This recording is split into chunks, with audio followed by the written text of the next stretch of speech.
Chapter 36.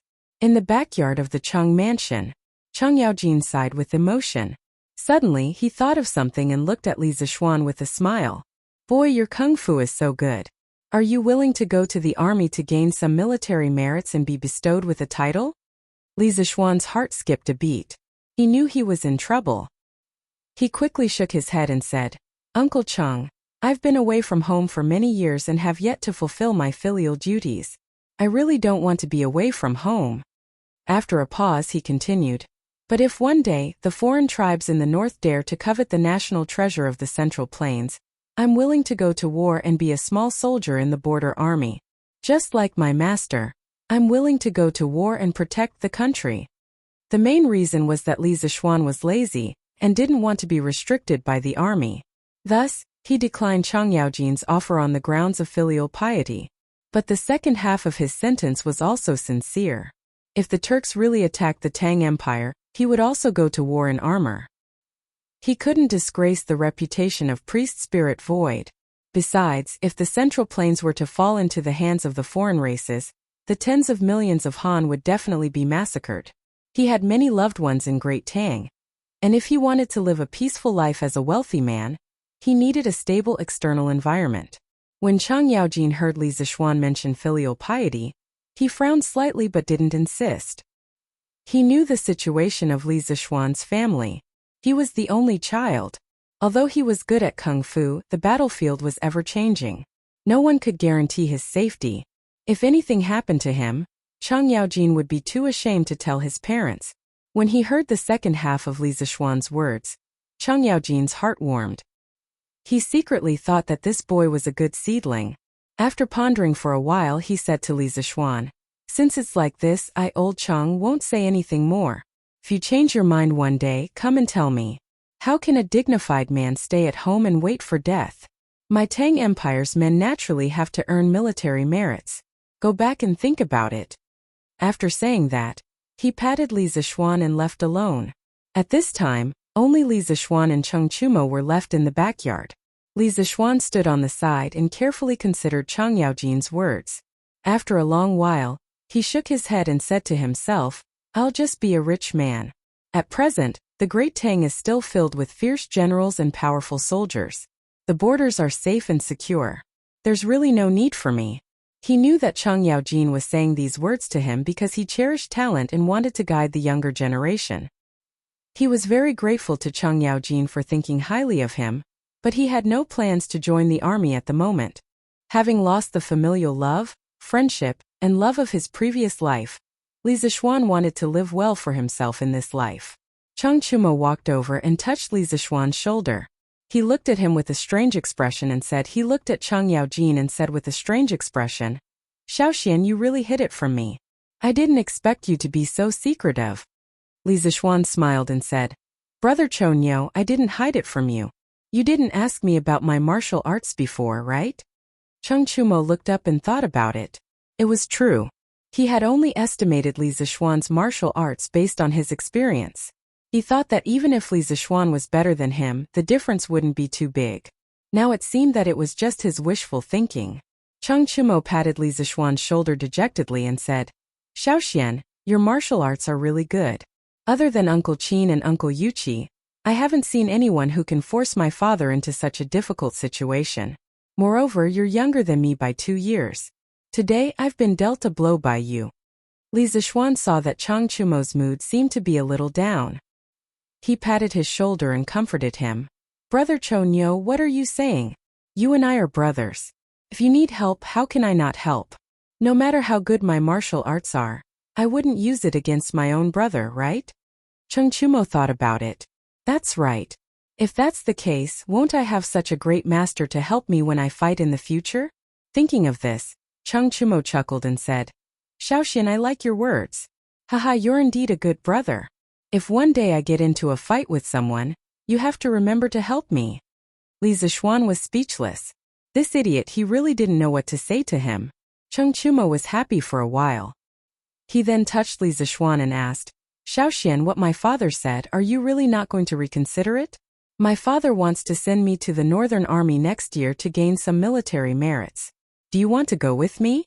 With our martial arts, we'll definitely be able to gallop on the battlefield and kill the Turks until they piss their pants.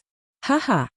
Li Zishuan shook his head expressionlessly and said, I don't want to join the army for the time being. I have to stay at home and fulfill my filial duties. When I change my mind, I'll come and talk to Uncle Chung. Chung Chumo chuckled and said, Haha. Make it up, keep making it up. Do you think I don't know you? You're just lazy and don't want to go to the battlefield. That's why you're using this excuse to fool my father, right? If my father finds out, he'll beat you to death. Haha. After saying that, he looked at Li Zishuan with a gloating expression. Li Zishuan's face was full of black lines. He didn't expect this idiot to see through him. He said unhappily, Oh, I just remembered that my cook went home to visit her parents. I'm afraid she won't be back for the next 2 months. The cook from the public house shouldn't come to my house for the time being, right? This idiot just called him brother, and now he wanted to betray him. Chung Chumo immediately panicked and said shamelessly, Don't, I said the wrong thing. Xiaoxian, you're really a filial son. The heavens can be my witness. At this moment, Chung Chumo really hated himself for speaking the truth. If because of this sentence, his family could only eat chicken 2 months later, even if he was not beaten to death by his own father, he would regret it to death. Looking at this scoundrel, Li Zishuan laughed and said, But why did I hear someone say that I'm lazy by nature, and that I'm using filial piety as an excuse to avoid joining the army? Chung Chumo stuttered for a while, then he stretched his neck exaggeratedly and looked around. He said, Who said that? Why didn't I hear it? Xiaoxian, you must have heard wrongly. Oh, there was a dog barking here just now. You must have heard wrongly. Li Zishuan looked around and asked curiously, Where's the dog here? Chung Chumo stretched his neck and said, Why not? Look, it's right behind you, woof woof.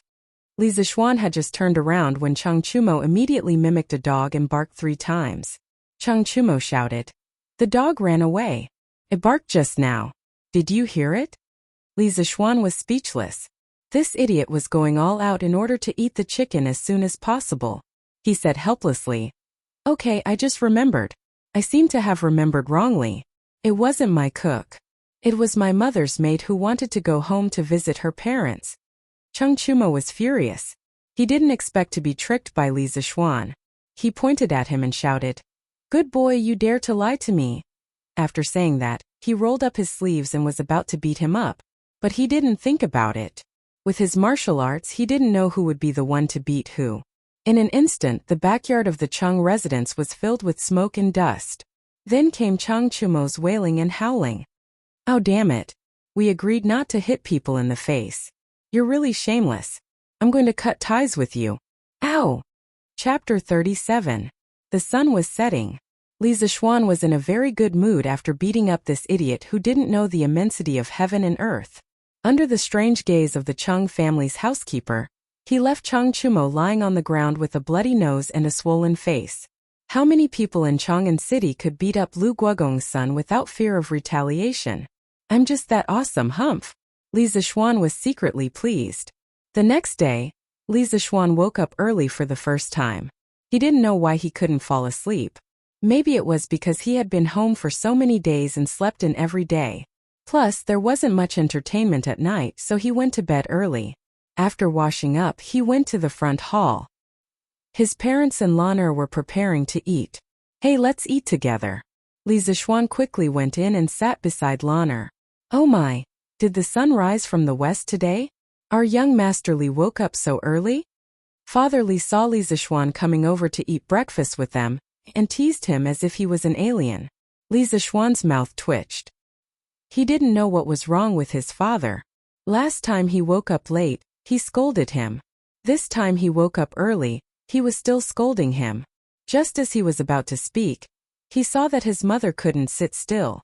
How can you talk to Xian like that? Speaking so strangely early in the morning. You'll sleep in the study tonight, Mrs. Li said angrily as she pinched Father Li's waist. Father Li grimaced from the pinch. His face darkened when he heard his wife's last sentence.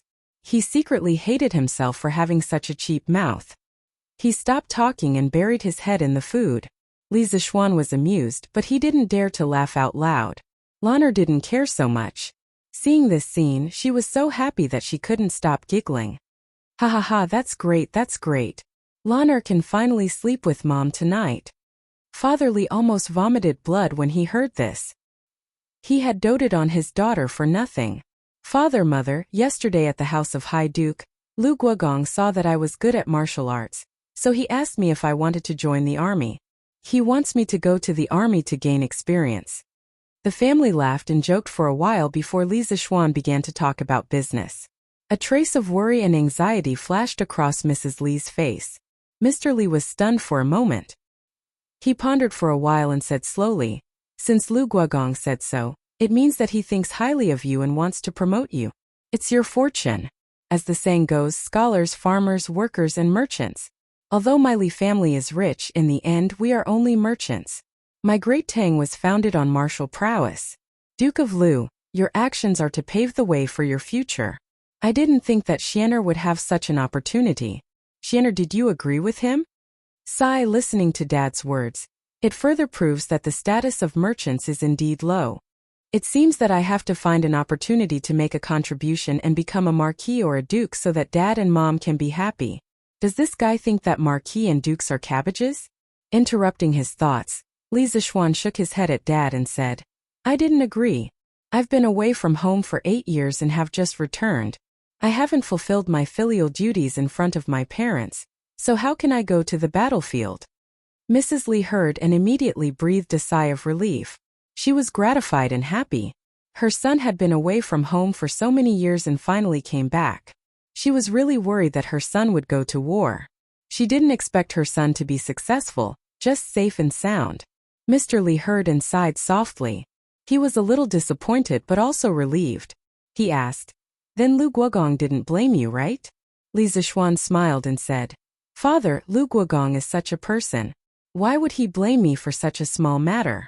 Besides, Cheng Chumo and I are good brothers. He treats me like a nephew." Mr. Li heard and finally breathed a sigh of relief. He was also happy for his son's encounter. He smiled and said, "If that's the case, then little Xian, you should interact more with the House of Duke in the future. Don't treat this friendship coldly." He was already old and didn't care about fame and fortune. However, he had to consider Li Zixuan's future. "Father, I'm not the kind of person who fawns over those in power." Li Zixuan turned his head and looked at the sky at a 45-degree angle. He said proudly and playfully, "Little brat, I'm doing this for you. Who are you calling a fawning over those in power? I think you're itching for a beating again, aren't you?" Old Man Li was furious. Hee hee. Lanner giggled happily at the side. Mrs. Li looked at them and smiled. This is what a family should be like. It's good to have a family reunion. Brother, it's so boring. Why don't you tell Lanner some more stories? Lanner followed her brother to the west courtyard after breakfast. However, she didn't see anything interesting. She just wanted to listen to stories. This girl had been sticking to him all the time recently. Li Zixuan squatted down and casually plucked a weed in front of him. He twisted it a few times in his hand and said gloomily, "Didn't I already tell you Journey to the West? What else is there to tell?"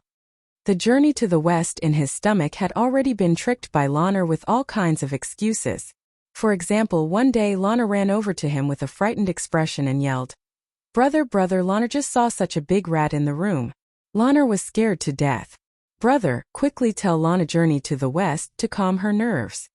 This girl's expression and actions were really on point. They were so vivid and lifelike. It would be a pity if she didn't become a child star in the modern era. Li Zixuan knew that the girl was lying. How could there be a rat in her room? He wouldn't believe it even if he was beaten to death. However, he couldn't resist her coaxing and pestering. He could only obediently tell her the story. Another example was one day, Lana ran over while wiping her tears. She cried and said, "Brother, little Gray is dead. Boo-hoo, Lana is so sad." Lana wants to listen to brother's story. Boo-hoo. Little Gray was a little gray dog that Lana had raised for more than 2 years. Li Zixuan saw Lana crying so sadly. His heart was broken.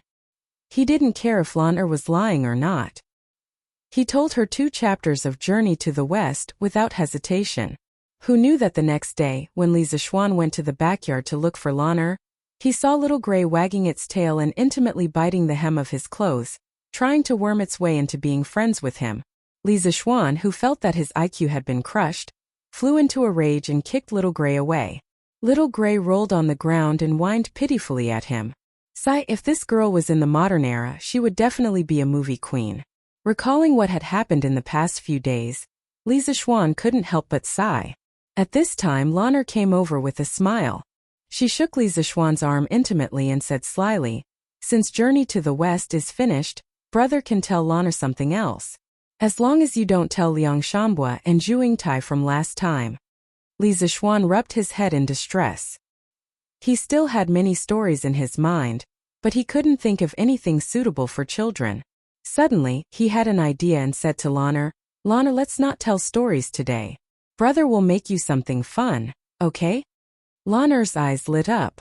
She excitedly agreed in a crisp voice. Okay. What is brother going to make for Lan? You'll know in a while." Chapter 38. Li Zishuan ran to the kitchen and after searching for a long time, he finally found a very thick piece of wood. After examining it carefully, he realized that it was actually a yellow birch. He secretly praised his good luck. Yellow birch wood was fine and sturdy, easy to polish. It also had good grip strength and was not easily deformed. It was a good material for making skateboards. That's right. Li Zishuan wanted to make a skateboard for Lanner. However, it was a skateboard with handles in front. This kind of skateboard had a higher safety factor. Li Zishuan carried the piece of wood with one hand and came to his small courtyard. Lanner was still waiting for him here. Lanner saw her brother carrying a large piece of wood over and ran forward to ask, "Brother, are you going to make a puppet for Lanner? But what's so fun about puppets?" This little girl was still picky. Li Zishuan pinched Lanner's porcelain doll-like face in amusement and said with a smile, "Of course it's not a puppet. What kind of skill does a puppet require?" Lanner slapped her brother's hand away and wrinkled her little nose, saying unhappily, "Brother, your hands are so dirty." Li Zishuan took a look and realized that he had forgotten to wash his hands after picking the wood for a long time. Seeing Lanner become a cute little cat, Li Zishuan laughed dryly. Afraid that his little sister would take revenge, he hurriedly went to the porch to make a skateboard. Li Zishuan first used the wind-chasing sword to cut a piece of wood that was about 40 centimeters long, 10 centimeters wide and 5 centimeters thick. The wind-chasing sword could cut iron like mud and cut wood as easily as cutting tofu. Moreover, the wood that was cut out was as smooth as a mirror and did not require any additional polishing. Li Zishuan sighed inwardly. This wind-chasing sword was a divine tool for woodworking. If spiritual master Lingshu heard his current sigh, he wondered if he would climb out of his grave in anger and clean up the house. Li Zishuan cut the exterior of the skateboard, took out a ruler, measured the dimensions, and drew the central axis of the force acting on the skateboard as well as the connecting rod of the wheel. Then he picked up the wind-chasing sword and aimed it at the connecting rod of the wheel. Circulating his true qi, the wind-chasing sword began to rapidly spin in Li Zishuan's hand. Not long after, 2 holes were drilled out from the side of the skateboard. The more Li Zishuan looked at wind-chasing sword, the more he liked it. It could be used as a saw, a chisel, and even an electric drill. It was truly a divine weapon. Lanner, Xiao He, and Xiao Shi were dumbstruck by Li Zishuan's series of miraculous operations. It was not that they had never seen carpenters before, but who else in the Great Tang could be so amazing? Lanner couldn't help but ask softly, "Brother, was your master also a carpenter in the past?" The corner of Li Zishuan's mouth twitched when he heard this. He silently mourned for his master who was in the underworld. He was the #1 expert in the Jianghu, a martial arts grandmaster, and a godlike figure. Yet Lanner, this little girl, called him a carpenter. Li Zishuan said unhappily, "What nonsense are you talking about?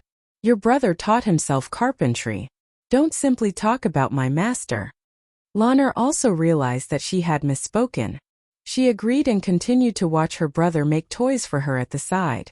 Li Zishuan cut 2 short sticks that were slightly longer than the width of the skateboard. After polishing them until they were extremely smooth, he inserted them into the holes that he had just drilled and used them as the wheel axles. There were no ball bearings in this era, so he could only make do with them for now. Without rubber tires, Li Zishuan could only make 2 pairs of wooden wheels, and nail them onto the wheel axles. He thought to himself that he would find a blacksmith to make a cast iron one in the future. Wooden wheels were not resistant to wear. In the end, he made a T-shaped wooden pole and fixed it in front of the skateboard as a handlebar. Just like that, the first super simplified version of the Tang Dynasty's scooter was born. Lanner, come here.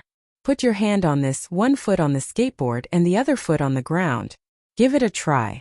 After putting away the tools, Li Zixuan demonstrated the movement and encouraged Lanner to come forward and try it. Lanner was already eager to try, but she didn't know how to play with this thing. When she heard her brother's words, she immediately couldn't wait to snatch the scooter. Following her brother's instructions, she began to slowly slide forward. The wooden scooter was indeed much more rusty than the ones made with modern technology. Li Zixuan stood at the side and could hear the rusty friction sound when the scooter started moving. But fortunately, his wheel holes and wheel axles were polished smooth. Lanner used a little strength and the scooter began to slide. Ah! Lanner just stepped on the ground and the scooter slid forward. She didn't control her center of gravity, and her small body couldn't help but lean back. She couldn't help but cry out in shock. The two little maids were watching with their hearts in their throats. Li Zixuan wasn't worried. The scooter wasn't fast. Once Lanner adjusted her center of gravity, she would be completely fine. Even if an accident happened, he was confident that he could save his little sister. Sure enough, at first, the little girl was very careful and didn't dare to step too fast. She was like a graceful lady, stepping there with small steps. After she got used to it, the little girl became bold and began to go crazy. Oh, brother, look, Lanner knows Qinggong. Come and catch up. Lanner stepped lightly and saw the scenery around her rushing back. Feeling the speed of the wind, Lanner was extremely happy and couldn't help but cheer. Sure enough, no matter what era it was, the scooter had a fatal attraction for children.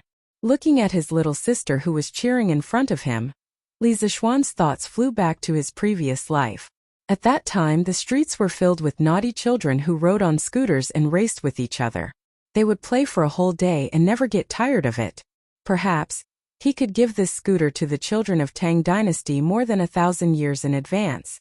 As for whether the parents of the naughty children would have a headache or not, it was none of his business. By that time, Chang'an City would be filled with naughty children riding on scooters. It was quite interesting when he thought about it. Lanner played for a while and felt that her brother's west courtyard wasn't big enough. She stepped on the scooter and went to the front courtyard to play. Li Zixuan shook his head in amusement and followed her with Xiao He and Xiao Shi.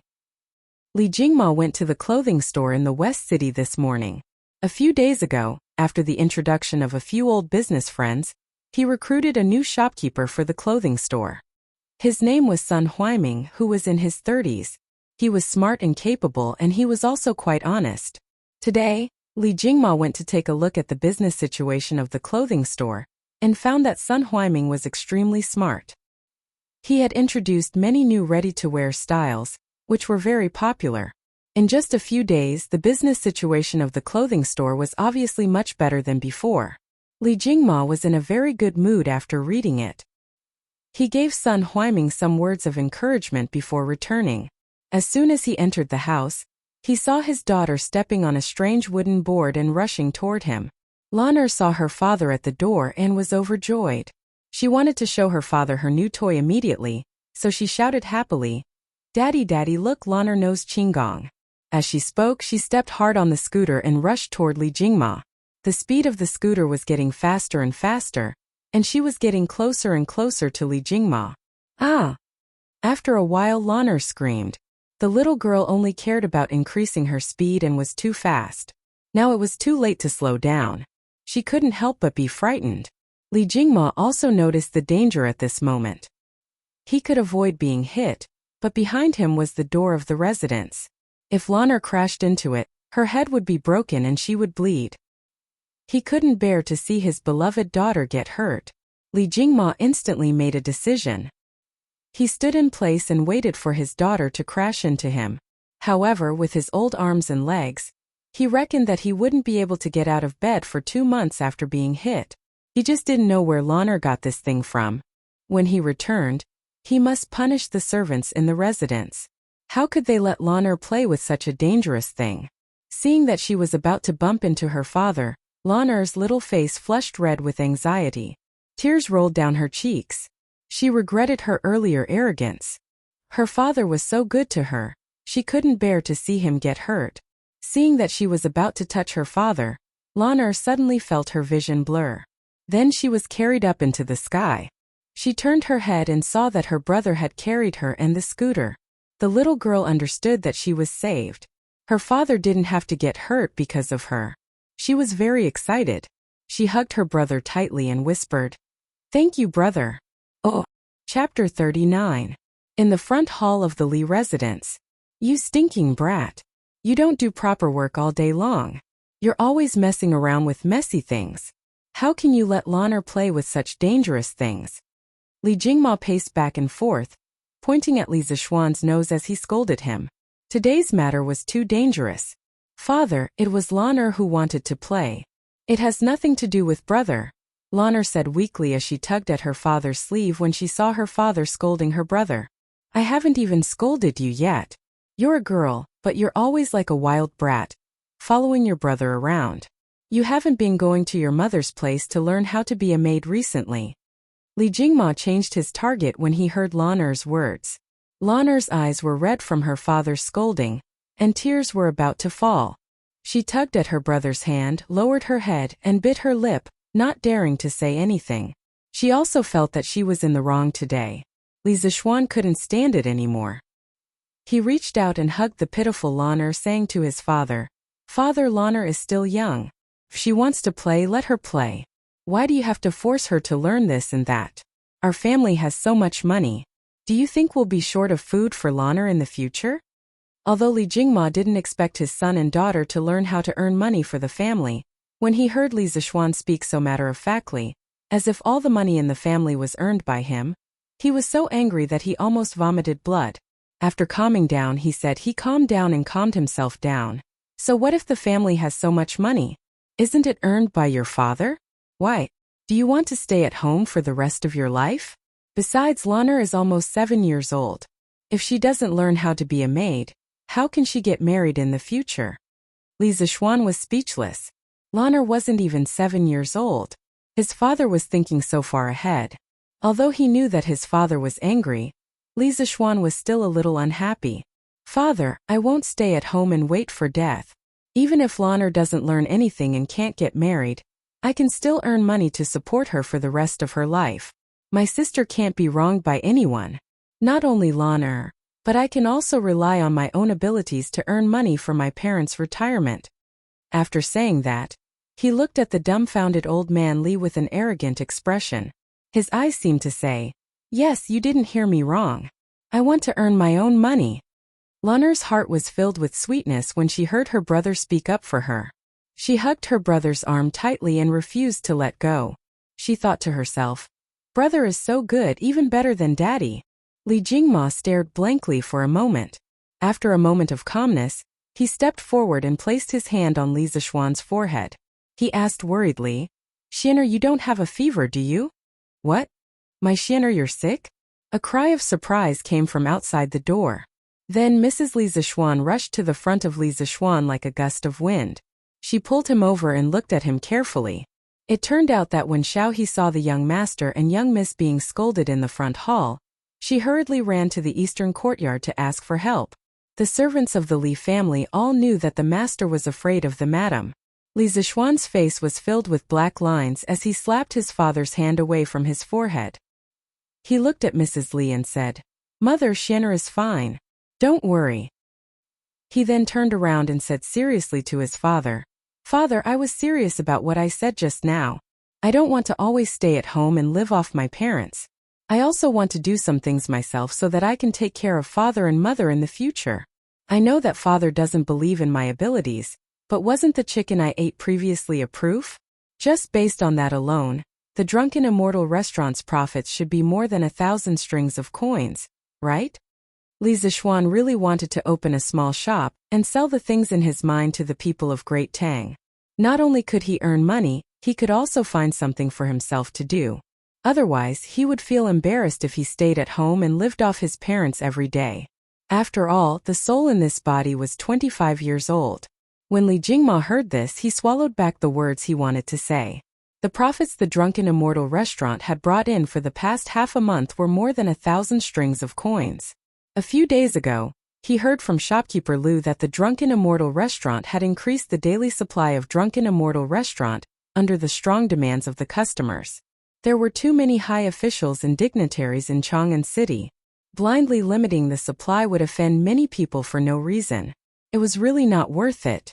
Later on, Li Jingma simply decided not to limit the quantity of Drunken Immortal restaurant, and even launched a takeout service. As a result, the sales of Drunken Immortal restaurant increased dramatically. In less than half a month, the profits were close to 4,000 strings of coins. Even though Li Jingma had done business for decades and had seen hundreds of thousands of strings of coins, he was still shocked by the profits from Drunken Immortal restaurant. When he heard Li Zishuan's words, Li Jingma's heart wavered. Just as he was about to agree, he suddenly felt a familiar pain in his waist. I say, you old fart. So you want to force Xianer to go out and earn money? What's the point of keeping so much money in our family? Are you going to bring it into the grave? Since you don't want to see me and my son, then I'll go back to my parents' home with Xian. Mrs. Li listened to the conversation and immediately understood what they were arguing about. She was instantly angry. Old man Li grimaced in pain from being choked. He was full of grief and indignation. Thinking that this woman was unreasonable, he quickly explained, "SSS, madam. It's not what you think. Let go first." Mrs. Li was not satisfied. She really loved her son. At this time, seeing that Li Jingma seemed to want to drive her son out of the house and rely on himself, Mrs. Li could not bear it. Her eyes turned red with anger and the strength in her hands increased. Old man Li's face gradually turned from red to purple. Old man Li felt very wronged at this moment, but his wife did not give him a chance to explain. He immediately sent a signal for help to his son with his eyes. Li Zishuan was a little amused. He went forward and pulled his mother away, saying, "Mother, it's not what you think. Your son wants to do something. I have nothing to do at home every day, so I might as well do something to earn some money. Your son can't stay at home every day, can he?" Mrs. Li glared at him and said, "Why can't you stay at home? Didn't your father make so much money for you to spend? Why don't you stay at home with your mother every day?" Then she glared at old man Li fiercely. If he dared to say no at this moment, he would definitely have to sleep in the study at night. Of course, old man Li did not dare to say no. At this moment, he turned his face to the side and rubbed his old waist to recover from his injury. Li Zishuan did not know whether to laugh or cry. Who would encourage their child to be a member of the family? However, he was still a little touched in his heart. Mother Master taught me a lot of things when he was alive, and I still want to carry it forward. Besides, I can't rely on you for the rest of my life. Father is old. I want to grow up as soon as possible so that you can enjoy a happy life." Hearing their son's sincerity, the two old people were relieved. Their son had grown up and knew how to be filial to his parents. For parents in the world, there was nothing happier than this. Mrs. Li looked at her son with a face full of love and said, "Since Xianer wants to do something, mother will support you. If you need anything, you must tell me. Do you hear me?" Li Zishuan hurriedly nodded in agreement. He turned around and said to Li Jingma, "Father, I can definitely build an even bigger business empire." Li Jingma looked at his son's confident face and stroked his beard in relief. He said, "Since Xianer is so confident, then go ahead and do it." Li Zishuan agreed. Lanner interrupted. Lanner also wants to help Big Brother do big things. Lanner doesn't want to be paid. Everyone was amused by Lanner's innocent words. Li Zishuan smiled and rubbed Lanner's head. He wanted to pull Lanner out. Suddenly he seemed to have thought of something. He stopped in his tracks and walked back to Li Jingma, who was full of gratification, and said, "Father, since I want to start my own business and open a shop, you can't not give me the capital, right?" Li Jingma said in a muffled voice, "Then how much do you want?" Li Zishuan smiled and probed. "It's not much. Just give me half a month's profit from the Drunken Immortal restaurant's chicken. It'll be 1,000 strings. Is that okay?" When Li Jingma heard this, his eyes lit up. This little brat probably thought that the chicken he was eating was still limited to 200 servings a day. He pretended to be generous and said, How can 1,000 strings be enough? Father will give you 2,000 strings as the initial capital. Li Zishuan was overjoyed. His father was still quite generous. He hurriedly thanked his father and left with honor.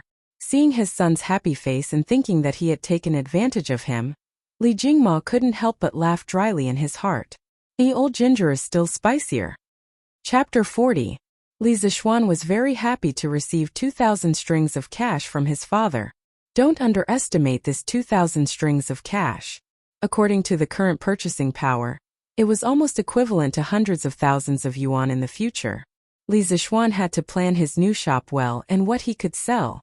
First of all, he needed to build a technical team.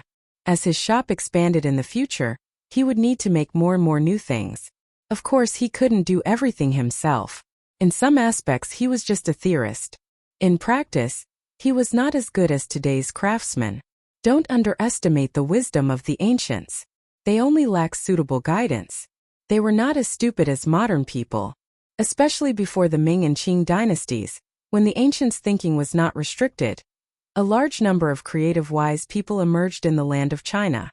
Li Zishuan had more than 1,000 years of knowledge. Coupled with the skilled skills of the Tang workers, he believed that he could bring a lot of new things to the Tang dynasty. Since he had come to this flourishing age, why not leave his mark in history? Li Zishuan wanted to make the Tang dynasty, which was already at the top of the world, even more ahead of the world. As he thought about it, Li Zishuan felt a surge of emotions. In the past, when he read history books, he could only be a bystander.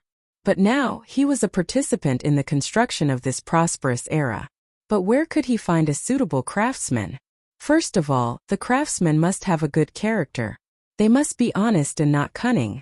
Li Zishuan did not want the craftsman he had painstakingly trained to betray him in the end. Then, of course, the higher the craftsman's skills, the easier it would be. But where could he find a craftsman who could meet these two requirements at the same time? Li Zishuan had only been in the Tang dynasty for half a month, and his social circle was not big. It seemed that he had to trouble his father to find a craftsman. In his memory, his father could travel all over the country and did business for decades. He was involved in various industries such as clothing, catering, cosmetics, and so on. His father would definitely be able to find a satisfactory craftsman for him. Li Zishuan, who had made up his mind, was about to look for his father to ask for the girl when he saw Xiaohe running over while lifting her skirt. She said, "Young master Li Gaoming, who was eavesdropping on Journey to the West behind us last time, is here. He is serving tea in the front hall." Previously, when he ate with Li Chengqian at the Drunken Immortal restaurant, Xiaohe and Xiaoxi did not go. Therefore, Xiaohe did not know that Li Gaoming was the crown prince. Right now, in the little girl's impression, Li Gaoming was still a little thief who eavesdropped on stories. Li Zishuan stared blankly. Now that he knew that Li Gaoming was Li Chengqian, he naturally didn't find it strange that Li Gaoming could find his residence. He was only curious. What was the crown prince doing here? At this time, Lan'er asked, "Sister Xiaohe, didn't Sister Lizzie come with him?" Xiaohe shook her head and said, "No." Li Zishuan nodded and said to Xiaohe with a smile, "Xiaohe, don't be rude when you see Li Gaoming in the future. He is actually the crown prince of the Tang Empire, Li Chengqian." Ah! Xiaohe opened her mouth wide in shock. Her brain couldn't wrap itself around it for a moment, and she was stunned on the spot. Li Zishuan didn't care about the dumbfounded Xiaohe anymore. He pulled Lan'er and walked towards the front hall with some amusement. Li Chengqian was drinking tea in the front hall when he heard footsteps getting closer and closer to him. He put down the teacup and looked outside the door. After Li Zishuan entered the door, he bowed slightly and cupped his hands in greeting. "Greetings, Your Highness." He didn't plan to hide it and directly put it out in the open. He wasn't good at scheming at all. In his previous life, whenever he saw his girlfriend watching a palace drama, he would have a headache. He really wasn't cut out for scheming. Therefore, he might as well put it out in the open today and see how Li Chengqian would react. Then, he would decide whether this friend was worth making or not. Li Chengqian was obviously stunned for a moment. After thinking for a while, he understood what was going on. He shook his head and smiled bitterly. "It seems that Brother Chonyo has already told you. Why, now that Brother Zishuan knows my identity, you don't want to make friends with Gao Ming?" After saying this, A trace of loneliness flashed across his face. He was only a child who grew up in the palace. When he was young, he was bullied by his uncle's children. At that time, his father was hiding his strength and biding his time. No one supported him and he didn't have a single friend.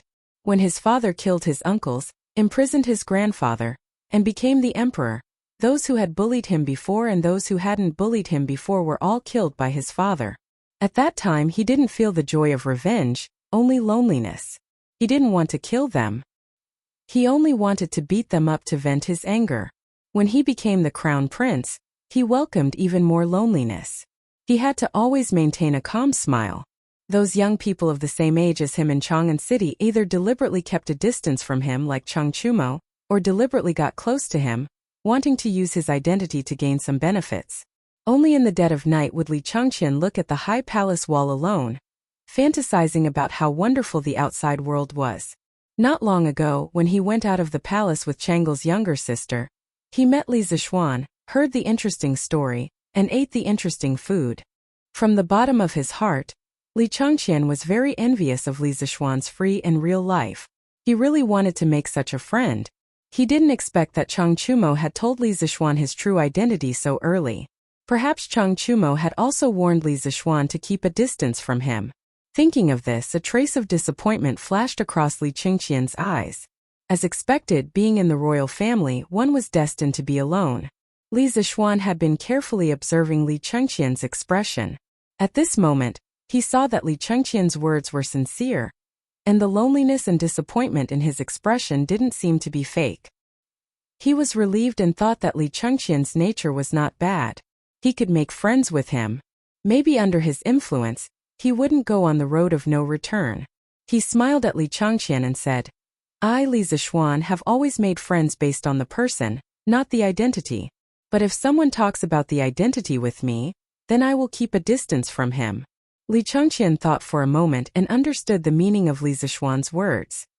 He said happily, "That's great. I have the same idea." The two looked at each other and smiled. Li Changqian said again, "Since you already know my identity, I won't call you a loner in the future.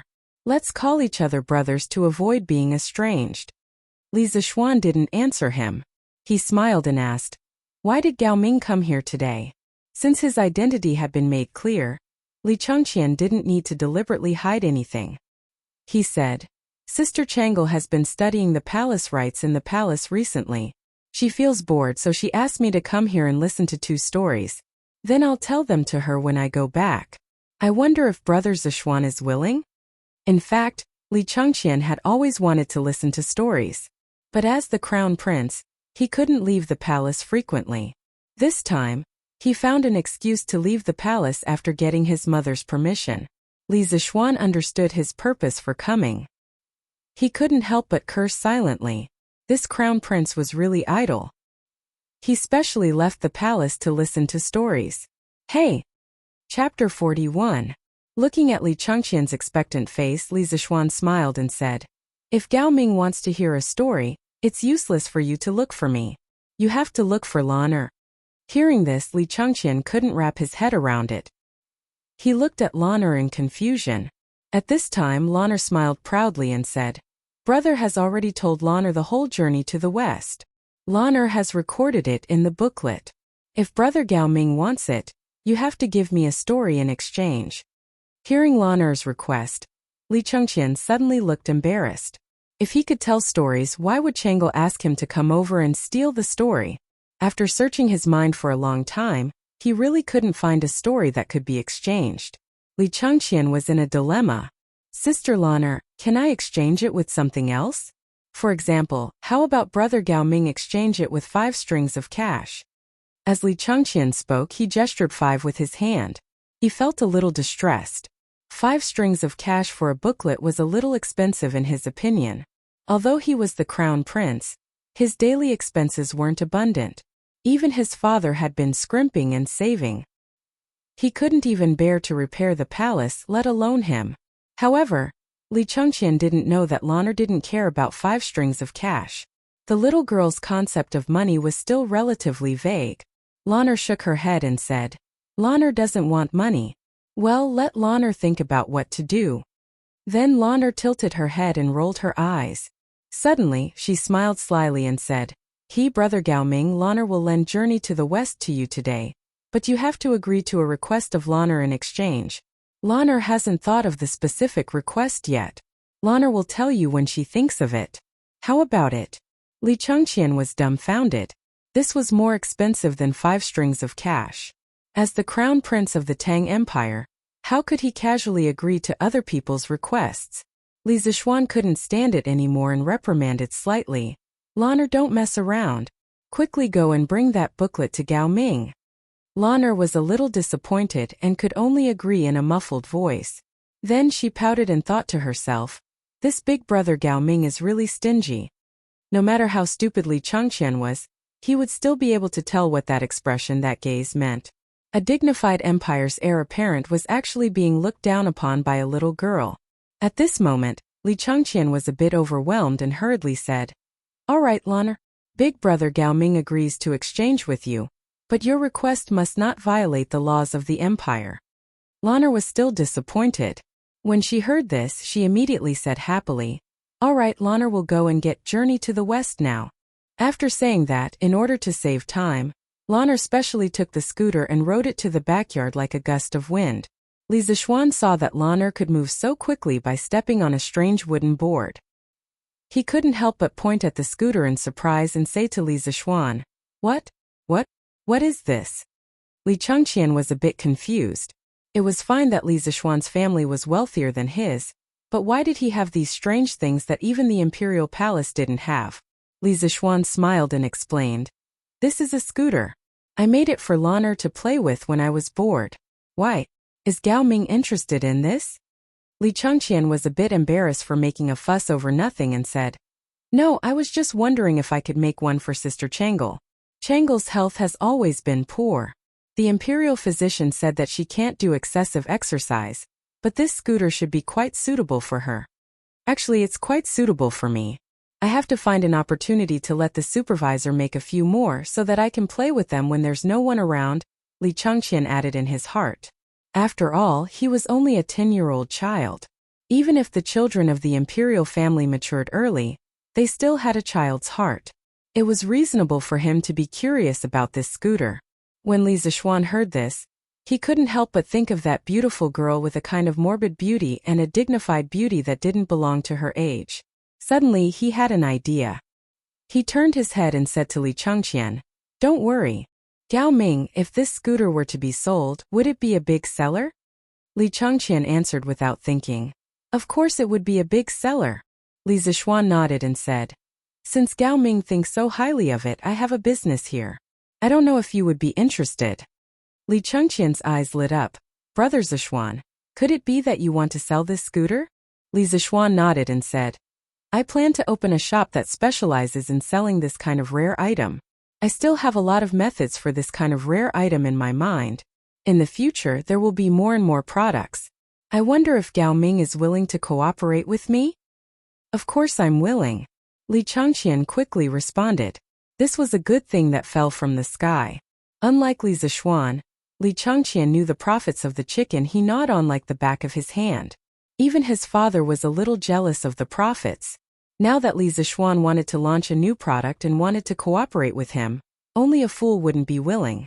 However, Li Chengqian thought about it and hesitated. But how do we cooperate? To be honest, the East Palace isn't as rich as your family. Li Zishuan shook his head and said with a smile, There's no need for Gao Ming to pay a lot of money. I'll use 2,000 strings of cash and my skills to get 70% of the shares. Gao Ming, you use 200 strings of cash and help me recruit a few skilled craftsmen to get the remaining 30%. How about it? Pulling Li Chengqian into the partnership was mainly because he was afraid that his profits would increase in the future and easily attract the covetous eyes of his peers. With Li Chengqian, the most powerful second-generation official of the Tang dynasty, protecting him, his shop would have a lot less trouble in the future. Hearing this, Li Chengqian thought about it. This was a great bargain for him. He said happily, Then I'll thank Brother Zishuan. I'll send someone to send the 200 strings of cash over tomorrow. He thought that if he squeezed around, He should be able to gather 200 strings of cash. He wanted to get this done as soon as possible. The East Palace was also short of money. As for the craftsman, I know a very interesting person. I'll introduce him to Brother Zishuan another day. Li Chengqian added. Li Zishuan was a little curious and said, since even Gao Ming says that person is interesting, I can't wait to meet him. Li Chengqian was quite confident in that person. He smiled and said, Brother Zishuan, don't worry. That person will definitely meet your standards. At this moment, the two of them saw Lan coming over on a scooter with a booklet in her hand. With the previous experience of being at a disadvantage, Lan stopped accelerating when she was not far from the two. She just let the scooter move over according to inertia. Lan came in front of them and handed the booklet to Li Chengqian. She said, it took Lan a long time to finish writing this. Brother Gao Ming, remember to get someone to copy it and return the booklet to Lan. Li Chengqian naturally agreed and eagerly took the booklet. He was very happy and couldn't wait to finish reading the booklet. Li Zishuan saw that it was still early and suggested, there's no time like the present. Just so happens that Gao Ming is here today. Why don't we go to the East Market and choose a shop? He chose to open a shop in the East Market mainly because it was close to home and the palace. Although the West Market was bustling, it was too far away. It was also Li Chengqian's first time opening a shop. He found it quite novel. He looked at the time. It was indeed early. Since he had taken a day off from his mother, it would be a waste to return to the palace so early. Thinking of this, Li Chengqian eagerly said, of course. Let's go now. Lan hurriedly said, Lan wants to go too. Just like that, the four of them went out and walked towards the East Market. The other person was Steward Wang. Li Zishuan didn't know the market and wasn't good at bargaining, so he brought Steward Wang along. Chapter 42. Today, Han Yushi was instructed by Han Lijing to fill a gourd with the first batch of fruit wine brewed by the Han village and send it to Chang'an for the young master and young lady to taste. It was not easy to have a chance to enter the city, so naturally Iron Egg went with them. He even put a big grasshopper he caught recently into a bamboo tube and planned to give it to his sister Lan. Ever since Li Zishuan left the Han village, the scene of them escaping from the tiger's mouth in the mountains kept flashing in Han Yushi's mind. She could not forget it. Thinking that she would be able to see the young master today, Han Yushi got up early in the morning to dress up. She put on a relatively new pink dress and took out a silver hairpin from an exquisite wooden box at the head of the bed. She pinned it on her beautiful hair. This silver hairpin was left to her by her mother. Han Yushi, who was already fresh and refined, became even more beautiful. She was like a fairy descending to the mortal world. She was so radiant that she attracted the attention of passers-by along the way. Fortunately, the Tang dynasty was still relatively clean. Generally, no one dared to kidnap women in public. The siblings entered the city from the Yanqing Gate in the east of Chang'an. Looking at the neat streets and magnificent buildings, Iron Egg did not know where to put his eyes. He looked around randomly, like Granny Lu entering the Grandview Garden for the first time. They did not know that from the moment they entered the city, a pair of eyes had been watching them. To be more precise, they were watching Han Yushi. A man with a face full of pockmarks and dressed like a scholar carefully followed behind Han Yushi with two servants. The scholar with a face full of pockmarks stared at Han Yushi's figure from behind and drooled as he looked at her. Young master, if the old master knows about this when we go back, he will break our legs. The short servant next to him saw his young master's lustful face and knew that his young master did not have good intentions towards the girl. He could not help but persuade him with a bitter face. The pockmarked young master was lustful at this time. How could he listen to him? He said impatiently, "What are you afraid of? Didn't you see that these two came from a village outside the city? Later, when we enter the alley in front, the two of you go up and knock them out. Carry the older one to my house outside the city, and throw the younger one to a random place outside the city to bury them. No one will know, hee." After he finished speaking, he licked his lips and sneered wickedly. "Tiske, this little lady is really charming. She's even prettier than the courtesans of the Emerald Smokehouse. This young master has traversed the fields of flowers for so many years, but I've never seen such a stunning beauty." When the two servants saw their young master like this, they guessed that they wouldn't be able to persuade him otherwise. Their faces were bitter. In the past, the young master had done this kind of thing many times. However, after being discovered by the old master, the ones who were punished were always the servants. This time they could only pray that things would go smoothly and not be discovered by others. When Han Yushi and Iron Egg walked into the alley between Xianping Square and Shangping Square, they felt that there were a few people following behind them. She stopped in her tracks and turned around to look. Han Yushi saw a wretched man with a face full of pockmarks staring at her lecherously. She immediately felt angry and flustered. However, when she looked up and saw that there were no pedestrians around, this alley was remote and narrow. Han Yushi was very anxious at this moment. "Little lady, how about coming home with me? How about I take you in as my 8th concubine?" The pockmarked man chuckled and said. As he spoke, he wanted to go forward and touch her. As for the little brat beside him, he didn't care about him from the beginning. "Get lost, don't touch my sister." Iron Egg picked up a stone in the corner and stood in front of Han Yushi. He raised the stone in his hand to deter the 3 people in front of him. At the same time, he whispered to Han Yushi behind him, "Sister, take the opportunity to find the young master later. They can't catch up with me." Han Yushi quickly shook her head. "How can I do that? If they catch you, they will beat you." Iron Egg said anxiously, "Sister, what time is it now? If I am caught, I will at most be beaten up." Iron Egg has thick skin and is not afraid of being beaten. "But if you are caught, sister, it will be different." Children from poor families took charge of the family early. Although Iron Egg was young, he still knew a little about the dirty dealings of these rich young masters. He understood that if his sister fell into the hands of this scum, she would definitely suffer a fate worse than death. He might as well go up and be beaten up. Anyway, he had thick skin. Han Yushi's face turned pale when she heard this. After struggling for a while, she said, "Iron Egg, you must be careful. Sister will go and find the young master for help." "Humph, want to leave? None of you can leave." The pockmarked man snorted coldly. 2 servants blocked their way, one in front and one behind. At this time, Iron Egg suddenly exploded. He threw the stone in his hand at the servant blocking the way in front and shouted, "Sister, quickly leave from here. I will stop them." Although Iron Egg was young, he usually did a lot of farm work and was not weak at all. His stone hit the servant's forehead directly and smashed him to the ground. The pockmarked man was shocked. He didn't think that this little brat, whom he had always looked down upon, would have such great strength and speed. Seeing that one of his lackeys had fallen, he hurriedly joined forces with another tall servant to close in on this side. At this time, Iron Egg quickly picked up a wooden stick next to him and stopped the 2 people who wanted to chase after Han Yushi. Han Yushi shed tears and cried, "Iron Egg, sister will go and find the young master to save you." After saying that, she immediately turned and ran out of the alley. She knew that she could not help here. She could only hope that Iron Egg could hold on until she found the young master to save him. Li Zishuan brought Lana Li Changqian and Steward Wang to the East Market. The East Market was very close to the Li family, so they did not choose to take a carriage and walk directly. They talked and laughed along the way. When they walked to Yongning Lane, they heard Lana cry out in surprise, "Brother, brother, look! Isn't that Sister Yushi?" When Li Zishuan heard this, he immediately turned his head and looked in the direction Lana was pointing.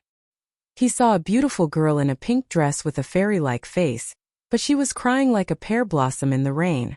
She was wiping her tears as she ran. This girl was Han Yushi. Seeing this, Li Zishuan hurriedly exerted his strength and ran in front of Han Yushi. Han Yushi was thinking about her brother's safety and only knew to run forward without caring about anything else. She did not notice him at all and bumped into his arms. She immediately woke up with an "ah."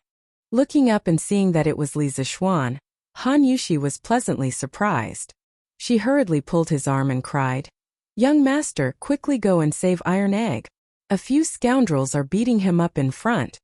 Li Zishuan's heart ached when he saw Han Yushi crying. When he heard her words, he instantly guessed the situation in his mind. He could not help but be furious. He did not have time to ask her why she entered the city today and directly said, "Yushi, you lead the way. Quickly bring me there." He then shouted at the 3 people who were following behind, "Yushi and I will go and save Iron Egg first. Lana Gao Ming, you guys follow later." After saying that, He directly took Han Yushi and used the cloud-piercing steps. He ran in the direction Han Yushi pointed. He did not deliberately take advantage of Han Yushi. The situation was urgent and did not allow him to hesitate. Chapter 43. I told you to meddle in other people's business. I'll beat you to death today. Seeing the beauty that was about to be sent to his mouth suddenly fly away, the pockmarked man was very angry. He kicked Iron Egg, who had been knocked to the ground more than 10 times, and cursed as he kicked. Even though Iron Egg's skin was thick, he could not withstand such a fierce kick from an adult man. He was only a child who was not even 7 years old. At first, Iron Egg could still curse at this scumbag. Now he was vomiting blood from the kick and was like a pool of mud on the ground. He was already on the verge of death. Previously, he had thought of letting his sister leave first. If he was caught, he would at most be beaten up. He really did not expect this scumbag to be so vicious. He wanted to beat him to death. Even so, Iron Egg did not regret it. Unlike other 7 or 8-year-old children, Iron Egg was sensible early. He knew that if it were not for his sister, he would have died long ago when he was young. Now that his sister was saved, his death was worth it. Iron Egg's eyelids were getting heavier and heavier. When the scumbag kicked him, he could not feel any pain.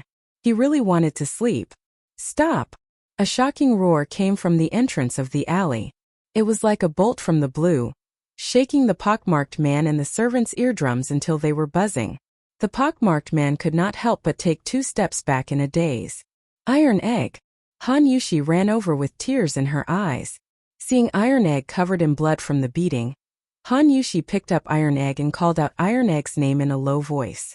Oh, little lady, you called for help so quickly? But can this pretty boy really save you? I think, little lady, why don't you marry me obediently and be my concubine? What future do you have with this gigolo? How can he be as handsome as me? The freckled man was overjoyed when he saw that Han Yushi had returned. He did not care much about the gigolo beside him. He was not even half as handsome as him. Even though Li Zixuan was filled with rage, he was amused by the shameless pockmarked man in front of him. He touched his face doubtfully and looked at the pockmarked man. After confirming that the scum was talking nonsense, he didn't waste any time and directly flew over to punch him in the head. That scumbag was still being narcissistic at the side when he saw a fist coming towards his face. It was too late for him to dodge. Roar! The pockmarked man was sent flying far away with a punch. The 2 servants who hadn't reacted just now hurried over to help their young master up. The scumbag's mouth was full of blood. He angrily pointed at Li Zixuan and said incoherently, Little rabbit, do you know who this master saw, young master, is? Do you know who my father is? You 2 filth trash, hurry and tell him. Then he rubbed his face and took a deep breath. The tall servant came forward and said arrogantly, Boy, you're finished. Our young master is Chao Xiaoyun. Our master is Chao Rui, the county premier of Wanyan County in Cheng. You dare to hit our young master. You're dead. Li Zixuan snorted and didn't want to talk nonsense with them. He directly went up to fight. Iron Egg was still dying and his injury was unknown. He had to find a doctor quickly. Perhaps Li Zixuan used to be afraid of these officials. After all, he was just a commoner. Commoners didn't fight with officials. But now he had the help of Cheng Chumo and Li Changqian. How could he be afraid of a small county premier? After beating up the 3 people, Li Zixuan kicked the tall servant and said, Tell your master to come and get him. I want to see what kind of person can give birth to such a scumbag. At this time, Loner and the others had already arrived. When Loner saw Tai Dan lying on the ground covered in blood, her eyes turned red. Although she had only stayed for a little more than a day at the Han Manor, she had already formed a very deep friendship with this little brother she had just met. Loner knelt beside Han Yushi and looked at the miserable Iron Egg. She cried, Brother Iron Egg, what's wrong with you? Get up, Loner will treat you to some chicken. Tai Tai forced his eyes open and said intermittently, Sister, Iron Egg is fine. Iron Egg helped you catch a grasshopper more powerful than Wei Qing. It's over there. After saying that, he pointed to the wall with difficulty. Li Zixuan and Loner looked over there and saw an overturned bamboo tube on the ground. A bigger grasshopper was jumping not far from the tube. Loner didn't have the heart to catch it. She just wanted her brother Iron Egg to get better quickly. At this time, a rooster ran out of a courtyard and flew past everyone. When it saw the grasshopper on the ground, it quickly flapped its wings and pecked at the grasshopper. It ran away like a wisp of smoke. Although Lanner felt sorry for the grasshopper, now was obviously not the time to care about it. Li Zixuan saw it and suddenly felt something. It was as if he had suddenly thought of something. Li Chengqian asked, "Brother Zixuan, what happened?" Li Zixuan waved his hand and said, "We'll talk about this later. The most important thing now is to send the Iron Egg to the medical hall. Gao Ming, I know you have guards with you. I'll have to trouble you to ask them to help send the Iron Egg to the medical hall." Although Li Chengqian was curious about how Li Zixuan knew there were guards behind him, it wasn't appropriate for him to ask. He nodded and shouted into the air, "Wu San, come out." A person scuttled out of the alley and bowed to Li Chengqian. "Your subordinate is here. Send someone to immediately send this child to the Imperial Physician Bureau. Have them treat him with all their might," Li Chengqian ordered. "Yes." Wu San waved behind him and 2 soldiers immediately came up. They carried the Iron Egg away, but he stayed behind Li Chengqian. Since he had been discovered by Li Zixuan, he had nothing to hide. Li Zixuan comforted Han Yushi for a while before angrily walking towards Cao Xiaoyun, who was lying on the ground. He had roughly examined the injuries on Iron Egg's body. They were much more serious than the injuries he had suffered at the Han village. He really didn't expect this scum to be so ruthless towards a 6 or 7-year-old child. If he had come a little later, Iron Egg would have really been beaten to death. Li Zixuan was grateful to Iron Egg from the bottom of his heart. He was really a good child. Last time at the Han village, Iron Egg risked his own injuries to protect his sister. This time he risked his life to protect Han Yushi. Although Han Yushi was Iron Egg's elder sister, and it was natural for Iron Egg to protect her, in Li Zixuan's eyes, Han Yushi should be his woman first, although she wasn't yet, then Iron Egg's elder sister. The 2 times that Iron Egg was beaten and injured were both related to him. Li Zixuan admired this well-behaved child from the bottom of his heart. He planned to keep him by his side after Iron Egg's injuries were healed, teach him some things and nurture him well. Li Zixuan really wanted to give this ruthless Cao Xiaoyun a good thrashing. Looking at his pockmarked face, Li Zixuan really didn't know where he got the confidence to say that he was handsome. Lanner was also very angry at this moment. She had also seen that Iron Egg's younger brother had been beaten very seriously. The little girl ran over to Li Zixuan and angrily pointed at Cao Xiaoyun and said, "Brother, Iron Egg is Lanner's younger brother. This bad guy just bullied Iron Egg, which is bullying Lanner. Bullying Lanner is bullying brother. Brother, you must avenge Iron Egg." Li Zixuan didn't expect his little sister to speak so logically now. He was a little surprised. It seemed that the little girl was really angry now. Li Zixuan said in a deep voice, "Lan, don't worry. Brother will avenge Iron Egg." Oh. Chapter 44. Li Zixuan angrily copied Iron Egg's wounds on Cao Xiaoyun's body. Of course, since he was the one who hit Cao Xiaoyun's injuries were much more serious than Iron Egg's. At first, Cao Xiaoyun could still arrogantly shout a few words, saying that when his father came, he would teach Li Zixuan a lesson. But after a while he was kicked until his whole body was covered in blood. He was gasping for air and could no longer speak. "Brother, you beat him well." Lanner was not afraid of this bloody scene at all. Instead, when she saw Li Zixuan beat Cao Xiaoyun, she could not help but clap her hands and cheer. Cao Xiaoyun spat out 2 mouthfuls of blood. He had never been treated so miserably. He could not help but swear in his heart that he would definitely cripple this brat in the future. Housekeeper Wang was afraid that someone would die, so he quickly pulled Li Zixuan away. "Young master, although County Deputy Cao is only an 8th-rank county magistrate, it would not be easy for master to clean up the mess if someone died." Han Yushi also came over and pulled Li Zixuan away. "Young master, stop beating him." She was also afraid that Li Zixuan would get involved in a murder case because of her and her brother. Li Zixuan let Cao Xiaoyun live and walked to the side to wait for his father to come over. Li Chengqian saw that Li Zixuan wanted to make a big deal out of this, so he waved his hand and asked Wu San to come over. He whispered a few words in his ear and Wu San quickly left. County Deputy Cao was dealing with official business with the county magistrate today. When he saw his servant come to the county office with a bloody nose and a swollen face, his heart skipped a beat and he knew that something bad was going to happen. He quickly excused himself from the county magistrate and took the servant out of the county office. He went to a corner and asked in a low voice, "What happened? Did that unfilial son cause trouble for me again?" He knew his son's character better than anyone else. No matter how many times he reprimanded him, he would still cause trouble. Every time he caused trouble, he would have to clean up his mess. Fortunately, his son still had some brains.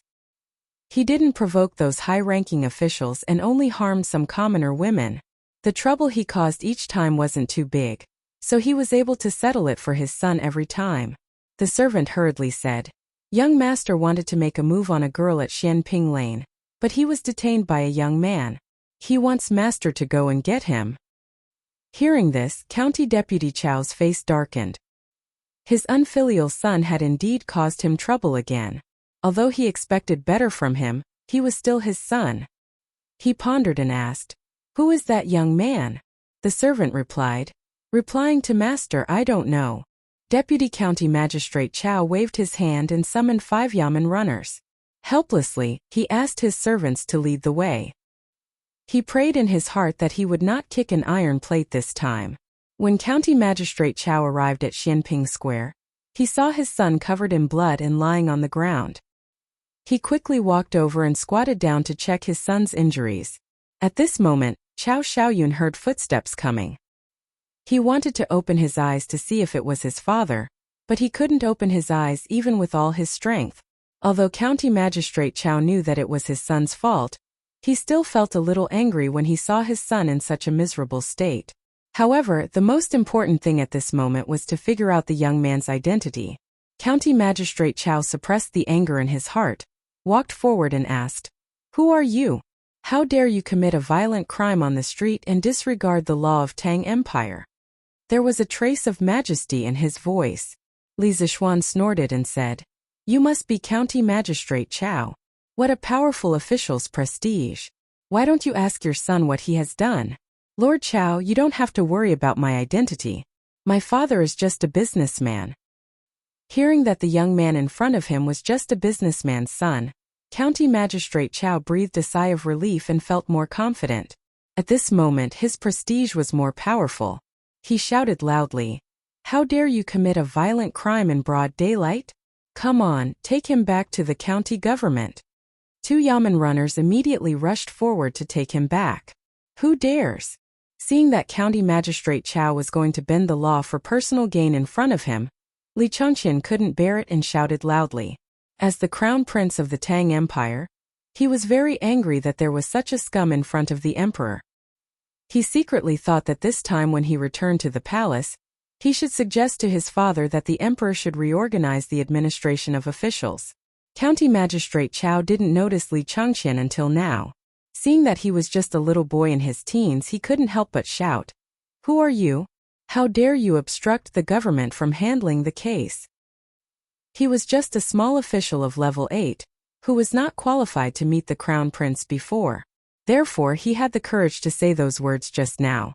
Li Chengqian was not afraid at all and replied, "County Magistrate Chow, you don't need to know who I am. But there is someone you definitely know. You will see him later." Seeing that the young man in front of him was so fearless, County Magistrate Chow was about to ask who he was when he saw a group of people coming to the alley. When he saw the leader, County Magistrate Chow was shocked. He hurriedly ran over and bowed to him. "County Magistrate Chow, I am County Magistrate Wanyan." The middle-aged man in the official uniform was Magistrate Hua of Chang'an. The city of Chang'an was divided into Chang'an County and Wanyan County. The officials of the 2 counties in the city, as well as Lantian, Xinfeng and other counties outside the city, were all under the jurisdiction of Magistrate Chow. Therefore, Chow Rui was so respectful when he saw the people coming. Magistrate Hua heard from a guard that there was a man with the token of the East Palace and asked him to send people to save the crown prince. Magistrate Hua took the token and carefully observed it. It was real and he couldn't help but be shocked.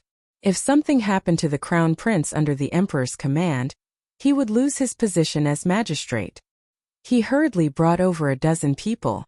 County Magistrate Chow tried his best to bow and greet Magistrate Hua in a low and flattering voice. However, Magistrate Hua ignored him as if he didn't see him and went straight to Li Changqian. When he was about to bow to him, Li Changqian waved his hand to stop him and said in a low voice, "Magistrate Hua, the governance of Wanyan County has collapsed. I will tell my father the truth when I go back to the palace today." Magistrate Hua's back was covered in a layer of cold sweat when he heard this. He hated Chao Rui to death in his heart. He was about to explain and plead with Li Changqian, but Li Changqian ignored him after he finished speaking. He turned around and walked to another 14-year-old boy. At this moment, Li Changqian said to Li Zishuan, "Brother Zishuan, let's leave this matter to Magistrate Hua. Let's go to Shi City." Li Zishuan thought about it. There was indeed no need for him to do anything here. Chao Xiaoyun had been beaten to such a state. If he beat him again, he would be beaten to death. Moreover, Li Changqian had already warned Magistrate Hua personally. As long as there was nothing wrong with his brain, he wouldn't dare to cover for Chao Rui and Chao Rui. Looking at Chao Xiaoyun's behavior, he knew that this was not the first time he had done this.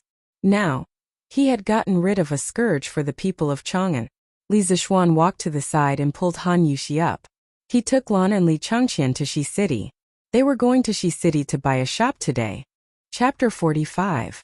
When they arrived at the East Market, Steward Wang found someone from the broker house and explained his intentions. That person brought them to a shop that had recently shown interest. In the end, Li Changqian and Li Zishuan took a fancy to a wood carving shop called Heavenly Craft Pavilion. The shop was rather large. It was a small 2-story building. People could live on the top floor and store their goods, while the bottom floor could be used as a storefront. Moreover, the shop's location was excellent. Diagonally across from the East Market's largest restaurant, the Yunxi restaurant, was the location with the densest flow of people in the East Market. Li Zishuan was very satisfied with the shop's structure and location. He hurriedly signaled for Steward Wang to discuss the price with the shop's owner. He, Li Changqian, and Lanner strolled around the shop. When he saw the wood carvings on the shop's shelves, Li Zishuan was immediately shocked. Taishang Laojun Methria Buddha, 2 dragons playing with a pearl, and monkey birthday gifts were all on the shelves. Moreover, the layout of each carving was full. It was scattered but not loose, numerous but not messy. The layers were distinct, and the theme was prominent. The carver was truly a master of knife skills. The shop's name, Heavenly Craft Pavilion, lived up to its name. Li Changqian was also somewhat astonished. Although he was young, he still had the ability to appreciate.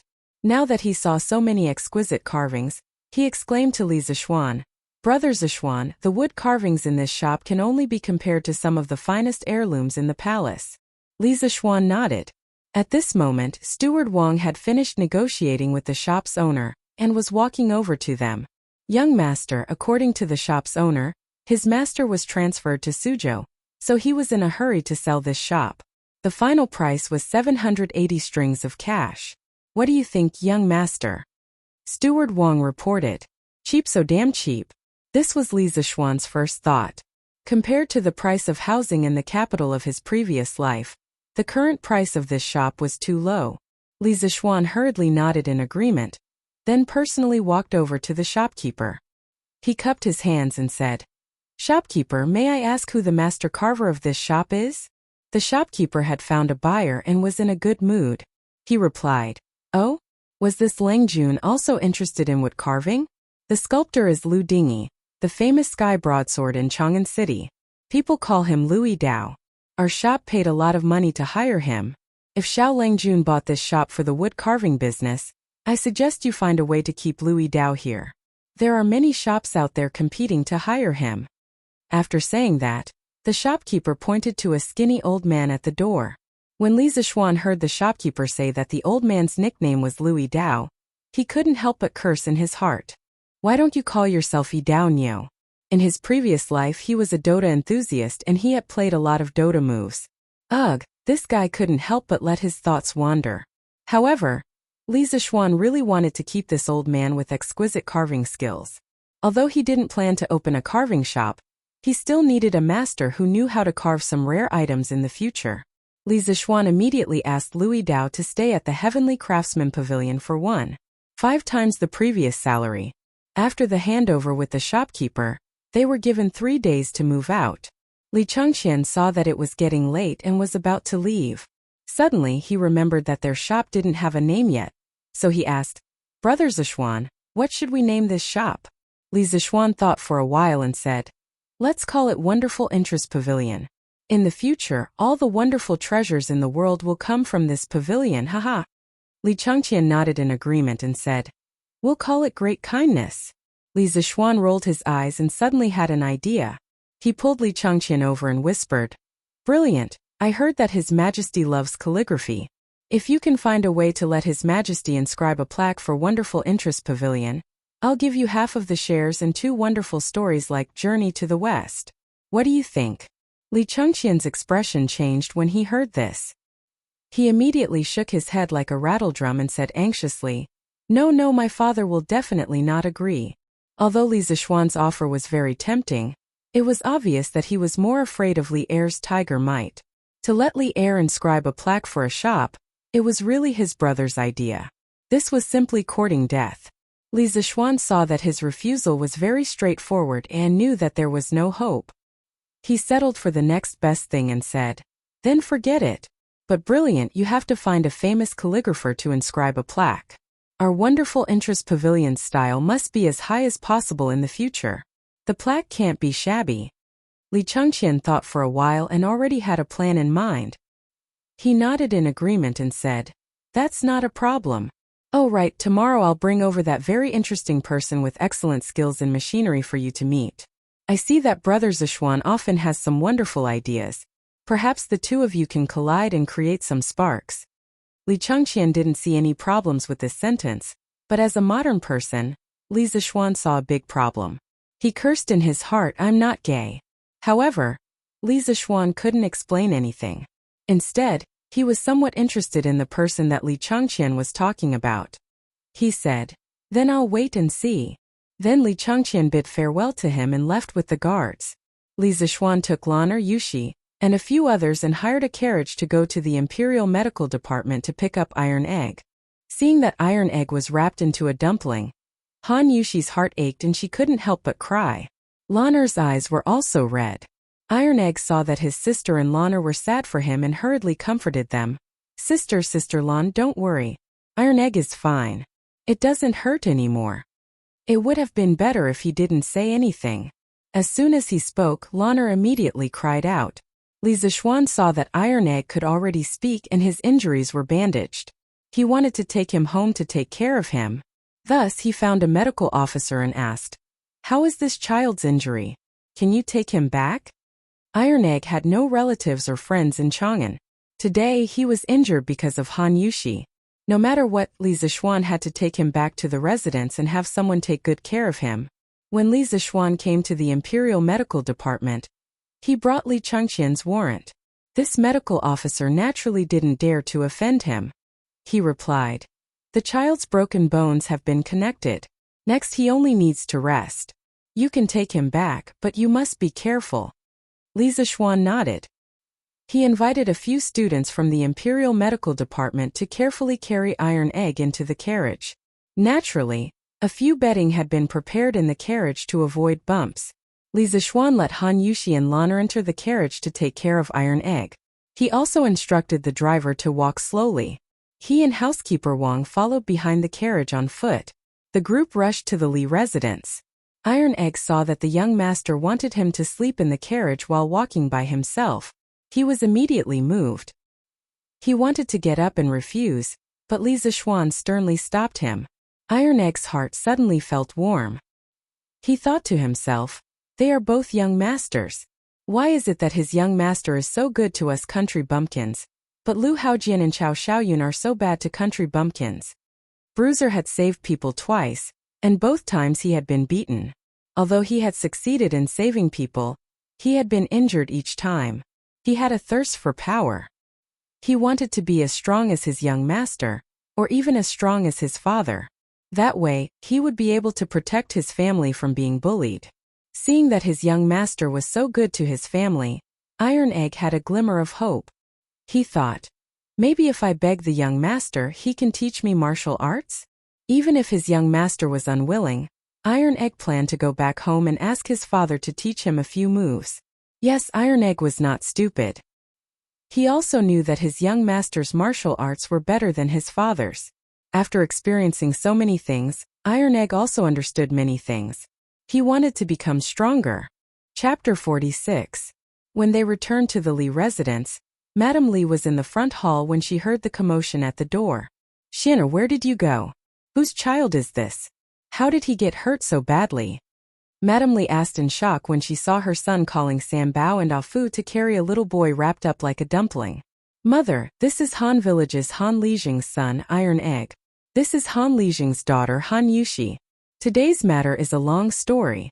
Let me help Iron Egg settle down first. Li Zishuan told the servants to be careful not to hurt him as he answered his mother's question. At this moment, Han Yushi hurriedly walked forward and bowed. Yushi greets Madam. Us siblings have disturbed you today. Iron Egg, who was being carried, forced himself to stand up and said to Madame Lee, Iron Egg pays his respects to Madam. Madame Lee hurriedly pressed the child down and said there was no need to be so polite.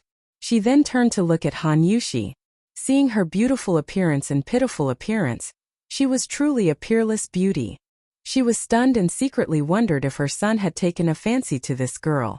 She walked forward to help Han Yushi up and said, Miss Han, there's no need to be so polite. Our Lee family usually collects rent from the Han village. Your father has also given us a lot of convenience. She then turned to Li Zishuan and said, Xian, let San Bao and the others place Iron Egg in Minghuaxian. The siblings will stay there tonight. Mother will send a few servant girls over to take care of them. Minghuaxian was a small independent courtyard in the west courtyard that Li Zishuan lived in. It was used by the Li family to entertain guests. Li Zishuan naturally agreed. Han Yushi hurriedly declined. Madam, we don't need servant girls to serve us. I can take good care of little brother. Madame Lee smiled and said, You little girl, there's no need to be so polite in our house. Previously, Xianer was taken care of by your father in the Han village. She had just noticed that there was a trace of adoration in her son's eyes when he looked at Han Yushi. As an experienced person, Madame Lee naturally understood everything. She thought to herself that although this girl's family background was a bit poor, her appearance could indeed be considered stunning. No wonder her son was infatuated with her. Her son was finally enlightened. It seemed that she would soon be able to hold her grandson.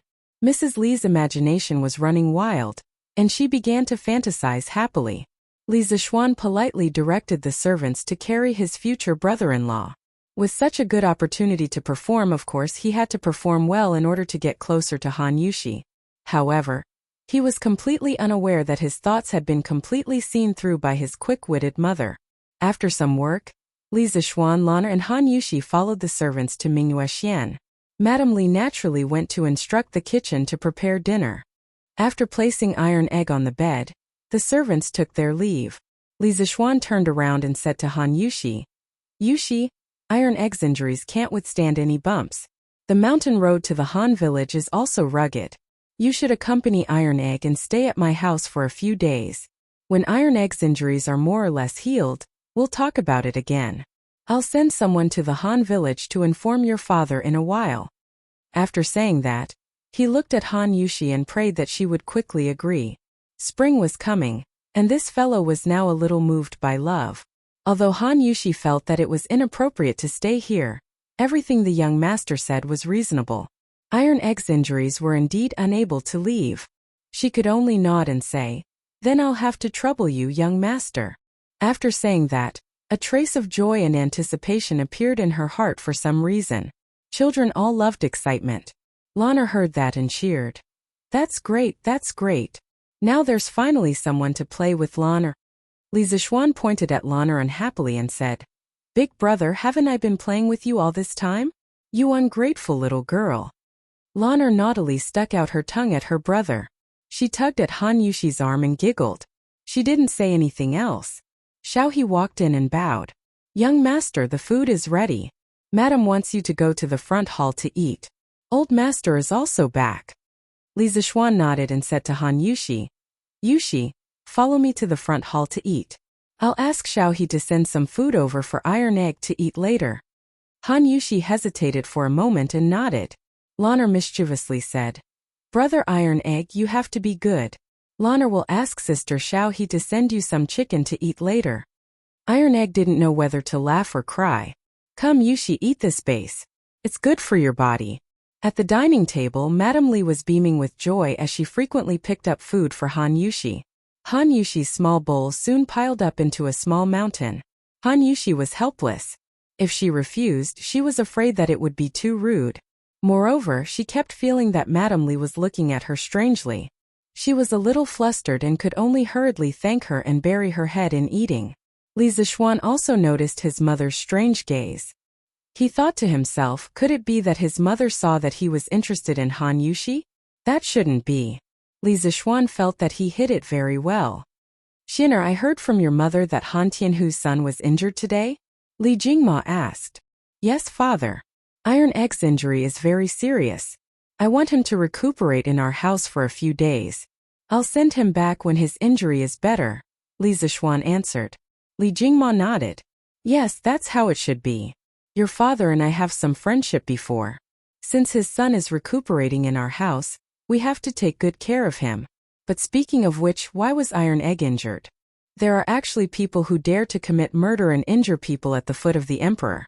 Isn't this disregarding the national law? When Li Zishuan heard this, he felt that the latter half of his father's words were very familiar. After thinking for a moment, it turned out that County Magistrate Chao had just told him this afternoon. He couldn't help but find it funny.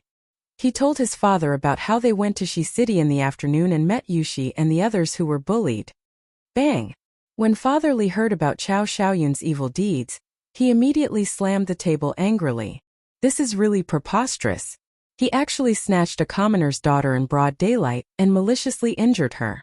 I've heard of this Chao Xiaoyun before. He used his father's official position to snatch commoner's daughter and committed all kinds of evil deeds. He's really guilty. Madame Li also said angrily, this kind of evil person really deserves to be killed. Xin, what happened after that? Li Zishuan said. Later, Gao Ming called the capital magistrate and ordered him to handle the case impartially and not to play favoritism. Their Chao family will definitely be finished this time. Madame Li let out a sigh of relief. She held Han Yushi's hand and gave her a comforting look. Li Jingmo reacted quickly and asked doubtfully, Xin, who is this Li Gao Ming? Why is he able to call the capital magistrate?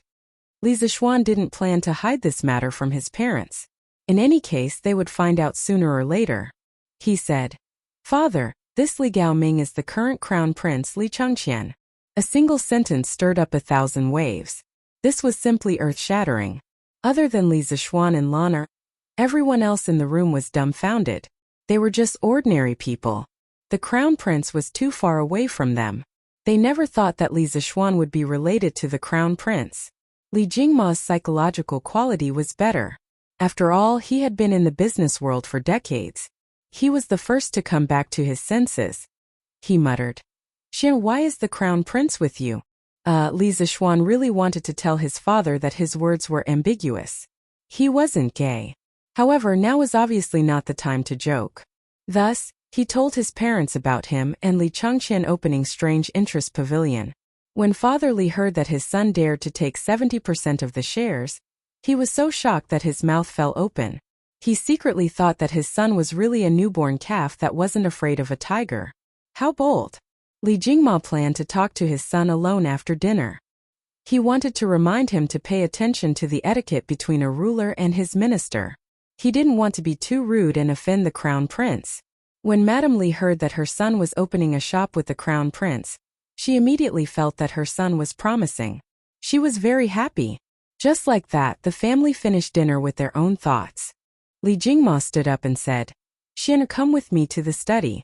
I have something to tell you. After saying that, he directly walked to the study with his hands behind his back. Li Zishuan hurriedly stood up and followed. He also had something to tell his father. Chapter 47. Li Zishuan entered the study and closed the door behind him. He found that his father was already sitting on a stool, holding a cup of tea and waiting for him. Li Zixuan sat on the other side without hesitation and poured himself a cup of tea. Drinking tea after a meal was good for digestion. Seeing his son's carefree attitude, Father Li couldn't help but get angry. Xianer, how did you meet the crown prince? Looks like father is still worried about the crown prince. His mentality isn't stable. Li Zixuan put down his teacup and told his father about how he met the crown prince on the way to Shi City, and how the Drunken Immortal restaurant had invited the crown prince and Chang Chumo to eat together. Father Li stroked his beard and digested the information. Xianer, you have to follow the rules in front of the crown prince. Pay attention to the etiquette between a ruler and a minister. You can't be as undisciplined and reckless as you are at home. As the saying goes, accompanying a ruler is like accompanying a tiger.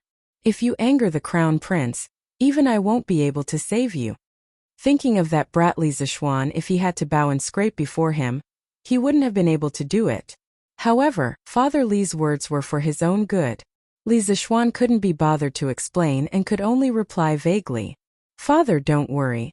The crown prince and I are friends. He won't use his status to pressure me. Father Li glared at him. Even so, you can't overstep the etiquette between a ruler and a minister. What if the crown prince decides to settle the score one day? Yes. Father is right. I'll listen to you. In order to avoid being lectured by his father, Li Zixuan quickly nodded in agreement. Seeing his son's behavior, Father Li knew that he didn't listen. He snorted angrily and didn't bother to persuade him anymore. Why did you only give the crown prince 30% of the shares of your strange interest pavilion? Why don't you give him 30% tomorrow? Our family doesn't lack money. There's no need to offend the crown prince over such a small matter. Li Zixuan immediately stomped his feet and said anxiously, No, this won't do. That won't do. The crown prince himself has already agreed to this condition. Father, what are you doing here? Aren't you just as anxious as the emperor? You little bastard, how dare you talk to your father like that? Is your skin itching again? Father Li was so angry that his beard blew and his eyes widened. Flustered and exasperated, he was about to get up and hit him. Li Zixuan immediately got up and dodged. As he dodged, he shouted, Mother, help! My father is going to put righteousness before family. Old Man Li was even more furious. He was so angry that he stomped his feet. At this moment, a cough came from outside the study. Cough, cough. Li Zixuan could tell that it was his mother's voice. Sure enough, her mother pushed the door open and entered. After Mrs. Li came in, she coldly glanced at Old Man Li, then directly sat down beside him and said to Old Man Li, I think you want to sleep in the study again? What couldn't he say to little Xian properly? Little Xian is already so old, yet you still hit and scold him. What a scandal! Old Man Li instantly lost his temper. He sat back down like a wronged wife and sipped his tea in grievance. Li Zixuan saw that the atmosphere was a little stiff. He laughed dryly and went forward to reason with his father. Father, that strange interest pavilion is your son's first business. In the future, its scale will definitely surpass the Tang Empire. Your son has already given the crown prince 30% of the shares. Why can't you see the crown prince clearly? Old Man Li obviously felt that his son was bragging. He laughed coldly, indicating that he didn't believe him. Li Zixuan said helplessly, Father, if you don't believe me, then let's wait and see. Also, your son has something to tell you today. Old Man Li swallowed his tea and said unhappily, What can you possibly want? It seems that his father's heart is full of resentment. Li Zixuan said awkwardly, Father, other than the abilities I told you before, my master is also proficient in divination. Did you know? Old Man Li stared and said, How would I know? Besides, why are you telling me this? Li Zixuan patiently said, Father, when your son was 7 years old, I accidentally heard my master say that on the 4th day of the 6th month of the 9th year of Wuda. Li Zixuan obviously didn't know the exact date. He heard it from Xiao He when he returned home. The Xuanwu Gate would be filled with corpses and blood. At that time, your son didn't know what it meant. After my master passed away and I went down the mountain, I found out what happened on the 9th year of Wuda. Li Zixuan's parents turned pale with fright. They had been living in Chang'an and naturally knew what happened on the 4th day of the 6th month last year. The location of the incident happened to be the Xuanwu Gate. This incident had now become a taboo among the people of the Tang Empire. No one dared to mention it in public. Mrs. Li stood up and said anxiously, "Shinner, is this true?" Li Zishuan nodded solemnly and said, "Your son doesn't dare to lie to you." Although Old Man Li was shocked, he still had some doubts and asked, "So what if your master has the ability to predict the future? What's the point of telling us this?" Li Zishuan stood up and said slowly with his hands behind his back, "After I went down the mountain and found out that my master's prophecy came true, I was even more worried because my master left another prophecy before he died." Old Man Li was also a little nervous at this moment and asked hurriedly, "What prophecy?" Li Zishuan gathered his emotions for a moment and said in a low voice, "My master said that on the 6th day of the 2nd year of Zhenguan, there will be a large-scale and unprecedented locust plague in the Tang Empire. At that time the locusts will cover the sky and the earth and pour down in torrents, sweeping across the entire Guanzhong plain. Wherever the locusts pass, the land will be barren and all the crops will be destroyed by the locusts. The Tang Empire will suffer a world-destroying catastrophe. At that time, thousands of people will starve to death because of the lack of food. It's not surprising that the locusts will eat their children." The two elders were stunned by this shocking prophecy and were speechless for a long time. Mrs. Li had always been kind-hearted and couldn't bear to see others suffer. At this moment, the miserable scene described by Li Zishuan touched her delicate heart, and her eyes turned red. Mrs. Li gently wiped the corner of her eyes and asked sorrowfully, "Shinner, did your master say that there is a way to resolve this locust plague?" She still had a glimmer of hope in her heart. Li Zishuan slowly shook his head and said, "My master said that in the 9th year of Wuda, even if the Turks attacked the vicinity of Chang'an, it wouldn't be terrible. The Tang Empire will have a wise ruler to resolve this disaster. But this locust plague in the 2nd year of Zhenguan is the biggest test for the Tang Empire that has just been pacified. No one can resolve it. We can only rely on ourselves to fight against the heavens." At this moment, Old Man Li's face was also a little sad. He shook his head and smiled bitterly. "Alas, we are just mortals. How can we fight against the heavens?" Mrs. Li also nodded her head with a miserable expression. The ancients had always maintained a reverent heart for the heavens. In their view, the locust plague was a punishment from the heavens to the human world. How could mortals resist it? In the end, humans couldn't fight against the heavens. Li Zishuan saw that his parents had accepted their fate and had no fighting spirit. He couldn't help but shake his head. It seemed that his task tonight was a little heavy. He had to pull his parents together. He couldn't complete this plan alone. Chapter 48. The atmosphere in the study was extremely stifling. Li Zongyuan's parents had already believed in their son's prophecy, but even if they knew about it in advance, what could they do? At most, they could stock up a batch of food in advance to ensure that their family members wouldn't starve to death. But there would still be tens of thousands of people starving to death because of the lack of food. Although Li Zongyuan's parents weren't exactly good people, they knew that many people would starve to death in the future, but they couldn't do anything about it. Their hearts were filled with grief. Li Zishuan had been worried that if his father knew about the locust plague, he would try to stock up on food in advance so that he could raise the price of food and make a fortune from the disaster. But looking at his father's sorrowful face, Li Zishuan knew that he was overthinking things. He secretly chided himself for being a petty person. However, knowing that his father wasn't a petty merchant, Li Zishuan felt gratified in his heart. He walked in front of his father and firmly said, "Don't worry. Father, if we don't try, how can we know that we can't fight against the heavens? Master once said that the world thinks that men can't fight against the heavens, but they don't know that it's just an excuse that the weak find for themselves. As long as we try our best, then men can defeat the heavens." When Li Jingma heard his son's words, he felt his blood boil. He raised his head and asked, "Shinner, have you thought of a good idea?" Li Zishuan sat back down on the stool, took a sip of tea, and nodded. "Ever since I returned from Mount Longhu, I've been thinking of a solution. In those days when I thought about how the Great Tang would starve for thousands of miles in a year, I was so worried that I couldn't eat or sleep." Cough cough. "Don't talk nonsense, get to the point." Li Jingma hurriedly interrupted. He cursed in his heart. "You still have the face to say that you can't eat or sleep. You eat in different ways every day and you even made a chicken to eat. And you don't even wake up until late in the morning. Madame Li was also amused by her son's shameless words. She realized that her son's skin was getting thicker and thicker. But this was also good.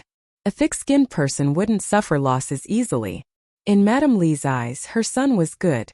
Seeing that his parents' expressions were not as dejected as before, Li Zixuan knew that his goal had been achieved, so he stopped fooling around and seriously said, "Today, I thought of a method that can eliminate the locusts to a large extent. At the very least, it can ensure that the grain in our family's farmstead will not be harmed." Li Zixuan saw a rooster snatch away a grasshopper brought by Iron Egg today, so he came up with a plan.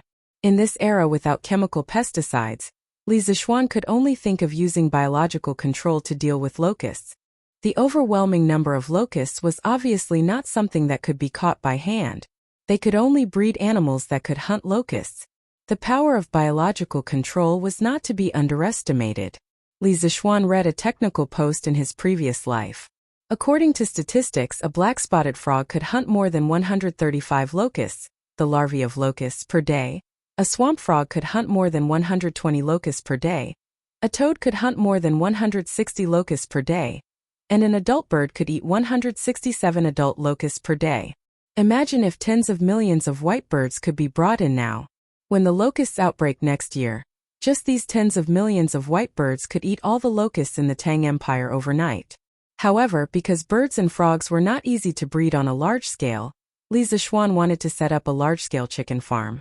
He wanted to use all the resources of the Han family manor to breed as many as they could.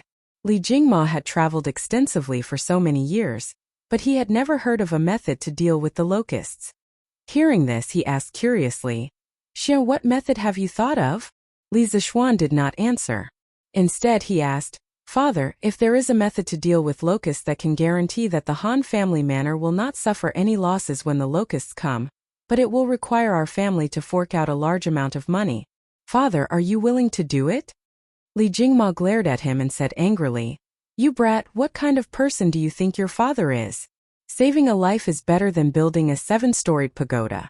If there is a way, how can your father not help?" Madame Li also agreed. "Shiner, if you have a method, just say it. Your father and I will support you fully. If the money is gone, your father can still earn more. However, to see so many people starve to death, I'm afraid I won't be able to rest in peace for the rest of my life." Li Zixuan was also touched by his mother's sincere kindness. He nodded and continued, "Father, your method is simple. Father, your son's method is very simple. Our family will be responsible for providing the Han family village with chicken seedlings. Let all the villagers help us raise chickens. Based on the number of chickens raised by each villager, we will reduce their rent by 10% to 30%. When the locusts come next year and the chickens have grown up, we can have the farmers herd the chickens into the fields and let the chickens eat all the locusts. This way, not only will the crops be protected, the chickens will also grow faster. When the locusts are over, we can sell the chickens or supply them directly to the Drunken Immortal restaurant. In this way, we won't lose money and can even help the farmers." Li Jingma listened to his son's plan while thinking in his heart. When his son finished, he realized that his son's plan was logical and logical. He had considered all the problems and couldn't help but feel gratified. However, he still had a question in his heart. He asked, "Shiner, your idea is quite thorough. It may not be impossible. However, with just these chickens, can we really eat all the locusts in the Han family manor?" Li Zixuan smiled confidently. "Father, don't underestimate the chickens. Father, don't underestimate the ability of chickens. I once read a book that said that an adult chicken can eat up to 300 locusts a day.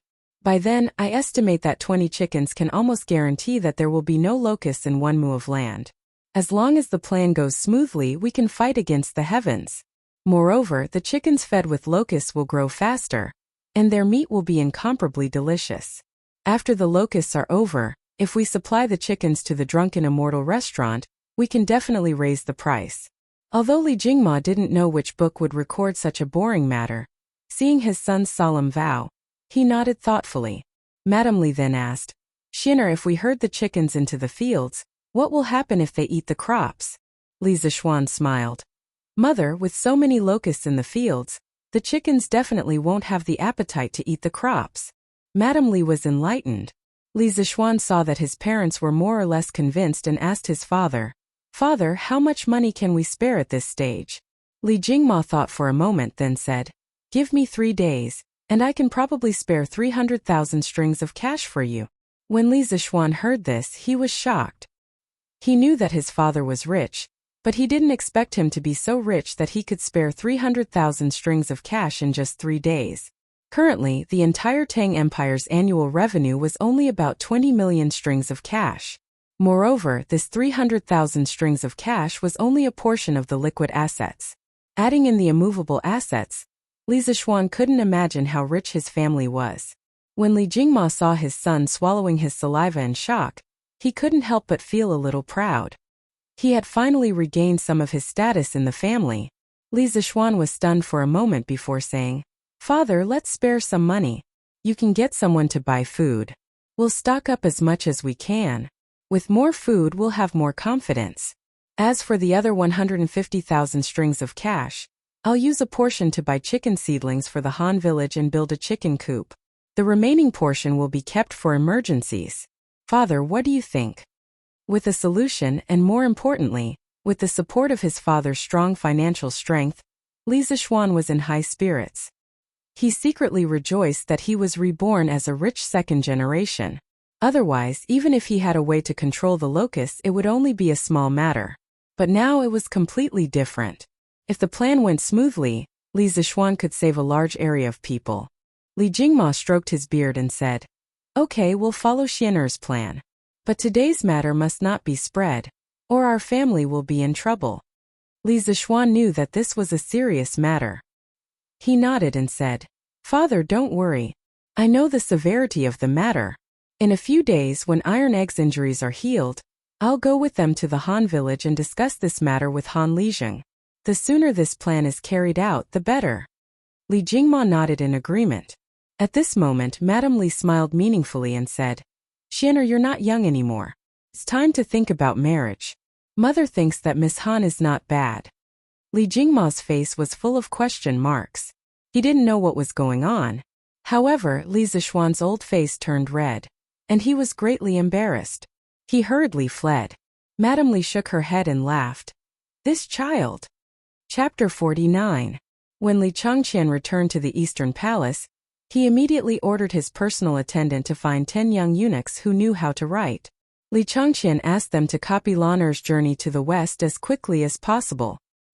He stood behind one of the young eunuchs and read the story while he was at it. This made the young eunuch suffer. The crown prince was already urging him. Now that the crown prince was standing behind him, how was he supposed to write? The young eunuch's hands began to tremble uncontrollably and sweat began to appear on his forehead.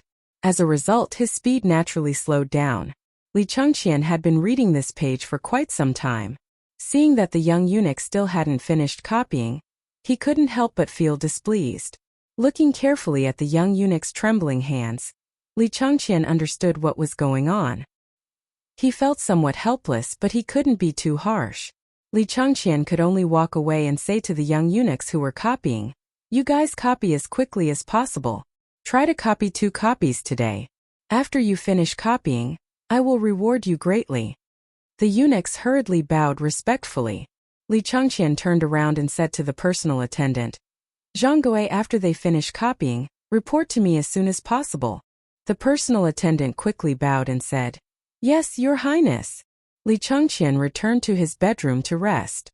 4 hours later, Zhang Gui brought 2 booklets and delivered them to Li Changqian's bedroom. "Your Highness, 2 copies have been copied. Please take a look." Li Changqian quickly walked forward and took one of the booklets. He sat on the bed and impatiently flipped it open while saying to Zhang Gui, "Good. Not bad. Those who copy will be rewarded." Zhang Gui, have someone deliver the remaining booklet in your hands to Changle Palace. Yes. Zhang Gui cupped his hands and left. Only then did Li Changqian wholeheartedly immerse himself in the bizarre journey to the west. The moon hung in the sky. Changle Palace. Big Sister Yin, why are you here at Changle Palace at this time? Below Changle Palace, a young palace maid dressed in purple saw an acquaintance and quickly went forward to ask. The tall palace maid stepped forward and replied with a smile, Younger sister Lear attendant Zhang sent me to deliver a book to Her Royal Highness. He said that His Royal Highness the Crown Prince sent it over. But Her Highness has already gone to bed. Lear raised her head and looked at the attic where the lights had already been turned off, and said with difficulty. Yenner also looked up and hesitated. His Royal Highness didn't say that he had to personally deliver it to Her Royal Highness. Why don't you help me put this book in Her Royal Highness's bedroom? After Her Royal Highness wakes up tomorrow, you can inform Her Royal Highness? Lear tilted her head and thought for a moment. This was indeed a solution. She nodded and agreed. All right then. Big sister Yin, give me the book. Lear took journey to the west and entered the palace. Worried that she would wake up the princess, she could only put it on the table in the main hall on the first floor. Anyway, she wasn't worried that someone would take it away. The next morning, Changel Palace. When Lear saw a little fatty wearing a python robe walking over, she hurriedly went up to greet him. This servant greets Your Highness Duke of Wei. The little fatty nodded. And where's Changel? This little fatty was the second son of the current emperor and empress Zhang's son, Duke of Wei Li Tai. He was only 9 years old this year, but at a young age, he was brimming with talent and was peerlessly intelligent. He was fond of literature and had collected tens of thousands of books. Thus, he was deeply doted on by Li Er. Of course, smart people were all somewhat arrogant. Li Tai had always been at odds with Li Changqian. He looked down on this older brother of his, thinking that Li Changqian only became the crown prince because he was born a year earlier than him. In terms of talent, Li Tai was confident that he could completely surpass that older brother of his. A few days ago, Li Tai heard from his subordinates that Li Changqian brought Changel out to relax and even brought back a type of delicacy for Imperial Father. As a result, Imperial Father was greatly pleased and praised Li Changqian for his filial piety and for the harmony between the siblings. Li Tai was somewhat unhappy. He knew that type of delicacy. It was called nibbled chicken. Later on, he also ate it, and he ate a lot. Every day, he had the imperial bodyguards line up to buy it for him to eat. It was indeed delicious, but he felt that Imperial Father shouldn't give the credit to his older brother. This nibbled chicken wasn't invented by the crown prince. Therefore, Li Tai also came to Changel Palace today to show concern for this younger sister of his. He wanted to see if she wanted to go out to relax and he could accompany her. Firstly, although Li Tai didn't get along with Li Changqian, he had always been on good terms with Changel. He was also concerned about his younger sister's health. Secondly, if Changel wanted to go out to relax, he could also legitimately follow her out. When he returned, he might even receive Imperial Father's praise and say that they siblings were harmonious. It was killing two birds with one stone. At this moment, Lear bowed and replied, Your Highness, the princess hasn't woken up yet. Li Tai was a little disappointed. It seemed that he had come early. He casually said, Oh, then this prince will sit in the front hall for a while and wait for Changel to wake up. After saying that, he directly entered the main hall. Lear hurriedly went in to serve tea. Li Tai sat on the bench and glanced at a small booklet on the table. On it was written Journey to the West. He couldn't help but feel curious. He thought to himself, what kind of book is this? This prince has read a lot of books, but he has never seen it before. He immediately took the booklet and flipped through it. Lear wanted to stop him, but she didn't dare. This Prince of Wei's temper had always been bad. She thought to herself, she could only wait for the princess to come and ask Prince of Wei to return the money. Presumably, Prince of Wei wouldn't go back on his word. Li Tai was attracted by the first page. As he read further, more novel things appeared. Things like a monkey that jumped out from a rock, Patriarch Bodhi, Somersault Cloud, 72 Transformations, and Uproar in Heaven. He had never heard of these novel and strange things before. However, these plots were so hot-blooded and so attractive. Li Tai's mind couldn't help but become more and more immersed in that exciting story. After a while, there was a sound of a table and chair colliding from above. Li Tai was startled awake. Lear also reacted and hurriedly said, It seems that the princess has woken up. Your Highness, Prince of Wei, this servant will take her leave first. This servant needs to serve the princess and put on her clothes. Li Tai waved his hand, and Lear hurriedly went upstairs. At this moment, Li Tai saw that he was the only one left in the room. He looked at the book, Journey to the West, and his eyes flashed with extreme reluctance. After pausing for a while, a trace of hesitation and struggle flashed in his eyes. In the end, when he saw that there wasn't much time left and that Changle would come down in a while, Li Tai gritted his teeth, and a trace of determination finally flashed in his eyes. He looked around like a little thief and confirmed that he was the only one in the front hall. Then he stuffed Journey to the West into his long sleeves at lightning speed. He didn't care about the astonished eyes of the two little palace maids standing at the door and directly ran away. In the attic, "Princess, Prince of Wei is already waiting for you downstairs," Leah reported while combing Changle's hair. "Oh, Brother Qingke came to look for me? Leah, hurry up. Don't let Brother Qingke wait for too long." When Changle heard that Li Tai came to look for her, a trace of happiness flashed across her delicate little face. Leah hurriedly sped up and said, "Princess, the Crown Prince sent someone to deliver a book last night. When I saw that Princess had already gone to bed, I put the book in the front hall." Changle's eyes lit up when she heard this. She was overjoyed and said, "That's great. It must be the Journey to the West that Brother Crown Prince heard yesterday. Brother Crown Prince is really careful. He copied it into a book and sent it over. Leah, hurry up. I have to go down and take a look." After a quarter of an hour, Changle Palace's main hall. "Leah, where is Brother Qingke?" Changle looked at the empty front hall and asked doubtfully. Leah also looked confused. She looked around and said doubtfully, "He was still here just now." At this time, a little palace maid came in and carefully reported to Changle, "Princess, I saw Prince of Wei a quarter of an hour ago. He seemed to have something urgent and left in a hurry." Changle was even more confused. She didn't know what was wrong with her brother so early in the morning. After thinking for a while, she couldn't figure it out, so she simply stopped thinking about it. She asked again, "Leah, didn't you say that Brother Crown Prince sent a book? Where is the book?" "Princess, the book is over there." Leah pointed at the table, but found that there was nothing on it. She couldn't help but be stunned. Then she was terrified. She quickly knelt down and said, "Princess, please forgive me. I really didn't lie. That book was on the table all this time. Prince of Wei just came down and looked through it." Changle thought for a while and finally reacted. She couldn't help but be flustered and exasperated.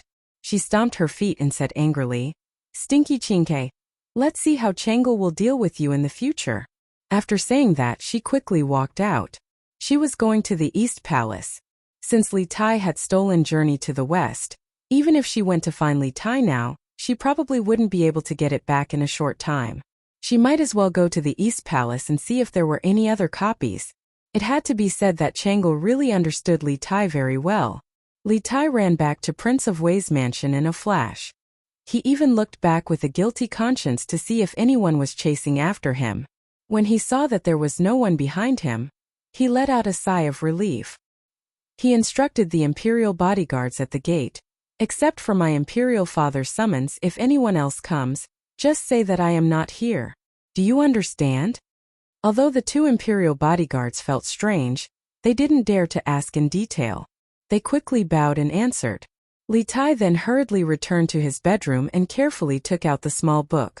Then he couldn't wait to start reading again. His mind slowly entered the bizarre world of Journey to the West. Chapter 50. Last night, the more Li Changqian read Journey to the West, the more he read, the more excited he became. It wasn't until the third quarter of the morning that he began to feel sleepy. Unable to endure, he could only reluctantly put down the book and fall into a deep sleep. If Li Zishuan knew that Li Changqian had not finished Journey to the West, after reading for so long, he would definitely despise him deeply. The vernacular version of Journey to the West only had 39 chapters and no more than 100,000 words. Compared to Li Zishuan's previous life speed of reading a novel of 3 to 4 million words in 3 days, it was simply too slow. When Changle arrived, Li Changqian was still sleeping soundly. In the past, this kind of situation was not common. As the heir to the throne, laziness would be impeached. Moreover, as the crown prince, he had to pay respects to the empress every morning. "This servant pays respects to your imperial highness." Seeing Princess Changle leisurely walk over, Yenner promptly stepped forward to pay her respects. Nodding her head, Changle asked, Where is Big Brother Crown Prince? Her voice was as clear and melodious as an oriole's, as if waking up the entire garden. Hesitantly, Yenna replied, Reporting to the princess, the Crown Prince, has not yet woken up. Changle wrinkled her beautiful brows, somewhat incredulous. She said, Quickly wake Big Brother Crown Prince up. In a moment we still have to pay respects to Imperial Mother. Finished speaking, she entered the palace. Hearing this, Yenna promptly went to the Crown Prince's sleeping quarters and woke him up. A short moment later, Li Changqian walked out, yawning with 2 dark circles under his eyes. Ha, Changle came so early. Seeing Changle sitting there, Li Changqian casually greeted her. Rolling her eyes, Changle angrily said, Big Brother Crown Prince, why did you wake up so late today? Don't you know what time it is? We still have to pay respects to Imperial Mother. Hearing this, Li Changqian's drowsiness immediately dissipated. Yander, quickly help me wash up. On the palace road, brother and sister hurriedly made their way to the inner court. Seeing Li Changqian lose his self-control today, Changle curiously asked, Big Brother Crown Prince, what's wrong with you today? You look listless. Li Changqian said embarrassedly, I was reading Journey to the West last night and forgot the time. Hearing Journey to the West, Changle remembered the purpose of going to the Eastern Palace in the morning. She said angrily, Brother Crown Prince, the Journey to the West that you gave me last night was secretly taken away by Brother Qingke this morning. Brother Qingke is too much. She wrinkled her nose. Li Changqian was stunned. His younger brother had always considered himself a modest gentleman. How could he do such a tasteless thing? But seeing that his younger sister was a little unhappy, he coaxed her. Don't be angry, Changle. After I gave you a book yesterday, I asked Zhang Gailing to copy a few more. They should have finished copying by now. After we pay our respects to Mother, you can follow me back to the Eastern Palace to get them. Hearing this, Changle was overjoyed. She secretly thought that Brother Crown Prince was so considerate. That's great. Thank you, Brother Crown Prince. After paying her respects to Empress Zhangsun, Changle impatiently pulled Li Changqian to the Eastern Palace. Just now, Changle had not made any complaints about Li Tai in front of her Imperial Mother. She only believed that Li Tai was playing around with her, and was not truly angry. It was not worthwhile to tell her Imperial Mother, and have Li Tai be criticized. It had to be said that Princess Changle's heart was extremely good. Li Changqian could only call for Zhang Gui, and have him fetch another copy of Journey to the West for Changle. Changle took the book and fondled it admiringly. If it were not for the fact that this was not the right place, she would have immediately flipped it open to read the story. Li Changqian understood his younger sister's feelings. He said, Changle, quickly go back and read. Today, I still have to make a trip out of the palace to return the original copy of Journey to the West to Lan. While I'm at it, I'll bring an interesting person to Li Zishuan. Changle curiously asked, Who is it? Li Changqian kept her in suspense. Someone who is like Li Zishuan, always having some strange and wonderful ideas. Oh, that's right. Yesterday, I saw a very interesting toy at the Li estate. It's called a skateboard. It's very suitable for you, Changle. I also plan to open a shop with Li Zishuan that will specialize in selling these strange and bizarre items. Hearing this, Changle became even more interested. Hearing Crown Prince say this, Changle is also interested. If Crown Prince brother does not have enough money, Changle can lend some of her private savings to Crown Prince brother. Li Changqian thought it over. The daily expenses of the Eastern Palace were quite large. To take out 200 strings of coins at once and have to scrape them together was truly troublesome. He said, Changle, why don't you take out 100 strings of coins? I'll give you 10% of the shares. What do you think? Changle was very excited to have the opportunity to open a shop. Okay. Tomorrow I'll have someone send the money over. It's a pity that I still have to attend the palace ceremony today. Otherwise, I would be able to leave the palace with Crown Prince brother and take a look at that shop. Li Changqian comforted her. There's no rush. When the shop officially opens, you can come with me. Prince Wei's residence. Li Tai had not gone out ever since he returned in the morning. He even forgot to greet Zhang Sun. This little fatty was lying on the bed, reading Journey to the West, with great interest while muttering to himself, "Sigh, this monkey is really too heaven-defying. He even dares to bully the Jade Emperor. This is really King satisfying. Wow, this golden hoop incantation is really powerful. This monkey won't dare to be impudent in the future.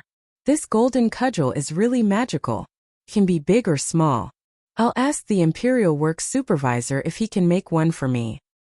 This Zhubeiji is really funny. I can't take it anymore. Haha. Sigh, why is this damned monk so stupid? This old woman is obviously a transformation of the Whitebone spirit. How can he not see it? If I were Sun Wukong, I would definitely beat this damned monk to death with a single blow. I'm so angry. Huff huff. The maids outside the bedchamber could not help but look at each other in dismay when they heard Prince Wei's angry curses and laughter. They thought to themselves, could it be that Prince Wei had lost his mind? Li Tai was quick-witted. His reading speed was much faster than Li Qingxian's. He finished reading Journey to the West in one morning. Sigh, it's finished so quickly? Which damned person wrote this? It's so short. He could have written another 100 or so chapters. Li Tai said angrily as he flipped through the book and realized that it was gone. He angrily threw the book to the ground. However, even though he threw the book away, he could not help but recall the story he had just read. Li Tai hesitated for a while before picking up the book. He muttered, "This story is really interesting. Let me see who wrote this book. I'll get him to write a story for me later." He saw a person's name on the cover of the book. Li Zishuan? I've never heard of him. However, this person is quite talented to be able to come up with such an interesting story. However, the writing style is immature. Why does it look like it was written by a child? It's such a good story, but the writing is so lousy. It's a disgrace to the educated. Li Tai was still thinking about how talented the person who could come up with such an interesting story was. However, when he saw the words, he could not help but feel angry. The young eunuchs of the Eastern Palace copied the original handwriting in order to respect the original author. At this moment, the words that Li Tai saw were naturally immature. In the eyes of a prince like him, who had a small accomplishment in calligraphy, these words were like dog scratches. They were not worthy of such an interesting story. Thinking about it this way, although the person who wrote this story had a strange idea, it was only a little clever. It could not be compared to this prince's talent. Li Tai stroked his chin and thought narcissistically. P.S. Some people are thinking that the story is progressing too slowly. Even now, the main character hasn't come up with many inventions. Swordsmen admit that this is indeed the case. Swordsmen in the early stages of the story have to spend a lot of time and effort to portray the personalities of the characters around the main character, to set up a stage for the main character. Swordsmen don't want the main character to only come up with inventions. Swordsmen want to create characters with flesh and blood. They don't want to simply copy modern inventions and bring them back to ancient times to build up the plot. This is too blunt. The main character will slowly bring in many advanced technologies that Great Tang doesn't have. There will be many exciting things. Everyone, don't be anxious. However, swordsmen will make sure that every invention comes naturally. This is a story with flesh and blood. It isn't a simple encyclopedia that relies on inventions. Swordsmen want to let the main character fully assimilate into Great Tang before changing it. If the main character comes up with advanced technologies, the main character won't be able to acclimatize. Swordsmen want to make the plot more natural and rich. So everyone, don't be anxious. You will fall in love with many characters in the story. Swordsmen are already sick of fast food novels. Swordsmen don't want to write fast food novels. Those novels are enjoyable for a moment, but after a while, they become boring and don't leave an impression on the readers. Thus, readers who want to see the main character using advanced technologies to show off his skills in Great Tang, be patient. Whatever you want, this book will have it. It just needs to be set up so that when the conditions are right, success will come naturally. Don't you think so? Chapter 51. Iron Egg, are your injuries better? After breakfast, Li Zishuan came to Minghuaxian to check on Iron Egg's injuries. When Iron Egg saw that the young master had come, he quickly got up but was pressed down by Li Zishuan. He could only continue to lie down and said, "Young master, Iron Egg's injuries are almost healed. He should be able to get out of bed tomorrow." Li Zishuan nodded and said, "And that's good. Pay more attention to rest. Tell Xiao He what you want to eat. And thank you, young master. Iron Egg said gratefully. Li Zishuan saw that there was nothing he could do here, so he nodded and turned to leave. Iron Egg stretched out his hand and wanted to say something, but in the end he didn't have the courage and put down his hand dejectedly. Hey, young master, you're here? Li Zishuan had just gone out when he bumped into Han Yushi, who had just returned with a basin of clothes. Li Zishuan looked at the clothes Han Yushi was carrying and frowned. Why did you go to wash the clothes? Why didn't you let the servants in the manor wash them? Hearing the concern in Li Zishuan's words, Han Yushi said shyly, Young master, Yushi isn't a spoiled young lady from a big family. Yushi can do these things herself. Li Zishuan was a little helpless and couldn't persuade her anymore. He could only remain silent. Han Yushi suddenly seemed to think of something and exclaimed, Ah, young master, I almost forgot about business. Please wait for Yushi for a while. After saying that, she hurriedly ran into the room, leaving behind a confused Li Zishuan. After a while, Han Yushi came out with a wine gourd. Li Zishuan looked at it and found it familiar. After thinking carefully, it seemed that when Yushi ran over to ask for help yesterday, she was carrying it. He couldn't help but be a little puzzled. Young master, Iron Egg and I entered the city this time mainly to bring some of the first batch of fruit wine for you to try. After what happened yesterday, Yushi almost forgot about it. After saying that, Han Yushi herself felt a little embarrassed. Li Zishuan laughed in spite of himself. But when he thought of the fruit wine he had drunk at the Han Manor, Li Zishuan really missed it. Just as he was about to open it and smell the wine, he saw the little girl, Xiao He, hurriedly running over, as if someone was chasing after her. Young master, Grand Crown Prince is here. The young maidservant ran over and said while panting. If it was in the past, she wouldn't have been so nervous. However, ever since she found out that Li Zishuan was the crown prince yesterday, she was so scared that she screamed when she saw Li Zishuan today. She quickly ran over to find Li Zishuan. This made Li Changqian very gloomy. He thought to himself, could it be that my complexion is not good today? Li Zishuan, on the other hand, was very calm. He made a no sound and said, If the crown prince is here, then he's here. How can you be so flustered? You have to be as calm as me. After saying that, he turned and said to Han Yushi, Then Yushi, I'll leave first. I'll come back later to try this wine. Call me if you need anything. Han Yushi nodded. Li Zishuan came to the front hall, and found that it wasn't just Li Changqian. There was also a man around 16 or 17 years old accompanying him. That man was quite handsome, but he didn't care about his appearance and was dressed very casually. After Li Zishuan came in, he bowed to Li Changqian and said, Greetings, Your Highness the Crown Prince. In private, he could call Li Zishuan brother, but now that there were outsiders, Li Zishuan didn't want to give others something to use against him because of such a small matter. Li Changqian hurriedly said, Brother Zishuan, there's no need to be so courteous. Today, I'll introduce you to an interesting person. This is Yan Xiaoning, the son of the Minister of Works, Yan lied. He's obsessed with the art of machinery. Xiaoning, this is Li Zishuan. I've mentioned to you before that he's quite good at all kinds of exquisite machinery. Moreover, his imagination is often wild and unrestrained, always exceeding expectations. The two of you should be able to become like-minded friends. Hearing Li Changqian's introduction, Li Zishuan was secretly surprised. He only asked Li Changqian to help him find a skilled craftsman. Who knew that he would actually trick the son of the Minister of Works? How could he afford to hire such a great person? However, the name Yan lied was somewhat familiar. Li Zishuan stopped his wild thoughts and cupped his hands. Greetings, Brother Xiaoning.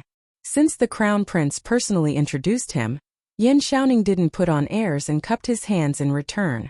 He smiled and said, Greetings, younger brother. I've heard from the Crown Prince that younger brother always has wonderful ideas and can create many new strange things. Today, I've specially come to broaden my horizons. Li Zishuan said modestly, I don't dare. The Crown Prince has overpraised me. If Brother Xiaoning doesn't mind, you can call me Little Xian. Li Changqian was a bit impatient when he saw the two of them dawdling. He stepped forward and patted their shoulders. He smiled and said, All right, stop pretending. We'll all be good friends in the future, so there's no need to be so polite. Haha. The three of them laughed. Yin Xiaoning's disguise was torn off by Li Zixuan and his true face was revealed. He didn't continue to be polite with Li Zixuan and went straight to the point. Little Xian, I've heard from the Crown Prince that you've made a scooter. It's quite interesting. Can you show it to me? Li Zixuan wasn't used to the way he spoke just now. Seeing Yin Xiaoning immediately change his style, he was quite happy. He said, no problem. Since Brother Xiaoning wants to see it, then follow me. Lan'er should be in the west courtyard at this time. Other than sleeping in the backyard, this little girl would usually stay at Li Zixuan's place. Li Zixuan brought the two of them to his courtyard. As expected, he saw Lan'er riding a scooter in the west courtyard with Xiaoxi looking after her. Li Zixuan waved his hand and shouted, Lan'er, come over quickly. Lan'er heard her brother's call and quickly turned her head. She rode the scooter and ran over like a gust of wind. Xiaoxi also ran over behind her. Ever since Yin Xiaoning entered the courtyard, his eyes never left the scooter under Lan'er's feet. Currently, the only means of transportation on land in the Tang dynasty were horses and carriages. It was the first time Yin Xiaoning saw such a light and fast scooter. He couldn't help but be captivated by it. Greetings to the Crown Prince. Xiaoxi quickly bowed when she came over. She also knew Li Chengqian's true identity yesterday. Li Chengqian waved his hand and said, no need to be so polite. Other people were afraid of Li Chengqian, but Lan'er wasn't. She was still young and didn't know how terrifying imperial power was. The little girl put the scooter aside and came to Li Chengqian's side. She said, Big brother Gaoming, did you bring Lan'er's journey to the west? Li Chengqian smiled bitterly. This little girl wanted to return something to him the moment they met, but luckily he brought it over today. He passed the booklet in his hand to her and smiled. I brought it. To thank Lan'er, Big brother Gaoming also brought a gift for Lan'er. As he spoke, he took out a palm-sized jade white lion from his sleeve. Wow, so cute. Thank you, Big brother Gaoming. Lan'er won't ask Big brother Gaoming for the previous request. Lan'er snatched the jade white lion and cheered. Li Chengqian was overjoyed. He didn't expect to get such a pleasant surprise by giving a jade white lion. No one wanted to owe someone a favor all the time, not to mention that he was the empire's heir. Every action of his was important. Li Chengqian secretly thought that this jade white lion was really worth it. Li Zixuan secretly shook his head. This little girl really picked up sesame seeds and threw away watermelons. Obviously, a promise from Li Chengqian was much more precious than this little toy. However, this was his little sister's own choice. Li Zixuan didn't want to interfere. Lan'er, come and greet your big brother Xiaoning. He's here to make something fun for you today. Li Zixuan saw that after talking for so long, he actually forgot that Yin Xiaoning was at the side. He quickly said. When Lan'er heard this, her eyes instantly lit up. Other than eating, a child's hobby was nothing more than playing. Lan'er went forward and said obediently, Lan'er greets big brother Xiaoning. A cough cough. Hello little sister Lan. Hearing someone call him, Yin Xiaoning quickly shifted his gaze from the scooter. At this time Lan'er mischievously shook the jade white lion in her hand and blinked her eyes. She meant, where's the greeting gift? Yin Xiaoning was dumbfounded. His mind wasn't here just now, so he didn't know what was going on. This was like a child asking for a red packet from an adult during Chinese New Year. Li Zixuan didn't know whether to laugh or cry. He scolded, Lan'er, don't be rude. Oh. Chapter 52. Little Xian, can you lend me your scooter to take a look? The few of them had just sat down on the stone bench in the west courtyard. They hadn't even exchanged greetings for a while when Yin Xiaoning couldn't help but ask impatiently. Yin Xiaoning seemed to be an impatient person. Li Zixuan found it funny and said, no problem, brother Xiaoning, you can take a look if you want. Hearing this, Yin Xiaoning hurriedly placed the scooter on the stone table. Then, he came over and observed it carefully. From time to time, Yin Xiaoning would flip the scooter around while sighing. In less than 15 minutes, Yin Xiaoning had thoroughly studied the structure of the scooter. He put down the scooter, looked at Li Zixuan and said, Li Zixuan, little Xian, although the structure of this scooter is simple, its creativity is really surprising. Why didn't I think of such a simple and convenient thing before? I really can't figure it out. Yin Xiaoning hit his head in annoyance after he said that. Li Zixuan smiled and said, Brother Xiaoning, you don't have to be annoyed. Actually, think about it carefully. The structures of many things that we use in life are generally not complicated. For example, the structure of a carriage is also very simple. But why didn't anyone think of making a carriage hundreds of years ago? In the end, it's a person's creative thinking problem. My master once told me that there's nothing that can't be done, because sometimes creativity is far more valuable than technology. If your thinking isn't broad enough, you'll never be able to create valuable new things.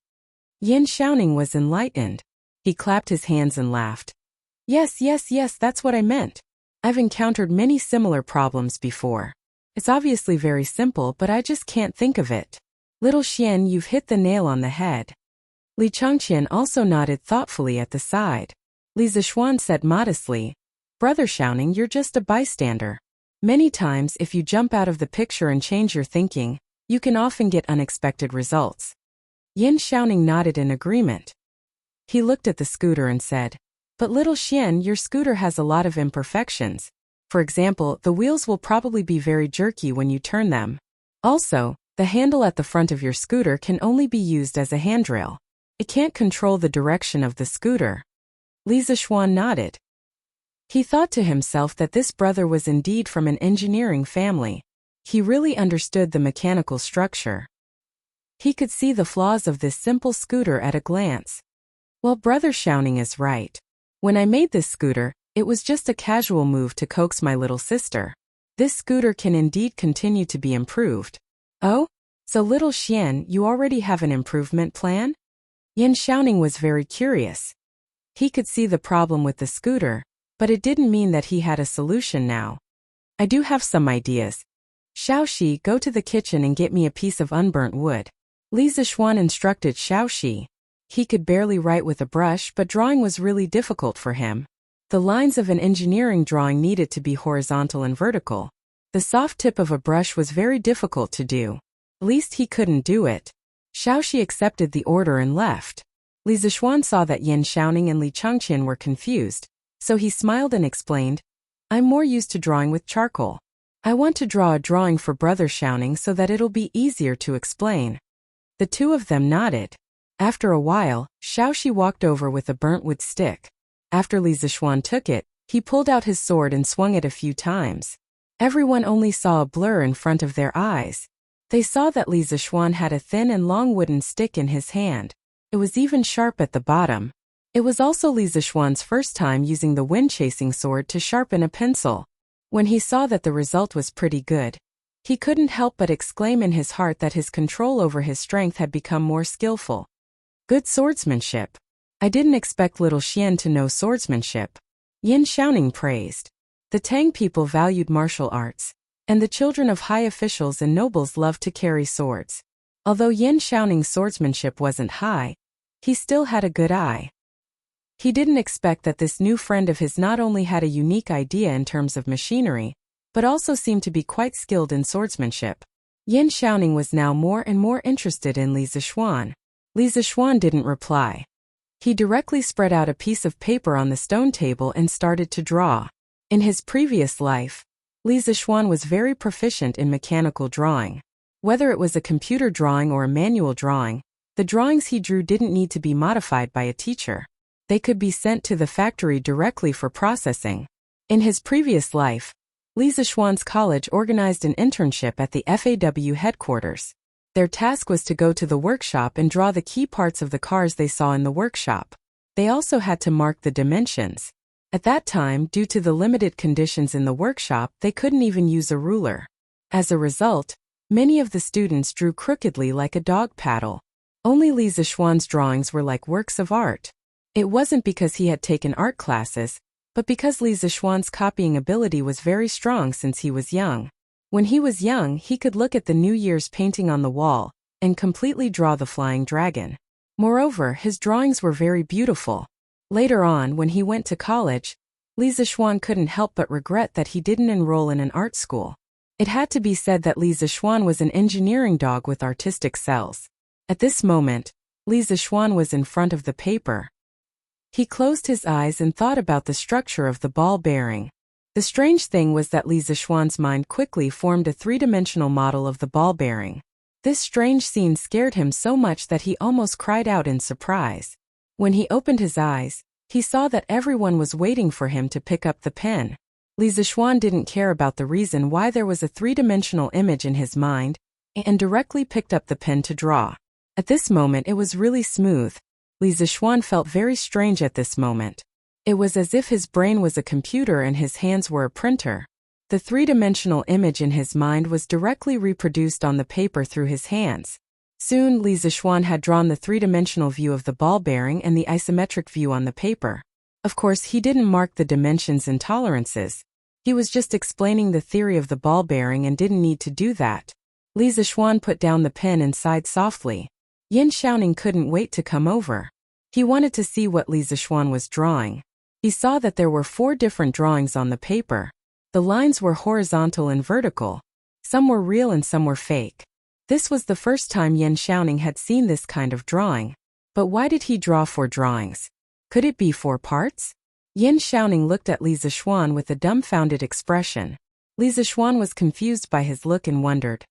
What's wrong, Brother Xiaoning? Is there something wrong?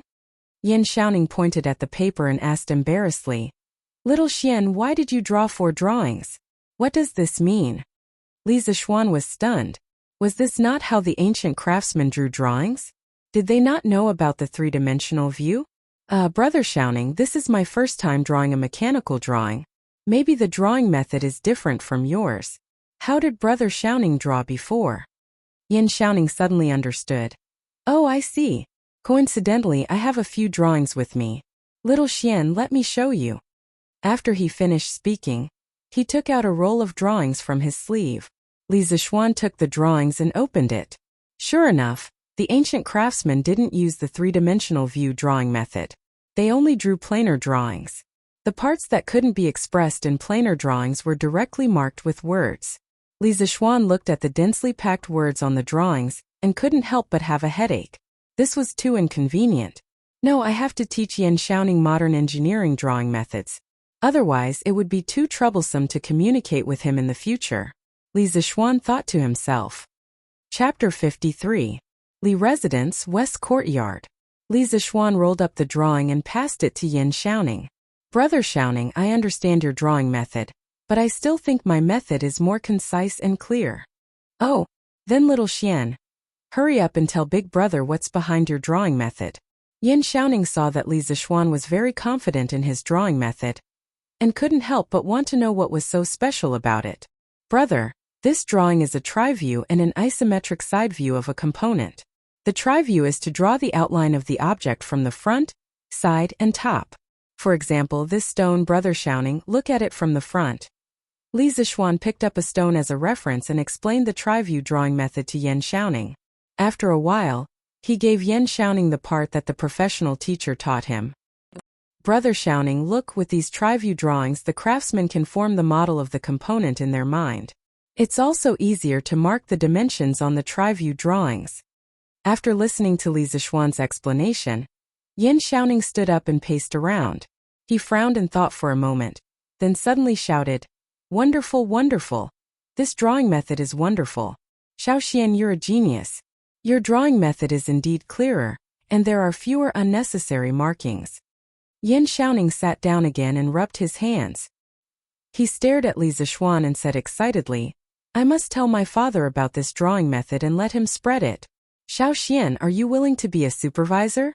If my father knows of your talent, he'll definitely be willing to ask His Majesty for an official position for you. Li Zixuan shook his head. Thank you for your kindness, Brother Xiaoning. I've been away from home for many years and just came back a few days ago. I don't want to be an official yet.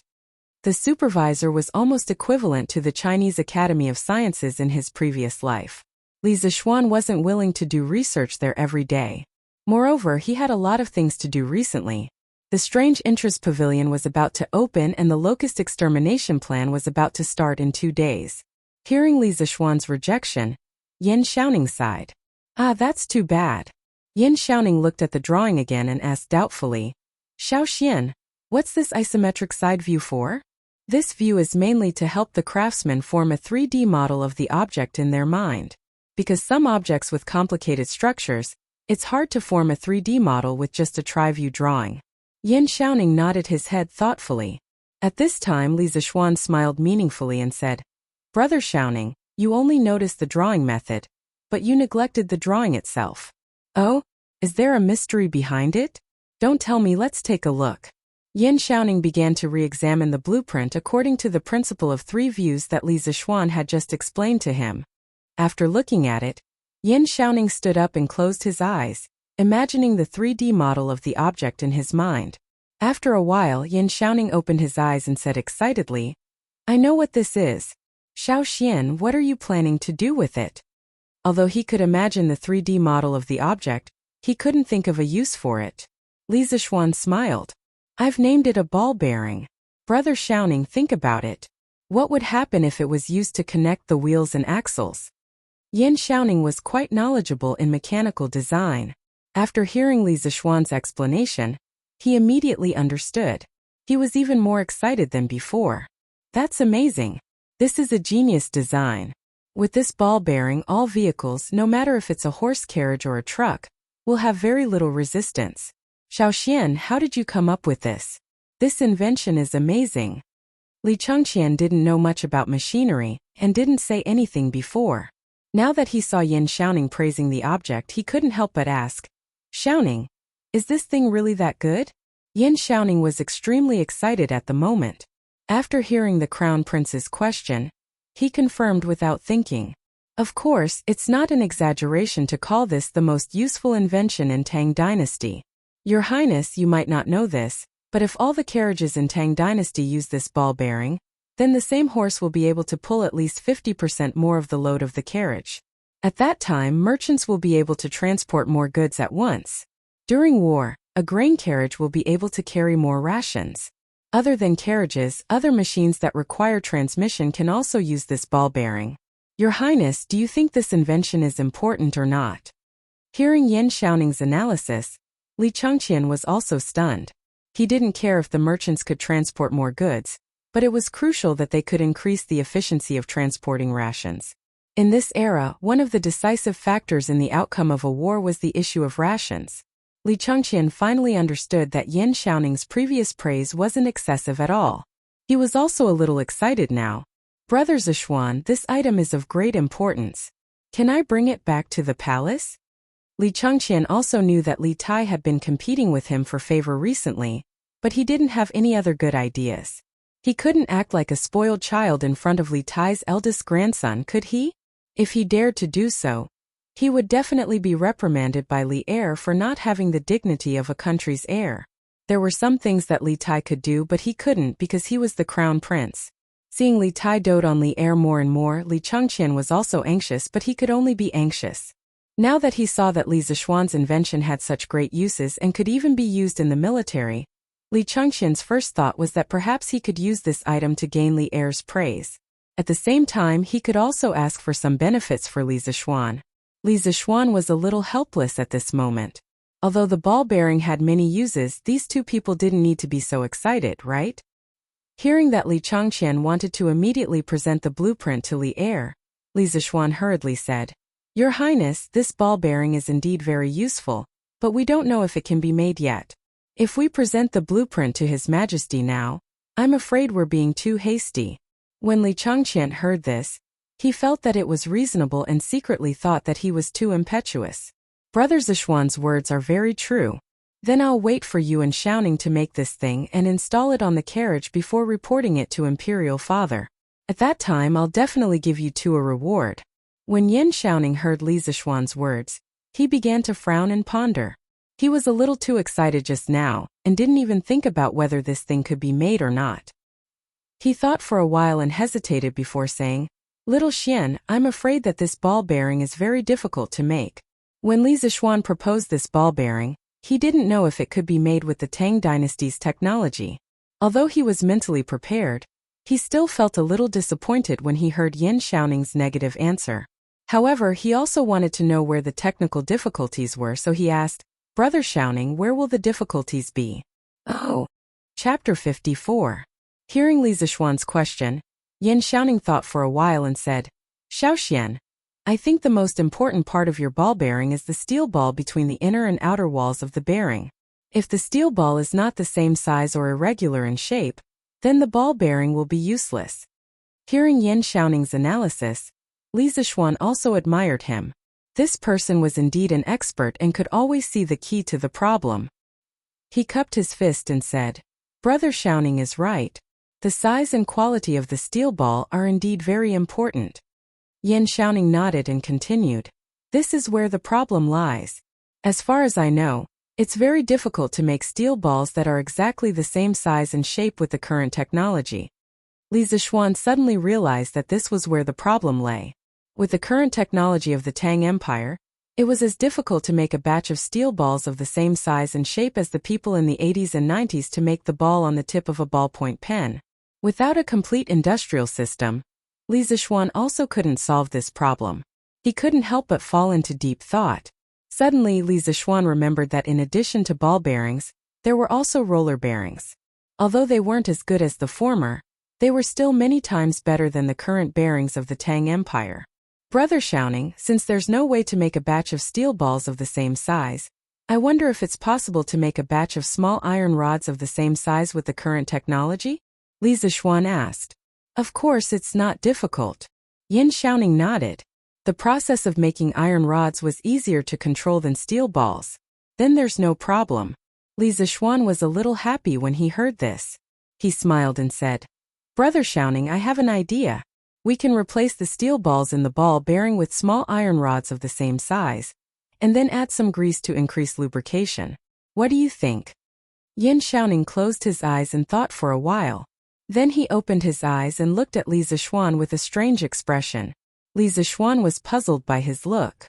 He touched his nose and said, "Brother Xiaoning, what's wrong?" Yan Xiaoning sighed and said, "Xiaoxian, you're really a monster. Why do you have such wonderful ideas one after another? In the past, I thought that I was extremely smart. Today, it's really infuriating to compare myself to others. I really want to break open your head and see what's inside." Li Zixuan laughed and said, "Don't worship me. I'm just a legend, huh?" Yan Xiaoning was speechless. Li Chengqian interrupted, "Xiaoning, does that mean you can create it?" Yan Xiaoning nodded and said, "Your Highness, if we use this plan, we can indeed make it. Although it may not be as good as the ball bearings, compared to the bearings currently in use, this kind of roller bearing is still completely superior. As for the specific performance, we can only test it after it's built and installed in the car." Li Chengqian said excitedly, "That's good. Xiaoning, you'll have to work hard for the next few days to make this thing. I'm looking forward to seeing how light and convenient my Tang Empire's carriages will be after installing this bearing." Yan Xiaoning replied, "Yes, Your Highness. When I get back, I'll have my father ask the supervising craftsman to make a batch first." Li Chengqian nodded and looked at Li Zixuan. He smiled and said, "Brother Li Zixuan, are you satisfied with the people I brought to you today?" Li Zixuan laughed and said, "Satisfied, of course I'm satisfied. Brother Xiaoning is not only skilled, but also straightforward. It's my fortune to have such a friend." Yan Xiaoning also laughed and said, "Haha, I'm also very happy to have a good friend like you, Xiaoxian." Li Zixuan also had the intention to rope in a technical talent like Yan Xiaoning. He said, "Brother Xiaoning, the Crown Prince and I have opened a strange interest pavilion that specializes in selling rare items like scooters. Moreover, I have a lot of other interesting things in my mind that I'll make and sell in the future. I wonder if Brother Xiaoning is interested?" Yan Xiaoning slapped his thigh and agreed, "Of course I'm interested. I just don't know how to cooperate." He wasn't very interested in making money. He was mainly interested in the other interesting things that Li Zixuan had mentioned. He wanted to see what other ideas Li Zixuan had in the future. Li Zixuan explained, "Currently, the Crown Prince of the Strange Interest Pavilion owns 30% of the shares with 200 strings of cash, and his network of connections.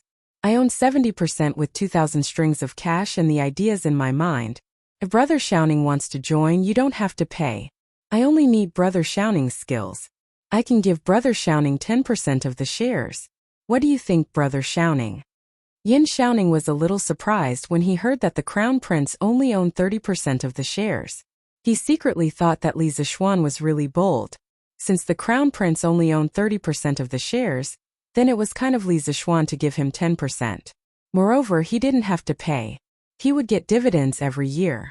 He could also stay by Li Zixuan's side and see his creative ideas. Thinking about it this way, it was quite worth it. Yan Xiaoning nodded and agreed. Okay, then let's cooperate happily in the future.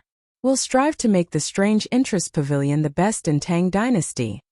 There was finally a technical backbone in the team. Moreover, Yan Xiaoning's father was the Minister of Works. If he joined the team, they could borrow part of the research and development ability of the works supervisor. Li Zixuan breathed a sigh of relief and said, Okay, then the Crown Prince and I will be the chairman and vice chairman of the Strange Interest Pavilion. I'll be in charge of the future development of the Strange Interest Pavilion. The Crown Prince can just sit there and wait to collect money. Brother Xiaoning, you'll be the technical director of the Strange Interest Pavilion. You'll be in charge of technology and production. Technical director? What was that? Why did it sound like a eunuch? Yan Xiaoning frowned and said, Can you change my position? Li Zixuan. They chatted for a while. Seeing that it was getting late, the two of them got up and prepared to leave. Li Zixuan suddenly remembered that there was one more thing that he didn't say, so he added, Brother Xiaoning, I'm planning to sell the scooters in the first batch of goods in the Strange Interest Pavilion. However, we don't have a workshop yet. I wonder if you can commission the work supervisor to produce 300 of these scooters first. We can pay the wages and materials according to the market price. Yan Xiaoning nodded. No problem, I'll go back and tell my father. Apart from completing the tasks assigned by the higher-ups, the work supervisor would usually take on some private jobs to support the family. As long as it didn't affect the government's tasks, the higher-ups would turn a blind eye to it. Li Zixuan said happily, Then I'll leave it to you. However, we must have our own workshop in the future. If Brother Xiaoning knows any familiar craftsmen, I can spend a lot of money to hire them. Yan Xiaoning nodded his head in agreement. I'll take note of that in the future. At this moment, Li Changqian spoke up. Brother Zixuan, there is something that I forgot to tell you. Today I've given 10% of the shares to Chang'e. In the future, she can be considered one of the shareholders of our Strange Interest Pavilion. Li Zixuan was very fond of that clever and gentle little girl. Thinking it over, he said, Since Her Imperial Highness the Princess wishes to become a shareholder, then I'll give 10% of my shares to the princess. There's no need to give it to the Crown Prince. His father's words last night were reasonable. The Crown Prince represented the imperial family. If he only gave 30% of the shares, it would be hard to avoid gossip. Fortunately, he could use Princess Chang'e's name to give another 10% of the shares. This way, as long as the Strange Interest Pavilion didn't take the initiative to court disaster, there would be no worries about its future. Li Zixuan was somewhat surprised. He didn't expect Li Zixuan to be so generous today. However, it would be a waste if he didn't take advantage of this opportunity. Smiling, he said, Then I'll thank Brother Zixuan for his good intentions on behalf of Chang'e. There's no need for your Imperial Highness to be so courteous. Since the matter had been settled, Li Changqian and Yan Xiaoning took their leave. Li Zixuan inwardly breathed a sigh of relief. The Strange Interest Pavilion had finally taken shape. Chapter 55. After lunch, Li Zixuan recalled that Han Yushi wanted him to try the newly brewed fruit wine in the morning, but he was interrupted by Li Changqian and Yan Xiaoning. Thinking of this, Li Zixuan went to Mingyuexian to look for Han Yushi. Young master, you're here? Han Yushi said happily. Yes, I was about to try the newly brewed fruit wine in the morning, but I was interrupted, so I came over to try it in the afternoon. Li Zixuan nodded. Young master, please take a seat here. Yushi will pour you some wine. Li Zixuan smiled and nodded. Han Yushi then walked into the room to get the wine. After a while, Han Yushi came out with a wine gourd and a wine glass. Young master, please try it. Han Yushi poured a glass of wine and handed it over. Li Zixuan took the wine glass and sniffed it lightly. A mellow fragrance of wild fruits entered his nostrils, making him feel as if he was in a forest. Li Zixuan took a sip. It was sweet and mellow. Although he had drunk it once at the Han village, he still felt amazed when he drank it again. Yushi, who did you learn how to brew wine from? I see that many brewers in the city don't brew as good as yours. Li Zixuan drank the fruit wine and couldn't help but ask in confusion. Hearing Li Zixuan's praise, Han Yushi smiled and said, "Young master, you flatter me. How can Yushi's skills be compared to the brewers in the city? My mother taught me how to brew wine. My father always loved to drink the wine my mother brewed. Later on my mother passed away, so I brewed wine for my father." He didn't expect Yushi's mother to be a master brewer. Li Zixuan continued to ask, "Yushi, other than fruit wine, do you know how to brew other wines?" Han Yushi nodded and said, "Yes, my mother also taught me how to brew white wine and sake. These include Ingzhou's Fushui, Wuqing's Ruoxia, Hezhong's Mulberry, Yuzhou's Ichuan, Xingyang's Tuku, Fuping's Shidonkin, Jiannan's Braised Spring, Hudong's Qianhe Grape, Lingnan's Yunqi Baluo, Yiqing's Juishuanyang's Ishui, Cheese Lu Wine, and so on." Han Yushi counted with her fingers and listed all the wines she knew how to brew. Li Zixuan was dumbfounded. Was that even possible? Yushi, how did your mother make so many kinds of wine?" Han Yushi thought for a moment and said, "I heard from my mother that my grandfather, Du Daoling, was the most famous winemaker in the former Sui dynasty when he was alive. Even Minister Wei Xuanqing of my dynasty praised his winemaking skills. My mother learned her winemaking skills from my grandfather." Li Zixuan asked curiously, "Who is Wei Xuanqing?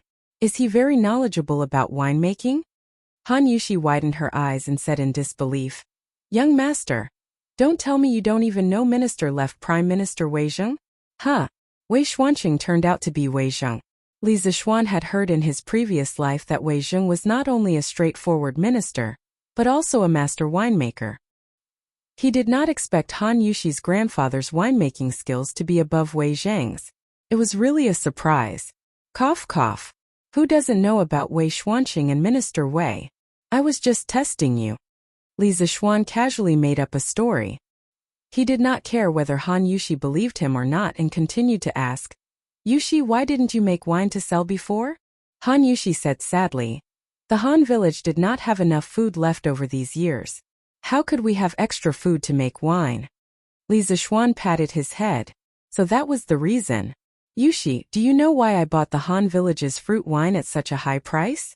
Han Yushi said gratefully, "Yushi knows that young master is helping the Han village.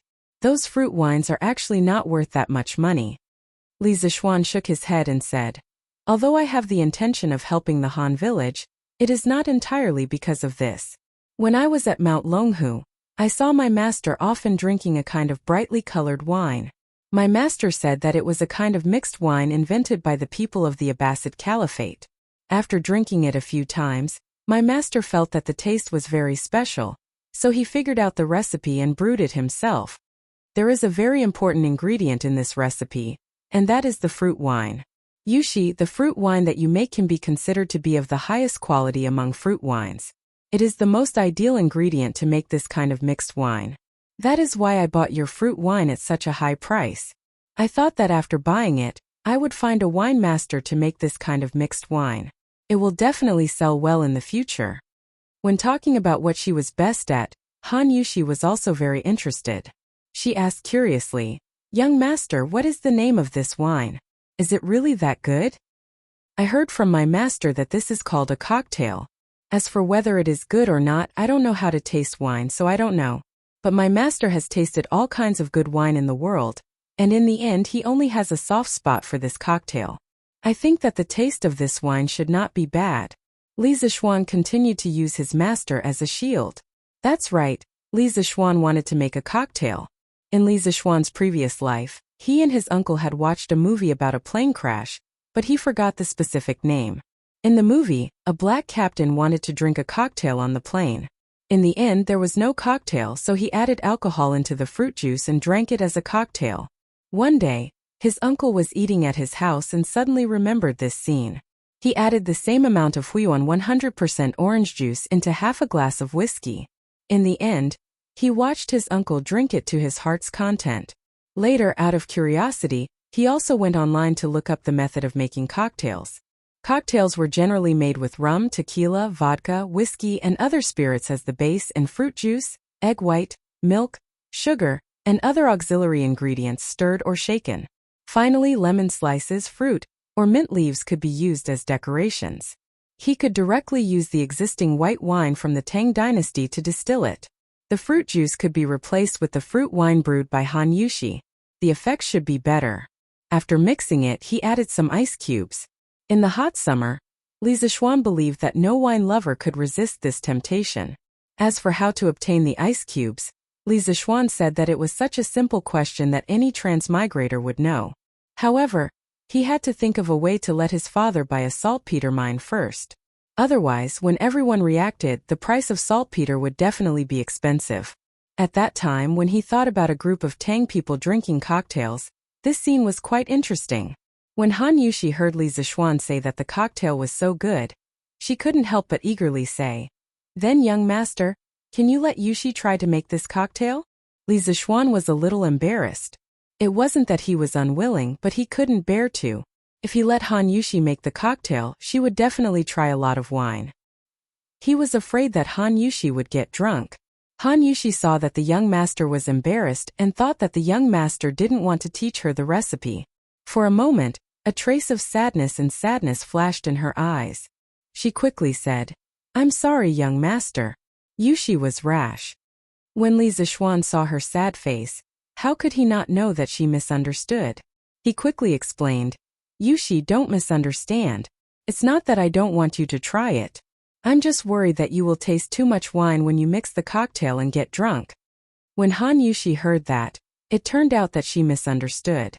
Her face turned from sadness to joy and said embarrassedly, "Young master, you don't have to worry about this. Yushi has a special physique.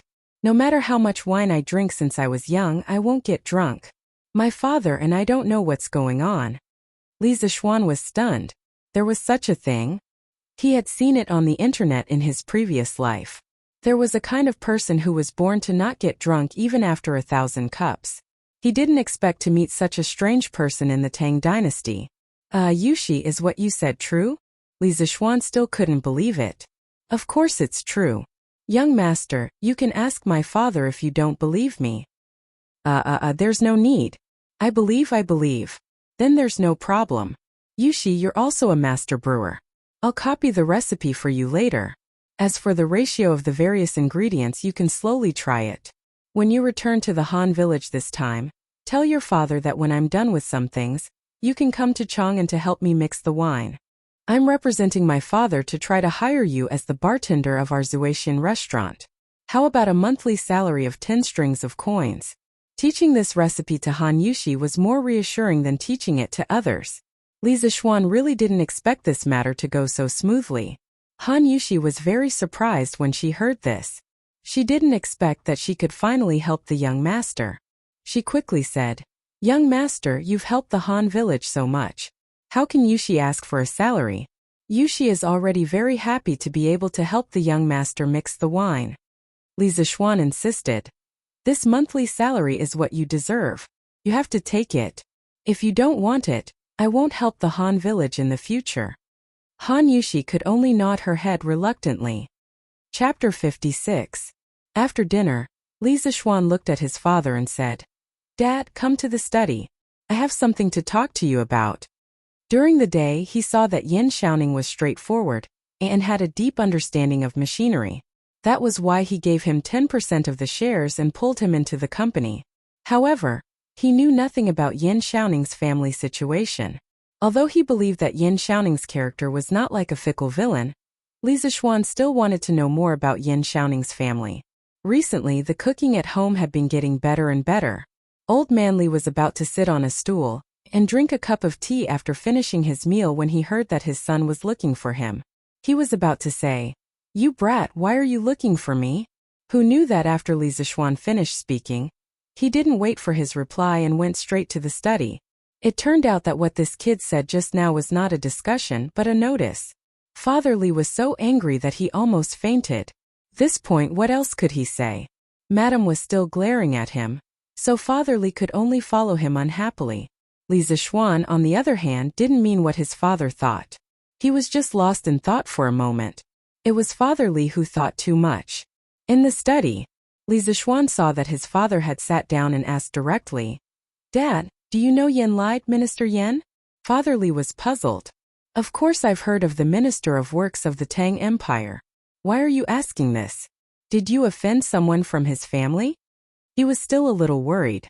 No, Dad, what are you thinking? Am I the kind of person who likes to stir up trouble? It's mainly because the Crown Prince brought Minister Yan's son, Yan Xiaoning, over today to talk to me about the wonderful pavilion. I saw that Yan Xiaoning was straightforward and was quite proficient in machinery, so I gave him 10% of the shares and pulled him into the wonderful pavilion. Father Li was a little surprised when he heard this. A light flashed through his eyes. Sinister, is your wonderful pavilion really that promising? Why do so many people think highly of him? He had originally thought that this strange interest pavilion was just something his son was doing for fun, so he didn't think much of it. Who knew that the Crown Prince would want to invest? And now the son of the Minister of Works, Old Man Li, who had been in business for many years, immediately smelled a business opportunity. Could there really be a great opportunity here? Li Zishuan said proudly, "Of course, father. My wonderful taste pavilion is going to dominate the Tang Empire in the future. Anyone with foresight can see the bright future of the wonderful taste pavilion. I don't care about my son showing off." Li Jingma pondered for a while, then looked at Li Zishuan and said, "Sinister, if you want to make this shop bigger and stronger, you can't do it without a lot of money. How about I give you 3,000 strings of cash for 20% of your Strange Taste Pavilion shares?" Li Jingma thought about the chicken that his son had eaten. Now he had high hopes for his Strange Interest Pavilion and wanted to get a share of the profits. When Li Zishuan heard this, he immediately shook his head like a rattle drum. "Father, this Strange Interest Pavilion is my first business. I don't have many shares in my hands. Besides, we are a family. Why should we be so clear about it?" This little rascal. Old Man Li could only stare at him angrily. "Father, I'm still talking about business with you. What do you think of the Yan family? There won't be any problems if I cooperate with Yan Xiaoning, right?" Seeing that his father was leading him astray, Li Zishuan quickly changed the topic. Li Jingma thought about it seriously, then said slowly, "I've heard of Minister Yan. Minister Yan came from an engineering family. He was a master craftsman in the 9th year of Wuda, and was promoted to the Minister of Works this year. Minister Yan is an upright person with superb skills.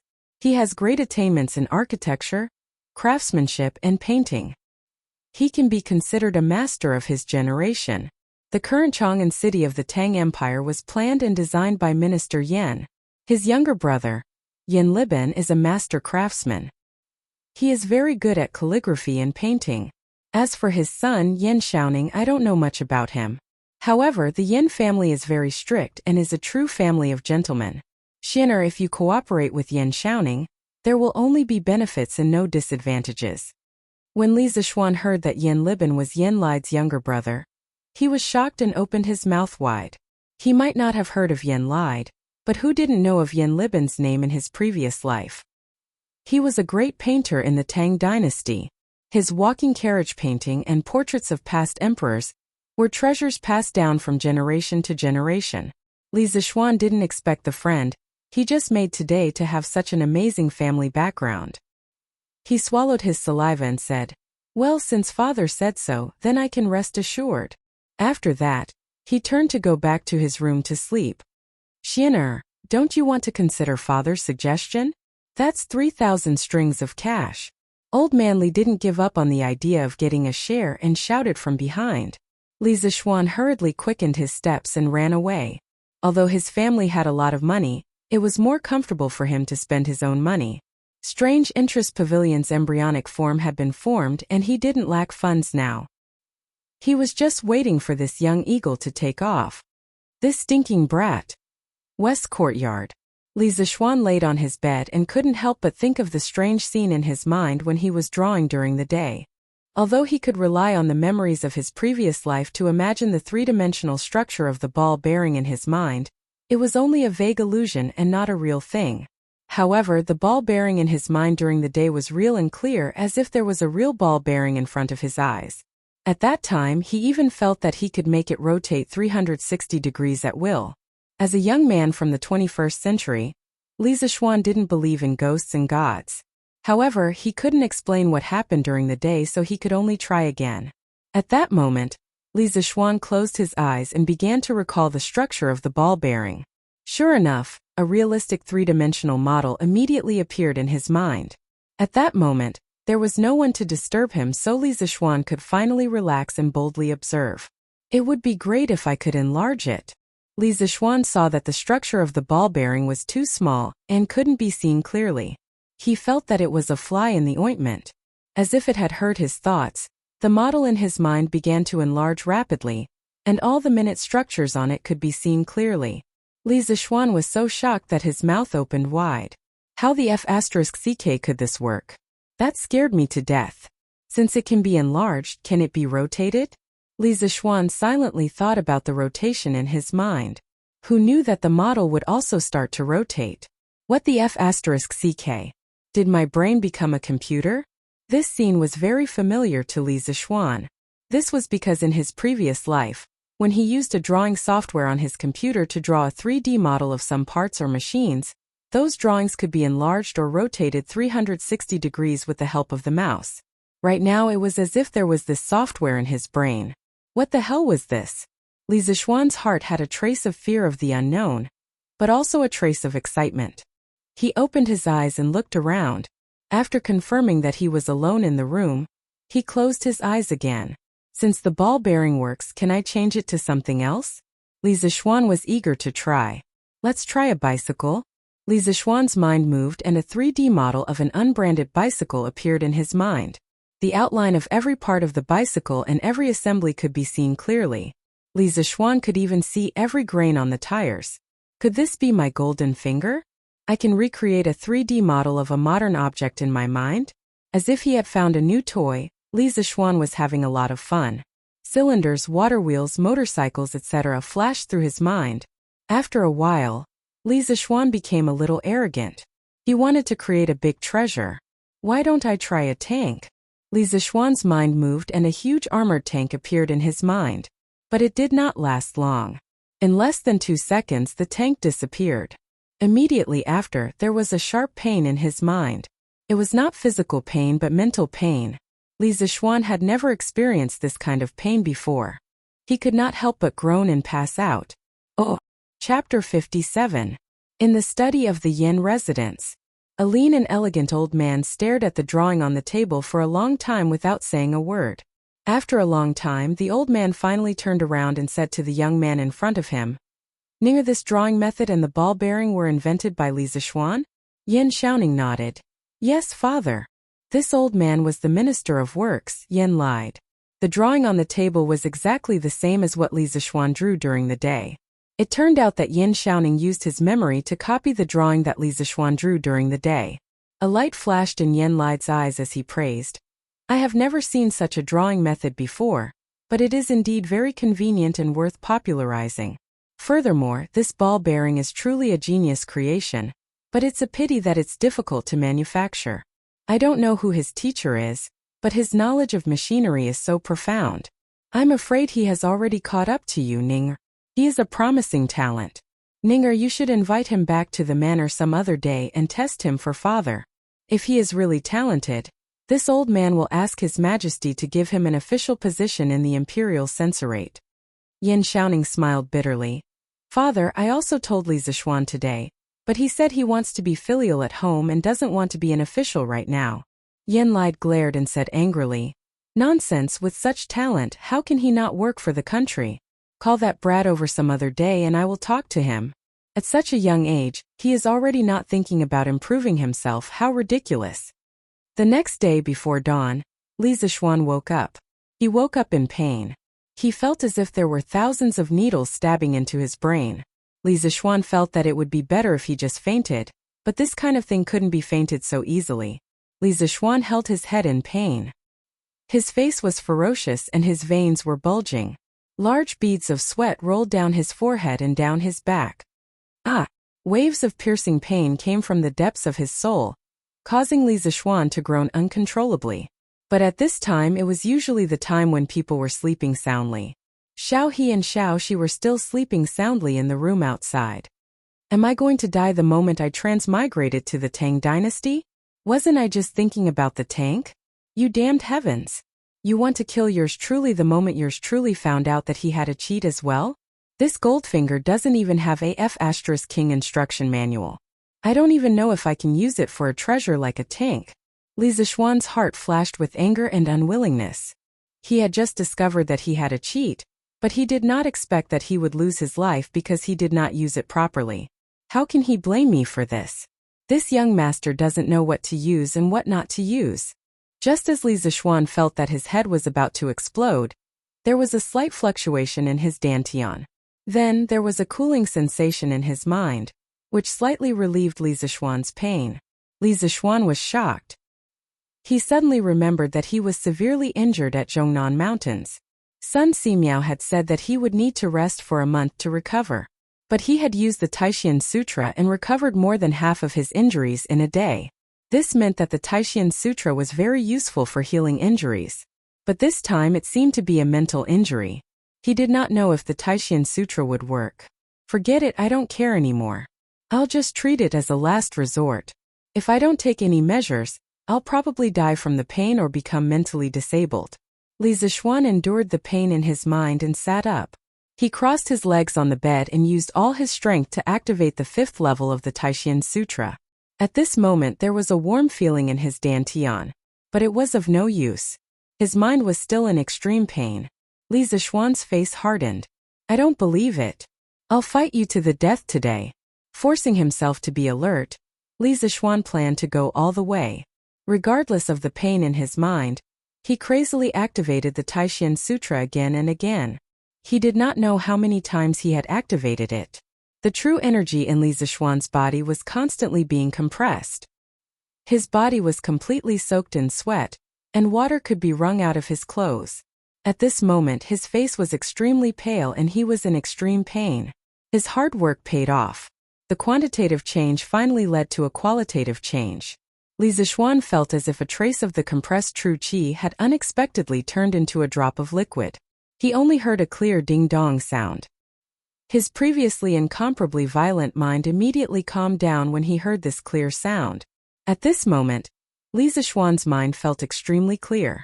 It was as if the dry and cracked earth had welcomed the moisture of rain. He was so comfortable that he wanted to shout. Could it be that my Taishan Sutra has broken through to the 6th level? This was Li Zishuan's first reaction. After a careful examination, he found that the Taishan Sutra was still at the 5th level. However, it seemed to be closer to the 6th level than before. In other words, it would not take long for him to become a master. But why did the pain in his mind disappear? Could it be that the Taishan Sutra could not only heal physical injuries but also mental injuries? Li Zishuan could not find any other explanation. He could only think of it this way. But why did he almost kill himself when he experimented with the tank last night? Was it because the tank was too big and its structure too complicated? Could it be that his mind could not handle such a large amount of information? Should he try again? Li Zishuan was courting death. Li Zishuan had no other choice but to slowly try it himself. In the time travel novels he had read in his previous life, the main character would usually receive a system grandpa to explain how to use the gold finger. However, this gold finger of his did not even have a manual. He could only rely on himself to figure it out. Li Zishuan immediately thought of small objects such as screws. Slowly, the things in his mind became bigger and more complicated.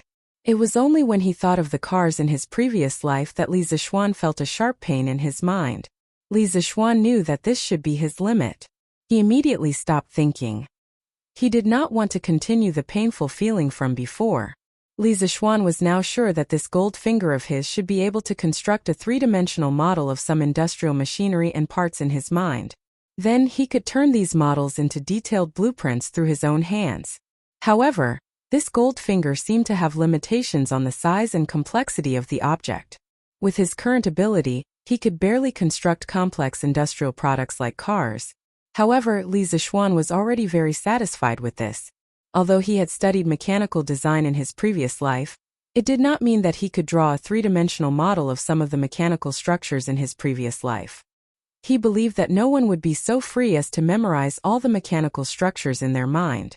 Since this Taishan Sutra could heal mental injuries, would it be able to strengthen his mental strength? If his mental strength was strengthened, would he be able to construct more complex objects? Ever since he had transmigrated into this body, Li Zishuan clearly felt that his memory was much better than in his previous life. Previously, Li Zixuan had thought that this was a benefit that all transmigrators had. However, now that he thought about it, this did not seem to be the case. It should be that the Taishan Sutra could not only strengthen his body but also his mental strength. The more Li Zixuan thought about it, the more he felt that his speculation was extremely close to the correct answer. If this was really the case, then when the Taishan Sutra broke through to a higher level in the future, would it not mean that he would be able to construct larger and more complex machine models in his mind? Thinking of this, Li Zixuan was a little excited. However, at the same time he felt that this gold finger of his was a bit of a scam. If the body that he had transmigrated into had not learned the Taishan Sutra, which was an inner force skill that could not only strengthen the body but also the mind, then wouldn't that mean that his gold finger would be useless? It would probably be difficult to even construct a screw model in his mind. Thinking of this gold finger was too much of a scam. It even needed to be complemented by internal strength. It seemed that in the future, other than improving his skills, there would be another purpose for training, and that would be to activate a more powerful gold finger. Sigh, since the sun is not up yet, let's train for a while more. The miserable Li Zixuan had turned into a training machine again. Chapter 58. Early in the morning, Li Zixuan heard the drums of dawn being beaten outside. He knew that a new day had begun. Having narrowly escaped death last night, Li Zixuan was covered in sweat. At this moment, his body was sticky and uncomfortable. He got up and walked out of the inner room, wanting to ask Xiaohe to go to the kitchen and have someone boil some hot water. "Young master, you woke up so early today?" Outside the room, Xiaohe saw that the young master actually woke up as soon as the morning drum sounded. She couldn't help but be surprised. Facing Xiaohe's surprised gaze, Li Zixuan felt a little embarrassed. Now, everyone in the family knew that he was a lazy person. "Cough, Xiaohe, tell the kitchen to boil some water for me. I want to take a bath." After saying that, he quickly went back to his room. "Yes, young master." Xiaohe was a little confused. Didn't the young master just take a bath last night? Why did he want to take a bath now? The young master really liked to be clean now. In the early Qin dynasty, the ancient people washed their hair every 3 days and took a bath every 5 days. In the Han dynasty there was even a break. The officials worked 5 days and took a day off. In the Tang dynasty it was changed from 5 days to 10 days. It was called a break day. After Li Zixuan transmigrated, he didn't care about those rules. He basically took a bath once a day. Mrs. Li naturally wouldn't say anything. It was just a waste of firewood money. The Li family had a big business and didn't care about these things. Xiaohe and Xiaoxi were already used to the young master's actions of taking a bath every day. Xiaohe didn't expect that the young master would take a bath every other night. Seeing that the young master went back to his room, she didn't ask and went straight to the kitchen to pass the order. After taking a bath, Li Zixuan felt refreshed and planned to go to the front hall. Xiaohe quickly went in to help Li Zixuan tidy up the bed. She saw that the bed was wet. Did the young master wet the bed? No wonder the young master wanted to take a bath so early in the morning. Xiaohe instantly blushed and screamed, "Ah!" She ran out. Li Zixuan hadn't gone far when he heard the girl's scream. He quickly walked back and thought, "What's in my room? Why is this girl so scared? I didn't do anything shameful last night, did I? What are you shouting for? What's wrong? Is there a ghost inside?" Li Zixuan blocked Xiaohe's way. Xiaohe couldn't stop in time and bumped into his arms. Xiaohe jumped far away as if she had been electrocuted. She lowered her head and blushed, not daring to speak. She was afraid that if she told the truth, her young master would fly into a rage and sell her out. Li Zixuan saw Xiaohe blushing, lowering her head and not speaking. He was a little confused and wondered, "Xiaohe, what's wrong with you? Say something. Are you counting ants here?" Xiaohe whispered, "Then I'll tell you. Young master, you can't blame me. It's not your fault, it's not your fault. Just tell me what it is." Xiaohe then stuttered, Young master, did you do that last night? What did I do wrong? Why are you speaking in such a strange way? Make it clear." Xiaohe hesitated for a long time before she said hesitantly, "It's that, young master, did you wet the bed last night? I saw that your bed was wet." "Damn it." Li Zixuan instantly felt as if he had been struck by 18 bolts of heavenly lightning.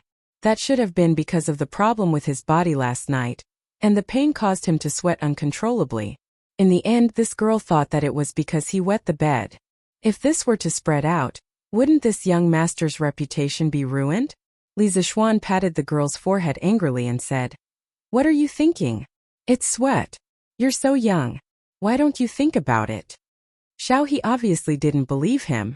How could anyone sweat so much?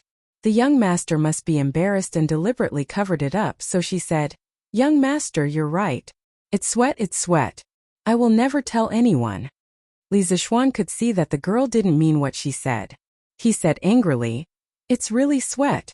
Something went wrong during my practice last night. That's why I sweated so much. If you don't believe me, you can smell it. I'm so old. Can't you tell sweat from urine?" Xiao He blushed when she heard the young master's straightforward and vulgar words. She quickly ran away and said, "I won't smell it. Young master, don't hit me. I won't tell anyone." Li Zixuan was speechless. He forcibly grabbed Xiao He and took her into the bedroom. Well, don't misunderstand. Our protagonist didn't do anything embarrassing. He just wanted Xiao He to know that the bed was indeed sweat. This was related to his reputation for the rest of his life. Li Zixuan had to be serious with this little girl. Seeing that the little girl finally believed him, Li Zixuan was relieved. He went to the front yard to have breakfast with his parents, little sister and Han Yushi. After breakfast, Li Zixuan and Han Yushi went to Mingyuexian to see if Iron Egg's injury had recovered. Iron Egg had been staying at the young master's house these days. He had good food and drinks.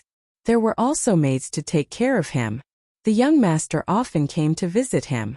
Even Madame Li came to visit him many times. Iron Egg was very grateful for these, but he wasn't happy. Since he was almost killed by Chao Xiaoyun last time, Iron Egg's desire to become stronger didn't disappear. Instead, it became stronger and stronger. He was like a tiger in his heart, ready to attack. Yesterday, when the young master came to visit him, Iron Egg wanted to tell the young master about it.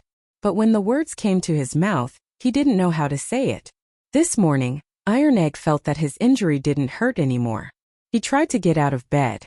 After a while, he felt that walking shouldn't be a problem. Iron Egg went to the back garden of Mingyuexian alone. He looked at the koi fish in the pond and sat on a rock beside it in a daze. His mind kept replaying the scene of being bullied by Lu Haojian and being beaten by Chao Xiaoyun. The first time, if the young master didn't come in time, Lan'er would have been bullied. The second time, if he didn't make a prompt decision, his sister would have suffered misfortune. Even so, he was almost beaten to death. Fortunately, his sister was fine. Otherwise, Iron Egg would feel guilty for the rest of his life. Although the two incidents didn't cause any serious consequences, there was a lot of luck involved. Iron Egg didn't want to be so lucky for the rest of his life. Iron Egg used to be a mischievous brat in the Han village. Usually he would dig out bird nests, play in mud, and fight grasshoppers with Daniel and the others. Children at this age were carefree because even if something happened, their parents would help them shoulder the burden. But these two incidents made Iron Egg realize that the outside world wasn't beautiful. His father couldn't be by his side all the time and shelter him from the wind and rain. Besides, his father would grow old one day. He couldn't rely on his father for the rest of his life. He wanted to become strong. He wanted to be as strong as the young master. That way, he could protect his sister and the people who cared about him, such as Lan'er. He estimated that he and his sister would be leaving the young master's house in the next 2 days. No matter what, he had to beg the young master to teach him martial arts. Whether the young master agreed or not, he had to try. Iron Egg kept encouraging himself in his heart. He had to perform well and be sincere so that the young master would accept him. At this moment, voices came from the entrance of Mingyuexian. Iron Egg walked out of the garden and saw that the young master and his sister had come together. He quickly went to greet them. "Young master, you're here. Iron Egg, why are you out of bed?" Li Zixuan saw Iron Egg walk over and was shocked. Iron Egg smiled and said, "Young master, Iron Egg's injuries are almost healed. He can barely walk." "Oh, that's good. Iron Egg, you were injured so badly that I was worried sick." Seeing that Iron Egg's injuries were finally healed, Li Zixuan was happy. "Young master, since Iron Egg's injuries are healed, I'll go back with Iron Egg today. My father hasn't seen Iron Egg for a few days. He must be worried sick. Although she didn't want to leave, Iron Egg's injuries were healed. There was no reason for them to continue living here. Han Yushi said goodbye to Li Zixuan. Iron Egg heard his sister say this and felt a little nervous. He still hadn't told the young master about his situation. Li Zixuan waved his hand and said, "There's no rush. Iron Egg's injuries are just healed. Let him rest for another day. I'll go back with you tomorrow. I'm going to the Han village to find your father." Thinking about it, her father should have raised enough money. She had to go to the Han village to find Han Lijing as soon as possible to finalize the matter of raising chickens. After calculating how many chickens the village could raise, they could then purchase the chicken seedlings. Since the young master said so, Han Yushi could only nod. Iron Egg heard this and breathed a sigh of relief. He secretly thought that he should hurry up. Taking a deep breath, Iron Egg felt that he couldn't wait any longer. He carefully said, "Young master, Iron Egg has something to tell you." "Oh, what's the matter with Iron Egg?" Li Zixuan was a little curious. He had always admired this child. He planned to go to the Han village to talk to Han Lijing and see if he could keep Iron Egg by his side. At this moment, Iron Egg resisted the nervousness in his heart and the pain in his body.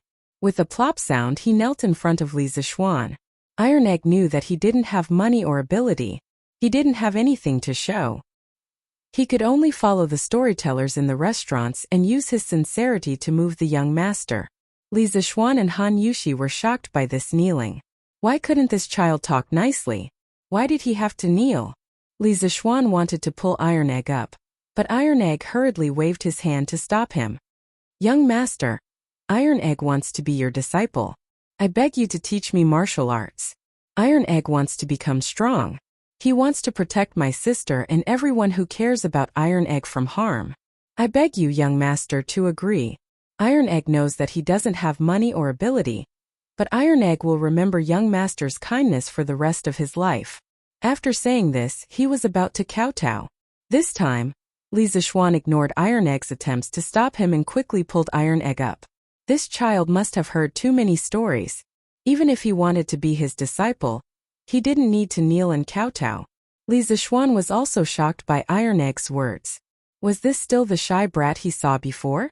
After all, Iron Egg was only 6 or 7 years old. It seemed that after experiencing these two things, Iron Egg had matured a lot. Sure enough, setbacks were a catalyst for a person to mature quickly.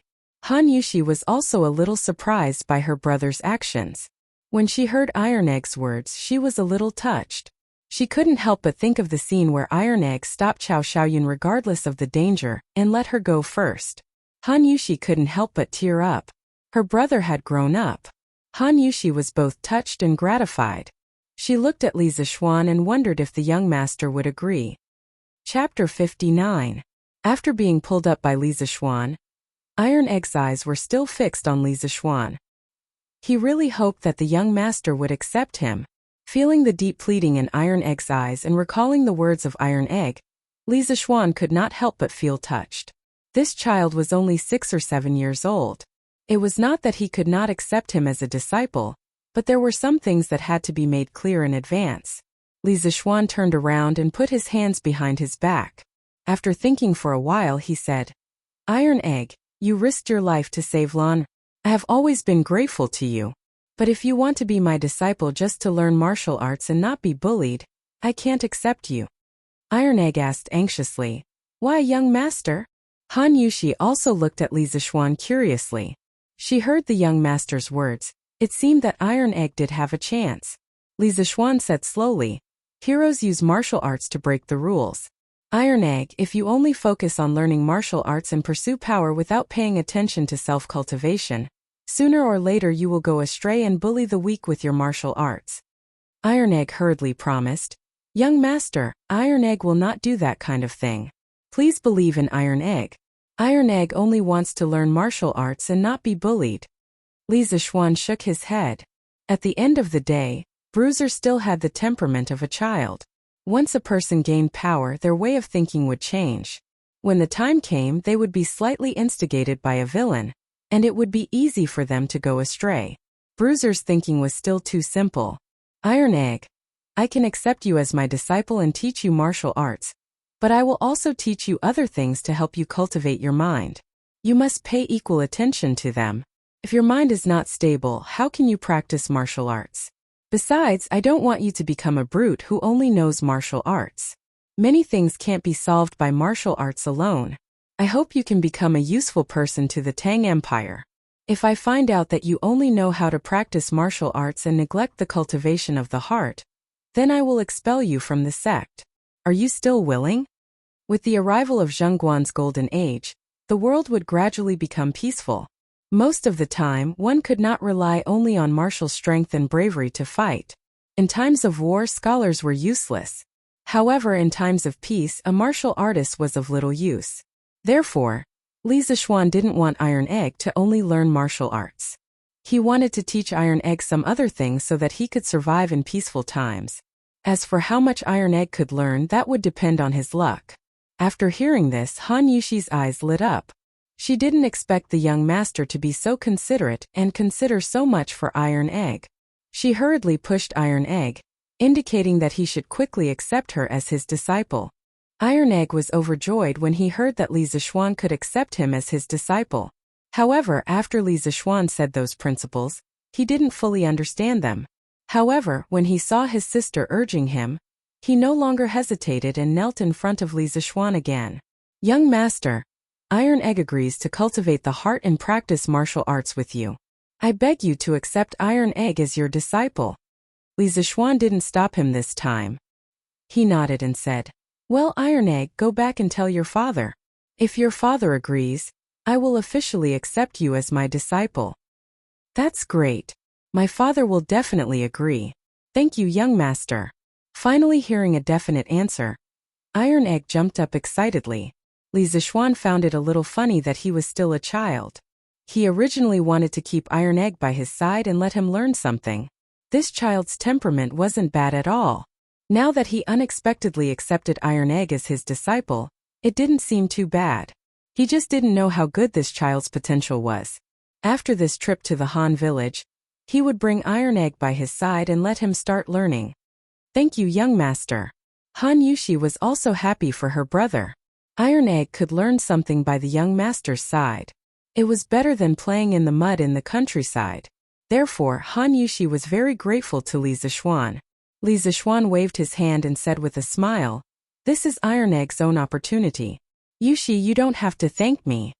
After dinner, seeing that Han Yushi and Iron Egg had returned to Mingyue Xian and Lanner had also returned to the backyard, Li Zishuan told his parents about accepting Iron Egg as his disciple. Very good. Iron Egg is a clever and brave child. Quite like him. When Madame Li heard this, she smiled and was the first to express her support. Housekeeper Wang had told her about how Lanner was almost bullied in the Han village. Madame Li, who had always been kind, was immediately furious. When she heard that Han Lijing's son, Iron Egg, had risked his life to protect Lanner, Madame Li was very surprised that this child was so brave at such a young age. When she heard that her son wanted to accept him as his disciple, she naturally agreed. Moreover, Madame Li had her own little plan. If her son accepted Iron Egg as his disciple, then his relationship with Han Yushi would naturally become closer. She might even be able to hold a grandson soon. Old Man Li frowned. He felt that his son couldn't even control himself, so how could he teach a disciple? He was simply leading the child astray. However, since his wife had already agreed, he couldn't say otherwise. He could only say, Shinner, since you've become Iron Egg's master now, then you have to act like a master in the future. Don't lead the child astray, understand? Li Zishuan could only agree gloomily. That's right, father. How's the nibbling chicken from the Drunken Immortal restaurant selling recently? Are there any other restaurants that imitate the nibbling chicken? Old Man Li frowned and felt a little surprised. He asked, Shinner, how did you know that there are restaurants that imitate the nibbling chicken? It seemed that he had guessed correctly. As expected, he still couldn't underestimate the wisdom of the ancients. Li Zishuan sighed and said, I guessed, but I didn't expect it to be so. Father, then are the sales of our nibbling chicken not as good as before? Li Jingma nodded and said, A few days ago, The Yunchi restaurant in the East City also released their nibbling chicken. Although the taste is a little different from our Drunken Immortal restaurants, their price is cheaper. One serving is only 700 copper coins. Recently, the sales of our nibbling chicken have dropped by about 30%, and it's still continuing to drop. Then father, tell shopkeeper Lu to give some discounts to the Drunken Immortal restaurant's nibbling chicken. For example, every month they'll sell it at half price or something. In any case, our cost is low and the taste is good. We're not afraid of a price war with them. Old Man Li thought about it and nodded in agreement. That's also a good idea. But Xian'er, why do you care so much about the sales of the nibbling chicken? Even if the Drunken Immortal restaurant doesn't have the nibbling chicken, their business has always been very good. Although the nibbling chicken was very profitable, Li Jingmao's family business was big, so he didn't care too much about it. Li Zishuan said matter-of-factly, "Father, people fight for their dignity, and Buddha fights for an incense stick. This nibbling chicken was invented by us. Why should we let these imitators earn more than us? Father, first tell shopkeeper Lu to lower the price for a while. After I go to the Han village and settle the matter of raising chickens, I'll make something good for the Drunken Immortal restaurant. When the time comes, I'll see how the Yunchi restaurant will compete with us." Li Zishuan obviously couldn't bear to let a knockoff's nibbling chicken surpass his, the authentic one. His father didn't care about this bit of money, but he did. Hearing that his son was going to make something new, Li Jingmao was curious and asked, "Xian'er, what are you going to make?" "Father will naturally find out in the future." "That's right, father. How's the preparation of the 300,000 strings of string of money?" Old Man Li glared at him and said, "Naturally, there's no problem. The funds will all be in place by tomorrow. When the time comes, I'll send the money to the family's storehouse. I'll give you the key." Then thank you, father. Your son will go to the Han village tomorrow and explain the matter of raising chickens to the villagers. Then we'll start buying the chicken seedlings. This autumn harvest, father, you must remember to send people to buy grain. Yes, father knows. You just have to take care of your own matters. You're not young anymore. It's time for you to learn how to do some things. This matter can be considered a test for you. Li Zishuan nodded and said solemnly, "Your son understands the importance of this matter. I won't mess it up." Oh. Chapter 60. The next day after breakfast. When Li Zishuan saw that Taidan was walking more naturally and easily than yesterday, he knew that Taidan's injuries were more or less healed. He called Sanbao over and asked him to hire a carriage to head to the Han family manor. But in his heart he thought, after Yan Xiaoning finished making the roller bearings, I have to make a luxurious carriage for my family first. Otherwise I have to hire a carriage every time I go out. How troublesome it is. As a rich second generation, it was not too much to ask for a luxurious carriage, right? After letting Iron Egg and Han Yushi get on the carriage, Li Zishuan was embarrassed to go in the same carriage as Han Yushi. He could only ride the big white horse at home and follow the carriage to the Han village. "Father, Iron Egg and I are back." As soon as they arrived at the door of the small courtyard of the Han family, Han Yushi jumped off the carriage, supported Iron Egg, and shouted into the courtyard. After being away from home for so many days, she was also a little homesick. Then she heard footsteps in the courtyard. Before the person arrived, the sound came first. "Yushi, Iron Egg, you're back?" Han Lijing walked out and saw that his son and daughter were back. There was a flash of surprise in his eyes. A few days ago, Li Zishuan asked someone to send a letter to him, saying that Iron Egg was injured in Chang'an City and was recuperating in the Li family. He had been very worried these days. Although he usually ordered his son around and didn't care about him at all, when he heard that his son was injured, Han Lijing couldn't help but worry. He had been feeling uneasy for the past few days. Now that he finally saw that his son was fine, he felt relieved. At this moment, Han Lijing caught a glimpse of Li Zishuan standing to the side.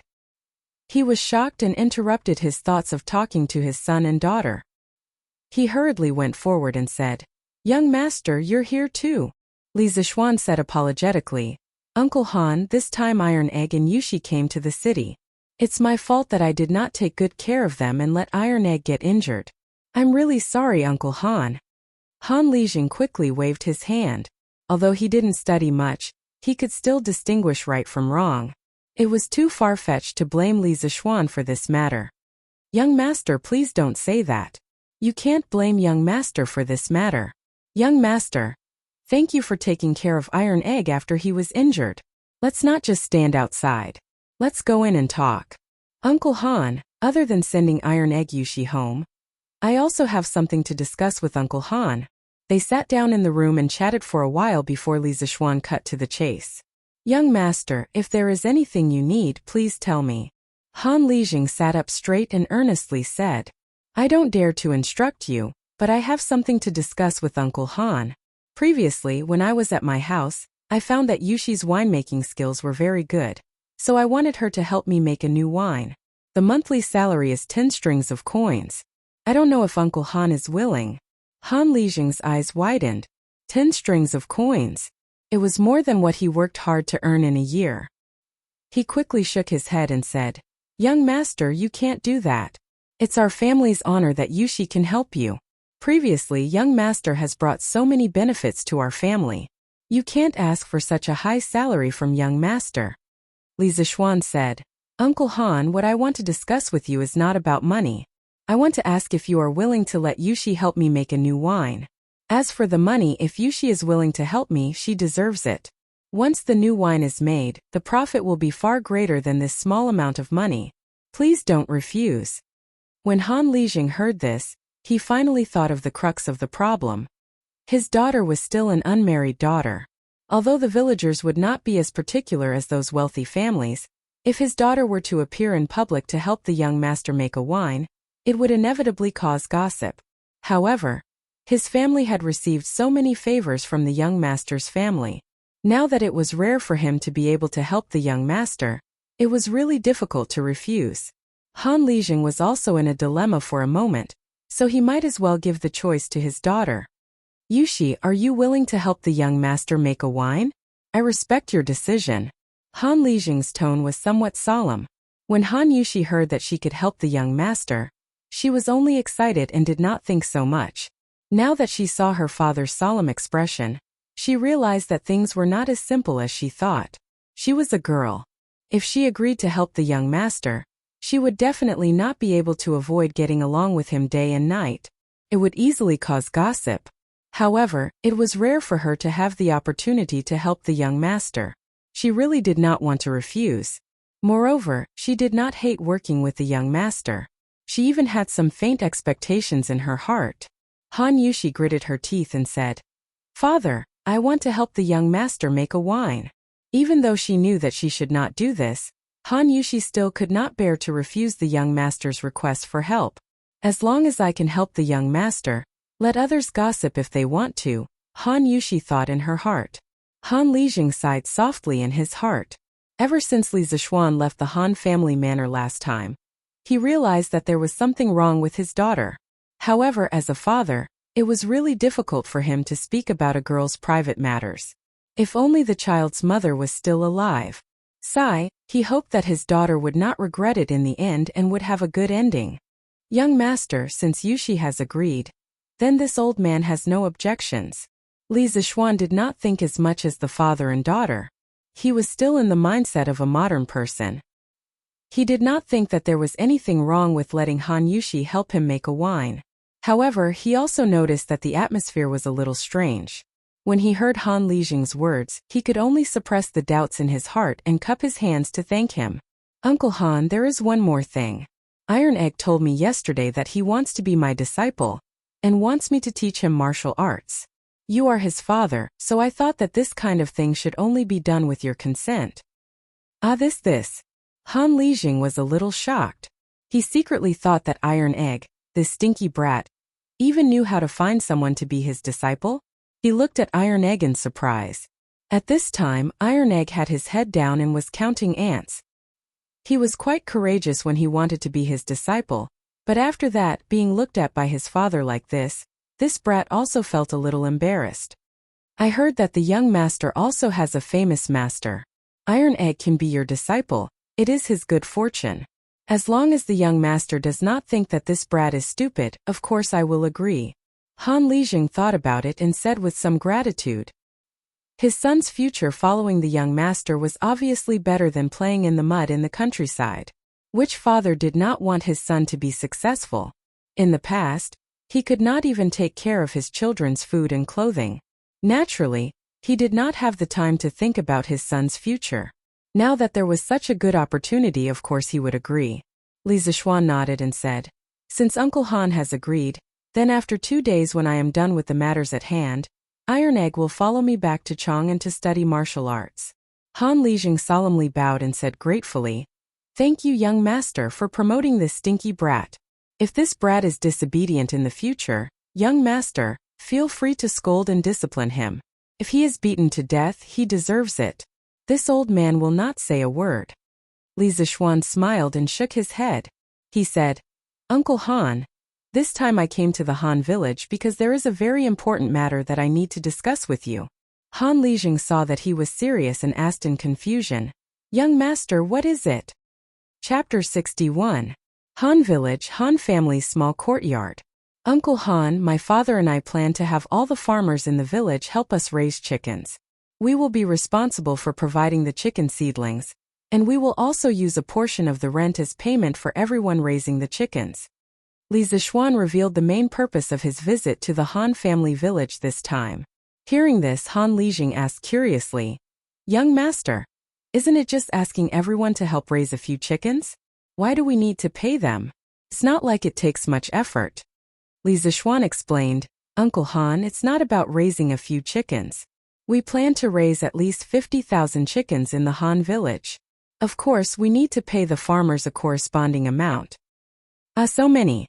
Even though Han Lijing was someone who had escaped death on the battlefield, he was still shocked by the huge number of chickens. Han Yushi, who was beside him, also opened her small mouth in shock. Young master, why are you and master raising so many chickens?" Han Lijing really couldn't understand. "We have a use for these chickens next year. Now, I need to trouble Uncle Han to gather all the farmers in the village at noon. I will talk to them about this matter. If they are willing to raise them, I will do a count and immediately send the chicken seedlings over." Li Zishuan replied. Han Lijing swallowed his saliva and nodded. "That's fine. Young master, please sit here for a moment. I will inform the farmers to gather at the threshing field at the village entrance." Li Zishuan cupped his hands and thanked him. "Then I will have to trouble Uncle Han." 2 hours later, at the threshing field of the Han village. "Old Hu, why did Lijing call everyone here?" Old Hu stared and said, "How would I know? But I heard that young master came to the village today." "Hey, could it be that young master is here to give us business again? Last time the people in our village picked fruits and earned quite a bit of money, right? This year we might even be able to make new clothes for the children. Young master is really a good person. Of course. If anyone dares to say anything bad about young master, I, Lu Yue, will be the first to beat them to death." A chubby village woman beside them interrupted. "Old Hu, I'm afraid you won't beat them to death. You will crush them to death, right? Haha." Another burst of laughter came from the side. Stop quarreling, stop quarreling. Young master is here." When Li Zishuan arrived at the threshing field, he saw that there were already 200 to 300 villagers gathered here. At this time, Han Lijing came up to him and said, "Young master, all the villagers have gathered here. Including the women, there are a total of 348 people, and 208 households. Young master, you can go up and talk to them now." Li Zishuan nodded. "Thank you, Uncle Han." Then he walked to the front of the crowd. Looking at these simple and adorable villagers, he thought about the locusts that were coming next year. If he did not do anything, most of these people would probably starve to death. At this moment he felt a sense of urgency. As soon as he stood in front of the crowd, the noisy crowd immediately quieted down and waited for Li Zishuan to speak. "Uncles and aunties, I've come to the Han family manor today, mainly to discuss a business deal with all of you. If you're willing, we can cooperate. If you're not, I won't force you either. There's no need to worry." Li Zishuan loudly stated the purpose of his visit. His internal energy was strong, and everyone in the field could hear his voice clearly. "Young master, if you have anything to say, just tell us. No matter what business it is, as long as I, Old Hu, can do it, I'll be the first to support it." "Yes, young master. If we can help, we'll definitely help." Young master, just tell us what it is.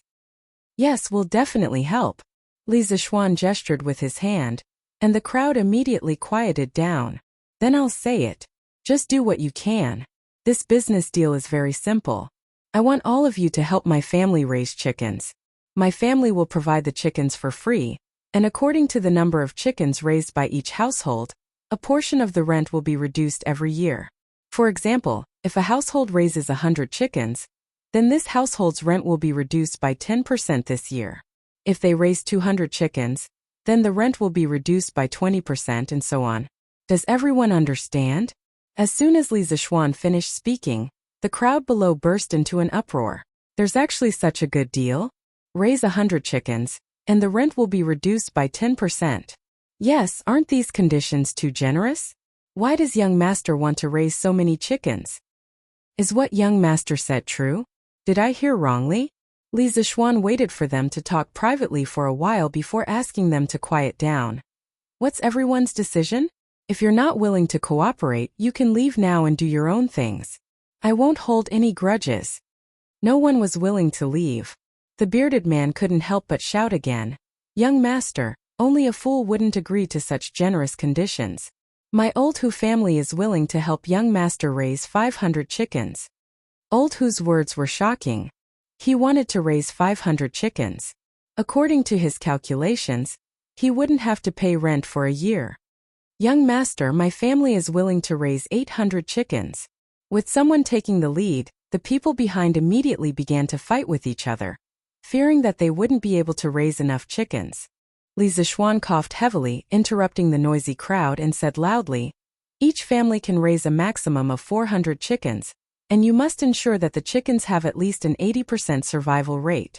Please consider the number of chickens in your family, and do what you can. Don't simply give a number. If you've thought it through, go to Han Lijing's place to register and sign the agreement. After a few days, I will send the chickens over. Only then did the crowd quiet down, and each of them was thinking about how many chickens they could raise. Young master, these chickens, whose eggs do they belong to? The village woman who called herself Lu Yu asked embarrassedly. You woman, young master has already given us so many benefits, why are you still so greedy? Of course, these eggs belong to young master's family. The bearded man immediately jumped over and scolded angrily. Husband, I'm just asking. I didn't say that I'm greedy for these eggs. Lu Yui retorted without any confidence. Li Zishuan coughed heavily to stop the couple's quarrel and said loudly, the chickens that each family raises and the eggs that they lay belong to each family. I know that everyone doesn't have much food to feed the chickens, but I can pay for a chicken farm in the back of the mountain. Everyone can raise the chickens in the back of the mountain and let them find their own food. You can leave a few children to take care of them. In addition, in order to prevent the chicken plague, I will pay to help you build a ventilated chicken house, but you must clean the chicken house every day. I will also provide you with quicklime, and you can sprinkle it around the chicken house. When everyone heard this, they were so excited that their faces turned red. This benefit was too good. They didn't have to do anything at all. At most, they would just have to clean the chicken house. Farmers were never afraid of work. Calculating this throughout the year, not only would they be able to reduce the rent, but the eggs that the chickens laid could also be sold. This year's income was estimated to be comparable to that of farming. Thank you, young master, for your kindness. We will definitely raise the chickens well for young master. Not to mention an 80% survival rate, I can guarantee that 90% of the chickens will survive.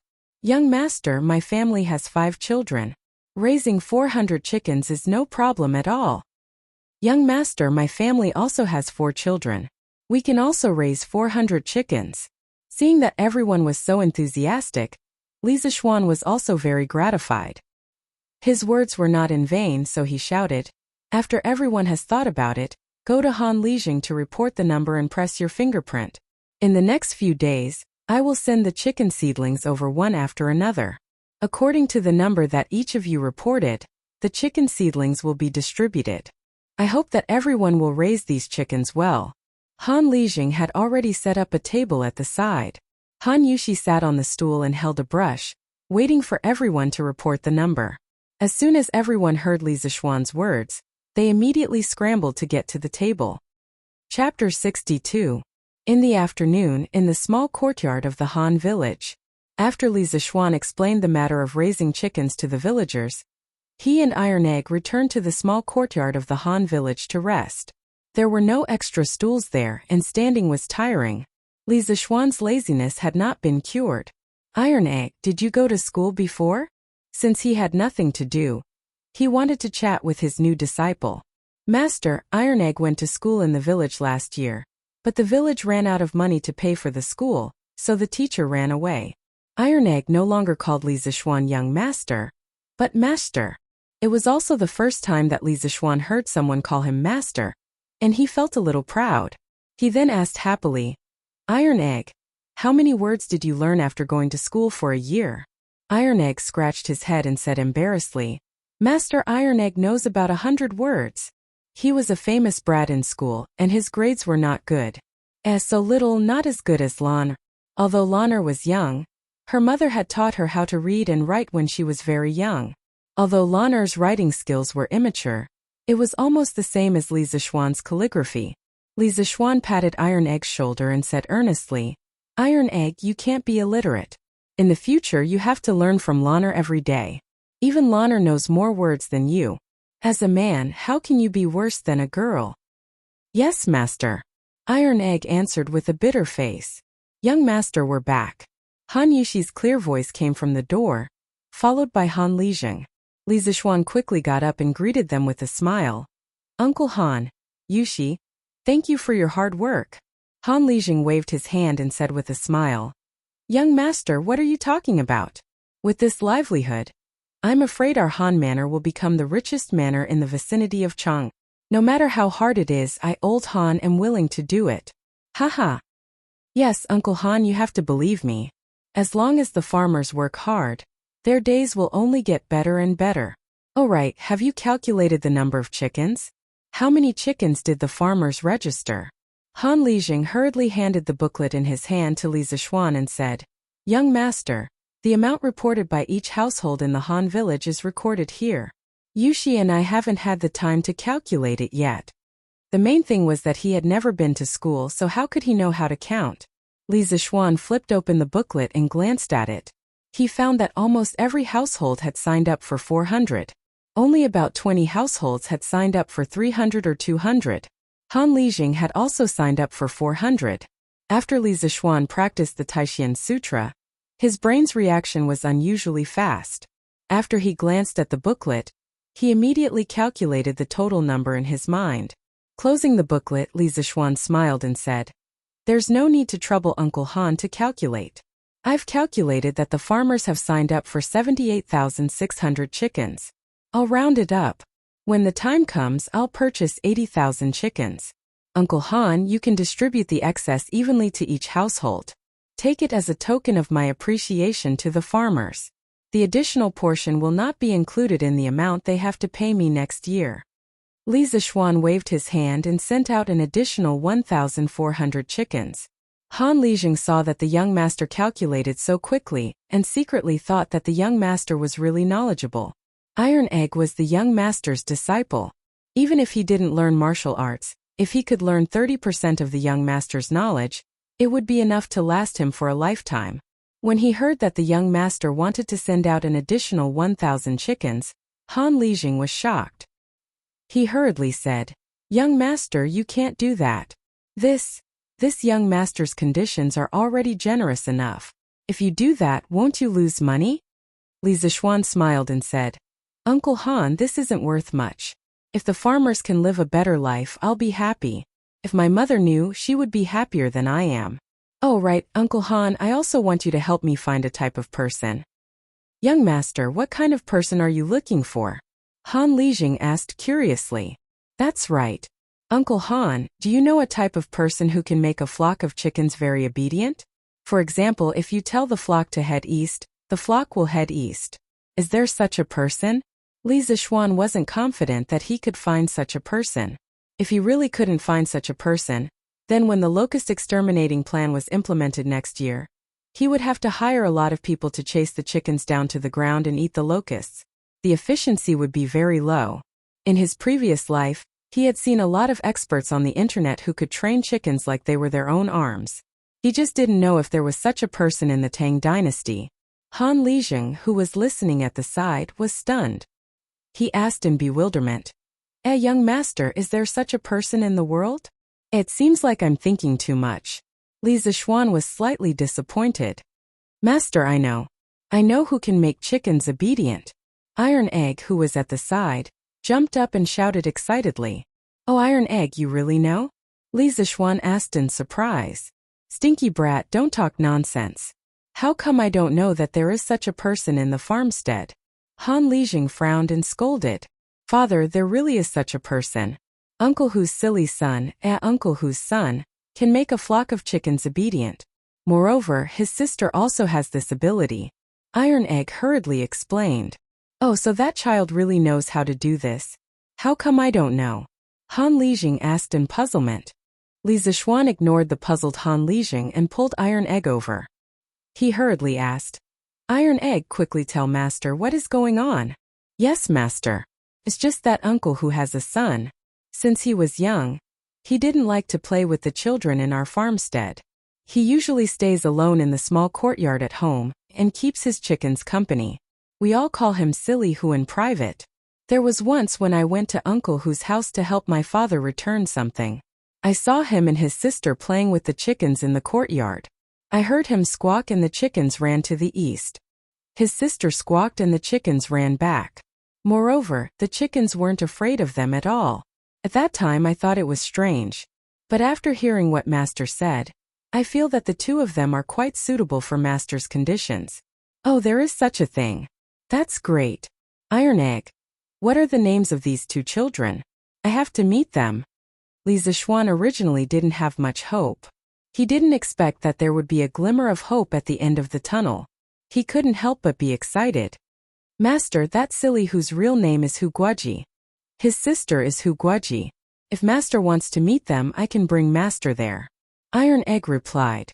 Li Zishuan, who was about to follow Iron Egg to meet the two children, suddenly staggered and almost lost his balance when he heard these two strange names. Why are their names so strange? Li Zishuan wondered. Han Yushi, who was at the side, explained, Young Master, I know this. It is said that when Aunt Lu was pregnant, Uncle Hu wanted a boy. He went to the Taoist temple in Chang'an West City to find a fortune teller. The Taoist priest said that Aunt Lu was definitely pregnant with a boy. Uncle Hu was overjoyed and went home to tell Aunt Lu. In the end, after Aunt Lu gave birth, she found out that it was a girl. Uncle Hu conveniently named her Hu Guoji. A year later, Aunt Lu was pregnant again. Uncle Hu went to another Taoist temple to have his fortune told. The Taoist priest there said that Aunt Lu was definitely pregnant with a boy this time. Later, Aunt Lu gave birth to a boy. Uncle Hu named the boy Hu Guoji. Li Zishuan was thunderstruck when he heard this. He was speechless for a long time. He silently mourned for these two unlucky children to have such an unreliable father. The world was really big. There were all kinds of strange things. There were many strange things in modern society. He didn't expect to encounter such a strange thing in the Tang dynasty. Uncle Han, then I'll have to trouble you to bring me to meet the two children. I'm quite interested in their abilities. Han Lijing nodded and said, Okay, then Yushi, you and Iron Egg can stay at home and cook. Young Master must be hungry after being busy for so long at noon. We'll be back soon. Han Yushi nodded and agreed. Okay, Father. Yushi will go and cook now. Chapter 63. On the way to Li Zishuan's house, Han Lijing introduced his family situation to Li Zishuan. The uncle who that Iron Egg mentioned was called Hu Han Yun. The people in the village called him Old Hu. He used to be a blacksmith and a government soldier. He only moved to the Han village 10 years ago. Hu Han Yun's wife was Lu Yui, whom he met after he moved to the Han village.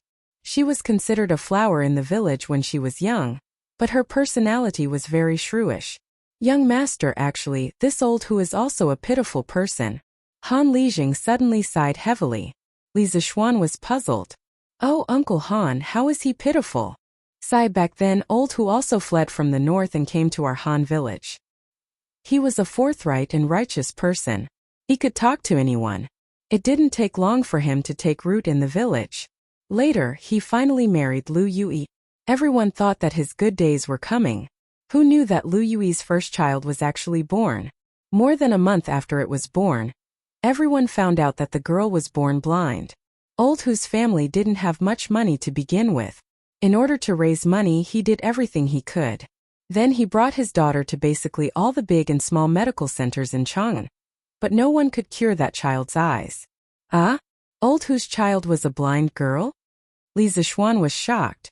He had met Hu Hanyun before. This man gave him the impression that he had a carefree personality. He didn't expect him to bear such a painful misfortune. Sai, young master, this isn't the worst. Later on, Lu Yuer gave birth to a son, Hu Guoji. Although the child was born healthy, the couple slowly realized that the child's reaction was very slow, and his speech was also very slow. The doctors all said that the child was a bit stupid. Someone in the village advised Old Hu to send the foolish child to the temple. Old Hu refused and said that even if his son was a fool, he would raise him for the rest of his life. Han Lijing finished and shook his head. His face was full of worry. Li Zixuan was silent after hearing this. In this era, the medical conditions were definitely not as good as in the future. Moreover, the people in this era were even poorer. There were always misfortunes. Alas, even though the world is at peace, the common people are still suffering. The two of them walked for a while before Han Lijing stopped. He pointed at a dilapidated farmhouse in front of them and said, "Young master, we've arrived. That's Old Hu's house." Li Zixuan looked around and realized that this courtyard was even more dilapidated than Han Lijing's house. The courtyard was surrounded by a low wall made of reeds and bamboo sticks, and there were a few dilapidated huts inside. It could be seen that this family lived in poverty. Han Lijing came to the front of the courtyard and shouted inside. Old Hu quickly opened the door. "Young master is here." Li Zixuan saw Han Li shouting at the door from behind. He suddenly felt like laughing because this scene was very similar to a joke from his previous life. Old friend quickly opened the door. "I'm checking your water meter." Fortunately, his tolerance was good, otherwise, he would have laughed out loud. At this moment, a woman's voice came from the courtyard. "He's here." "Is Han Lijing here?" Li Zixuan recognized the voice. It was Lu Yui's voice. He heard it during the mobilization meeting in the afternoon. When the courtyard door opened, it was indeed the plump Lu Yui. Just now, he heard from Han Lijing that she was a flower in the village when she was young. Li Zixuan took a closer look and found that her facial features were still considered normal. It was just that the years had left too many traces on her face. It seemed that she had suffered a lot in these years. But why was her figure so fat? Could it be that women get fat easily when they reach middle age? "Lijing, you're here? Oh, isn't this young master?" "Young master is also here. Quickly come in and have a seat." She quickly came over to pull Li Zixuan. Li Zixuan quickly moved away and cupped his hands. "Hello Aunt Lu, we're here to see the Hu siblings. Are they at home?" Lu Yui was puzzled. "Young master, why are you looking for these two children?" "I'm afraid that these two children are insensible and impolite. They'll offend young master." Li Zixuan waved his hand and smiled. "Aunt Lu, it's okay. Why would I be calculative with two children? Do I look like such a petty person? I heard from Uncle Han about these two children today. Coincidentally, I know a famous doctor. I'm here to see these two children. I'll ask that doctor later to see if there's a cure." Lu Yui heard this and a huge surprise rushed to her head. Her breathing quickened and her eyes widened as she stared at Li Zixuan. She said in disbelief, Young master, you're saying that our family can still be saved?" "Aunt Lu, I didn't say that it can definitely be saved. As for the specific situation, I'll have to see them to know." Okay. I'll bring young master to see them now. Young master, quickly follow me." Lu Yui couldn't wait to bring Li Zixuan in. "Coffee, why isn't Old Hu at home?" Han Lijing asked at this time. Lu Yui then remembered that Han Lijing was next to her. She quickly turned around and answered, "Our master went to the fields. It seems that the rented cattle from the farmstead can be used by our family today. Our master went to the fields in advance to guard." Han Lijing suddenly understood and nodded. The few of them entered the courtyard. Li Zixuan saw that there was a flock of chickens in the courtyard. There were about 10 of them. Beside the flock of chickens stood two children. The slightly older girl was about 7 or 8 years old. She was so skinny that Li Zixuan even suspected that this girl didn't weigh more than 40 pounds. The girl's facial features could be considered delicate and pretty. However, her pair of lifeless eyes somewhat destroyed her beauty. The little boy was slightly chubby and was about 6 or 7 years old. He was squatting on the ground with his hands supporting his chin. He was muttering something to the flock of chickens. No one knew what he was saying. After he finished speaking, he was still laughing. Lu Yu saw that her son was making a fool of himself in front of the young master. She angrily shouted, "Sure enough, quickly come over and greet the young master. You actually came over too." When the little boy heard the shout, he stood up and turned his head. He smiled at Lu Yu and said, "Mother." After he finished speaking, he didn't immediately run over. Instead, he turned around and pulled the bamboo stick in the girl's hand. He brought the girl along with him. Li Zixuan looked at his actions and raised his eyebrows thoughtfully. "Sure enough, quickly greet the young master." Seeing her son and daughter walk over, Lu Yu said to them, who actually bowed and politely said, "Greetings, young master." Although she couldn't see, the direction in which she bowed was actually facing Li Zixuan. Li Zixuan was also somewhat surprised.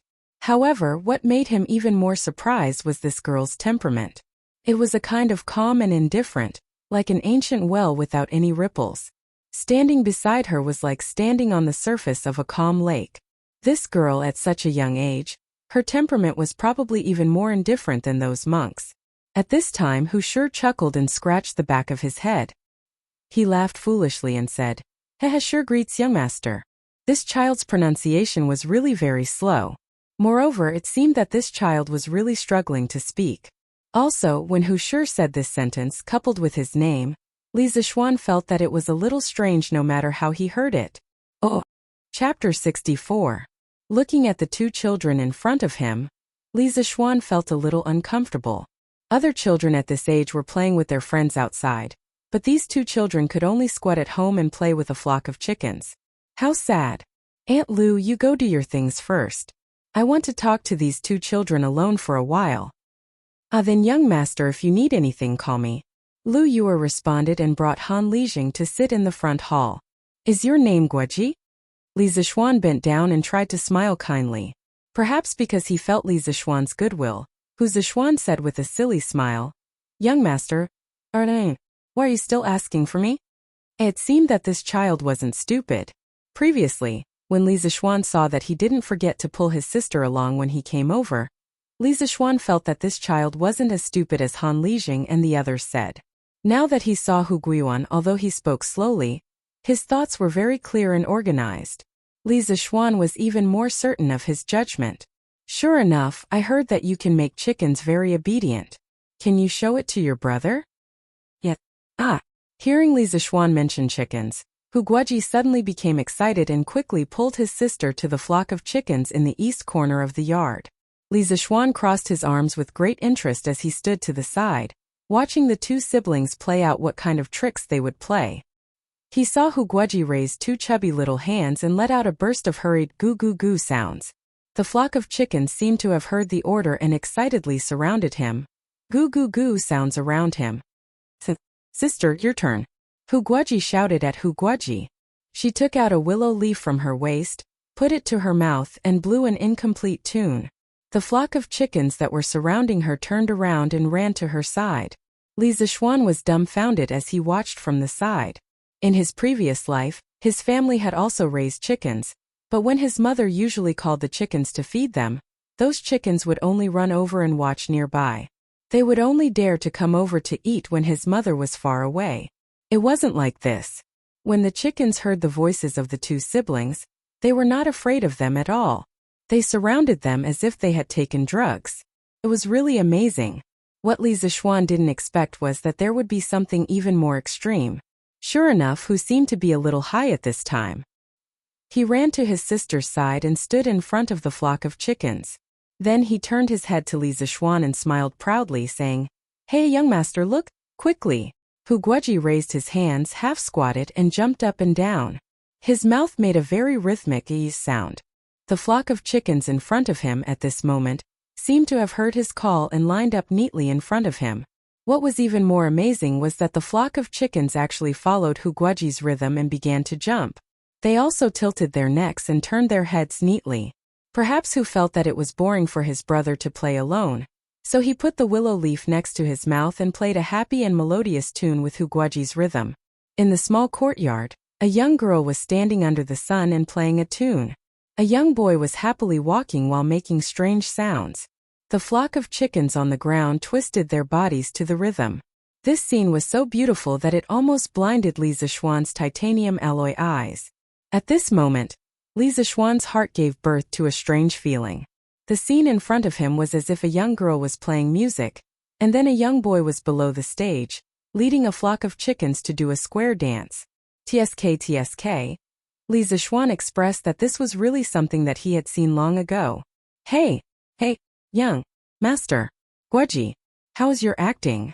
The two children played for a while, and Huguaji felt tired first, so he stopped and ran to Li Zishuan's side, somewhat proudly asking for praise. Usually, only his sister was willing to play with him. When other children saw him and his sister playing with a flock of chickens, they all treated them as fools and distanced themselves from them. This time, it was rare to have such an amiable young master who specially wanted to see him and the flock of chickens perform. Huguaji was very happy and had long regarded Li Zishuan as his best friend. Li Zishuan could see that Huguaji urgently needed to be acknowledged and praised by others. He also understood that this child's heart was lonely and lacked recognition. Li Zishuan smiled, rubbed Huguaji's head and said, "Sure enough, your performance was very good. You really are the smartest child I've ever seen." Huguaji, who was on the side, heard this and breathed a sigh of relief. She was afraid that this young master would say something to hurt her brother like other people and make him sad. Her brother's heart had been hurt enough. At this time, when she heard Li Zishuan praise her brother, Huguaji felt a trace of gratitude towards Li Zishuan from the bottom of her heart. When Huguaji heard Li Zishuan's words, he jumped 3 feet high and excitedly rushed to the front hall. As he ran, he cheered. "Mother, young master just said, 'Woo,'" he said. "I'm the smartest child in the village." At this moment, he was so excited that he spoke faster than before. This was the first praise he received from an outsider since he came to this world. Finally, there was someone who didn't treat him as a fool. Of course, Huguaji's heart was excited. Although he was young, he had been treated as a fool by the children in the village since he was young. His self-esteem had been trampled over and over again, so of course, he was more mature than his peers. He was so eager to be recognized, and today there was finally someone who recognized him. Huguaji felt that he had never been as happy as today. In his heart he thought, "This young master who came from nowhere is really a good person."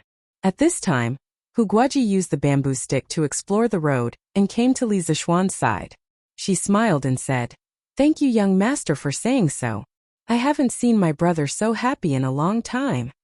Although her heart was as calm as still water, it was only for outsiders. For this brother of hers, she naturally cared and loved him very much. Li Zishuan habitually shook his head. Suddenly, he realized that this girl seemed to be unable to see, so he quickly said awkwardly, "Haha, what I said just now was actually the truth. I didn't deliberately say that to make you happy." Huguaji said in disbelief, "Really? Of course it's true. In the eyes of others, your ability to make chickens obedient may be worthless, but in my eyes, your ability is priceless." Li Zishuan said with certainty. "Well, although I can't see young master's expression, I can feel young master's sincerity. Young master is speaking the truth. Thank you, young master." Huguaji's face finally broke into a smile and said happily. Chapter 65. Actually, how did you and your brother manage to make the chickens listen to you? Li Zishuan saw that this little girl was not as distant to him as before, so he wanted to chat with her. Who actually replied softly, "Young master, isn't this normal? You actually believe that anyone who spends all their time with these chickens will eventually have the ability that my brother and I have. Moreover, my brother and I treat these chickens as our good friends, so naturally, they will listen to us." Li Zishuan was silent. This sentence sounded simple, but it contained endless loneliness and sorrow that ordinary people could not imagine. If it were not for their rough childhood, how could they spend all their time at home with these chickens?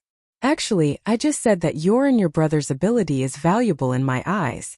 Do you know why? Li Zishuan wanted to change their fate, but this also required them to work hard. He could not cultivate their habit of reaping without sowing. Who actually shook her head and said, although I can feel that young master is telling the truth, I can't think of what my brother and I can do for young master with this ability. Actually, you should have heard from your mother that I want to raise a large number of chickens in the Han family manor, right? Who actually nodded. Li Zishuan continued. I need you and your brother to teach your ability to a group of people. Next year, I need you to lead these people to help me control the flock of chickens in the manor. When I tell you to drive the flock of chickens, you just have to do it. Who actually was puzzled and asked, young master, what do you need these chickens to do? Li Zishuan smiled and said, you will naturally know next year. I can't tell you now. I really hope that you can help me. This is not a deal. If you are willing, you can treat me as a friend. As your friend, I will also find a way to find a famous doctor to treat your illness. Who actually was surprised when she heard this, but then she shook her head and said, young master, as long as you can find someone to treat my eyes, I am extremely grateful. When I was young, my father spent a lot of money to treat my eyes. I don't want to trouble others anymore. Moreover, I am already used to the darkness. As for the matter that young master mentioned, he was actually very willing to help. This girl was so young, but she was so sensible. Li Zishuan was still lamenting how unfortunate old Hu was, but now it seemed that he was lucky to have such a sensible daughter. Li Zishuan smiled and said, since we are friends, we don't need to care about these things. I will keep your eye disease in mind. If it can be cured, I will definitely find a way to cure it for you. In fact, there is more than darkness in this world. When you can see it one day, you will be fascinated by this colorful world. Who actually looked forward to the world described by Li Zishuan. He said, in that case, thank you, young master. Aunt Lu, I've seen these two children. I'll talk to the famous doctor later and see if he can treat them. I also want these two children to help me. I hope Aunt Lu can agree. Li Zishuan entered the house and said to Lu Yu. Lu Yui smiled happily and said, young master, you have helped our family so much. We don't know how to thank you. Young master, if you need anything, please tell us. Li Zishuan told Lu Yu the plan that he had just told Hu actually. Han Lijing and Lu Yui were both shocked. They really didn't know why Li Zishuan did this. Lu Yui couldn't help but ask, young master, what is the use of letting people learn this? Li Zishuan smiled and said, it is very useful. Aunt Lu, you will know next year. Aunt Lu, let these two children help me teach people. I can spend 20 strings of coins to hire them. The tens of thousands of chickens that our Han family village will raise in the future will be called the Sky Chicken Brigade. These two children will be the captains of the Sky Chicken Brigade. Haha. In June next year, the sky would be filled with locusts pouring down. There would be a Sky Chicken Brigade on the ground like divine soldiers descending from the sky. This would be a war without gunpowder. It would be a battle between man and heaven, a battle between chickens and locusts. Lu Yui didn't care about the Sky Chicken Brigade. She just heard that the young master was going to give her 20 strings of coins. This was 20 strings of coins. Lu Yui had never seen so much money. She really didn't expect that her stupid son and blind daughter could bring so much profit to the family. At this moment, her eyes were shining. Li Zishuan felt that her eyes were full of small amounts of money. He couldn't help but find it funny. Of course, Lu Yui wouldn't refuse Li Zishuan like old Hu. She and old Hu had been married for so many years and had become more realistic. She hurriedly agreed. Young master, don't worry. I will urge Wang Zhenghe to teach this ability to others. Li Zishuan nodded and smiled. Thank you for your cooperation, Aunt Lu. I will ask someone to send the money over another day. He then turned to Han Lijing and said, Uncle Han, let's go to the field to find Uncle Hu. We have to tell him about this. On the way to the field, Han Lijing couldn't help but ask, Young master, what do you want Wang Zhenghe and Wang Zhenghe to teach people to train chickens for? Li Zishuan smiled. Uncle Han, it's not convenient for me to talk about this now, but please keep this in mind. When you go back later, inform the people in the village. In the Han family village, whether it's adults or children, the first 100 people who learn the ability of Hu Zhenghe and Wang Zhenghe to train chickens will receive a reward of 500 coins. Uncle Han, you will work hard and be in charge of the assessment. Help me record these people's names in the book and then hand it to me. Han Lijing was dumbfounded. He really wanted to say, young master, is it really good to spend money like this? In his eyes, Li Zishuan's actions were really nonsense.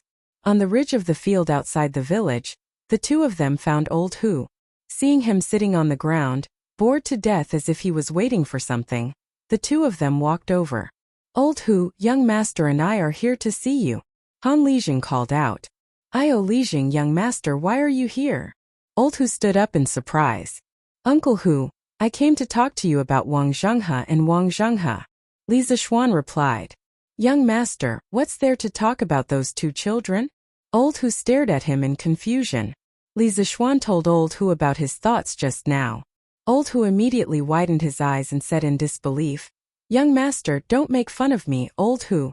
You only want my two children to teach people how to train chickens, and young master will find a famous doctor to treat the two children? Li Zishuan nodded and smiled. Uncle Hu, what I said is true. Why would I make fun of you? Hearing the affirmative answer, Old Hu suddenly became so emotional that his eyes turned red. His lips trembled. Young master, as long as you can get people to treat my two children, my life will be yours from now on. Even if young master wants me to die, I am willing. Li Zishuan also admired this honest and affectionate man in front of him. In his previous life, he had seen many parents who abandoned their children after giving birth to deformed or disabled children. This Old Hu did not care about any difficulties and did not abandon his children. This was a man worthy of respect and also a father worthy of respect. Li Zishuan hurriedly said, Uncle Hu, what are you talking about? Why would I want your life? As expected, as long as you can help me teach a group of people, that would be the best reward for me. Chapter 66. Outside the Han village in the fields, Old Hu kept thanking the young master, but he was not good with words. In the end, he only said the same few sentences. Li Zishuan felt very awkward listening to him. Seeing this, Han Lijing interrupted him and said, Old Hu, you've been waiting here for so long. You still haven't seen the cattle? Old Hu heard this and shook his head dejectedly. He pointed at a middle-aged man who was plowing not far away and said, Lijing, look, old Wang's family hasn't used up all the cattle. There's not much rain this year, so the fields are hard to plow. I'm so worried. Uncle Han, can't we borrow more cattle from the county? Li Zishuan heard Old Hu's complaints and was a little confused, so he asked. Han Lijing shook his head and said, Young master, you don't know, but we have a lot of people in the village. The county has already given us more cattle than the other villages. At this time it's spring plowing season everywhere. The county definitely doesn't have any extra cattle to give us. Old Hu sighed heavily and said, Lijing, with the current speed of plowing, I'm afraid that many of the villagers will miss the spring plowing season. What should we do? Li Zishuan was shocked when he heard this. In his previous life, he was also a child from the countryside. He knew how serious the consequences of missing the spring plowing season were. At that time, many families would starve. If everyone missed the spring plowing season, it would definitely affect their enthusiasm for raising chickens. This problem must be solved. He pondered for a while, then looked at Old Hu and asked, Uncle Hu, how much land can a cow plow in a day? Old Hu scratched his head and thought for a while before saying, Young master, the fields are very hard to plow this year. A cow can at most plow 4 mu of land a day. If we plow more, we're afraid that the cows will be tired out. If this was in the previous years, they could plow 6 to 7 mu of land a day. It's all because there's not enough rain this year. For mu of land a day, this speed was too slow. Li Zishuan frowned and looked at Han Lijing and asked, Uncle Han, how many cattle do we have in the village? Young master, this year the farmstead has rented 20 cows, which is already much more than the other farmsteads. Li Zishuan silently calculated in his heart. At this rate, wouldn't it take more than a month to finish plowing? That wouldn't do. It was not that he had not thought of spending money to buy cattle from other places, but in this era, cattle had always been scarce. If he bought cattle from other places, what would happen to the people there? If only he was like the other transmigrated protagonists and had a system with him, he could directly exchange for a farming tractor and guarantee that he could plow dozens of acres of land in a day. Since we don't have a tractor, and we can't increase the number of cattle, it seems like we have to think of other ways to increase the efficiency of farming. This problem was easy to solve. He had countless advanced mechanical models in his mind, and he would definitely be able to find a better plow. Uncle Han, I'll go and see what kind of plows the farmers are using. Li Zixuan instructed and walked towards Old Wang, whom Old Hu had pointed out. Han Lijing and Old Hu quickly followed. Li Zixuan came to the embankment beside Old Wang, and his eyes began to focus on the plow that Old Wang was using. Old Wang was concentrating on plowing and did not notice that someone was looking at him. In his previous life, Li Zixuan was very short-sighted. In this life, he did not know if it was because of his divine ability, but his eyesight was very good, and he could clearly see the structure of the plow from afar. He discovered that the structure of the plow was very strange. The shaft of the plow was actually straight and it was actually about 9 feet long. With such a long shaft, it would probably be very difficult to turn around. Li Zixuan quickly constructed a three-dimensional structure of the plow in his mind, and based on his knowledge of engineering mechanics, he analyzed the various parts of the plow. He discovered that the plow required a large amount of pulling force to plow the land, and its structure was clearly unreasonable. Li Zixuan furrowed his brows. He was thinking about which better plow should be used to replace the current one. Various plows from different eras flashed through his mind, and suddenly he stopped at a plow that was not very different from the current one. I'll choose you. This should be called a curved plow, and it should not have appeared yet. The structure of this curved shaft plow should have been modified from the structure of the plow in front of us. Even though the modification is not very big, every modification is very crucial. Compared to the plow that Lao Wang is using, this curved shaft plow obviously saves more effort. It is very easy to see this by drawing an analysis of the force exerted. At this time, Li Zixuan not only had a three-dimensional model of the curved plow in his mind, but he also had a force analysis diagram. It was obvious that the curved plow was more labor-saving, and it was not just a little.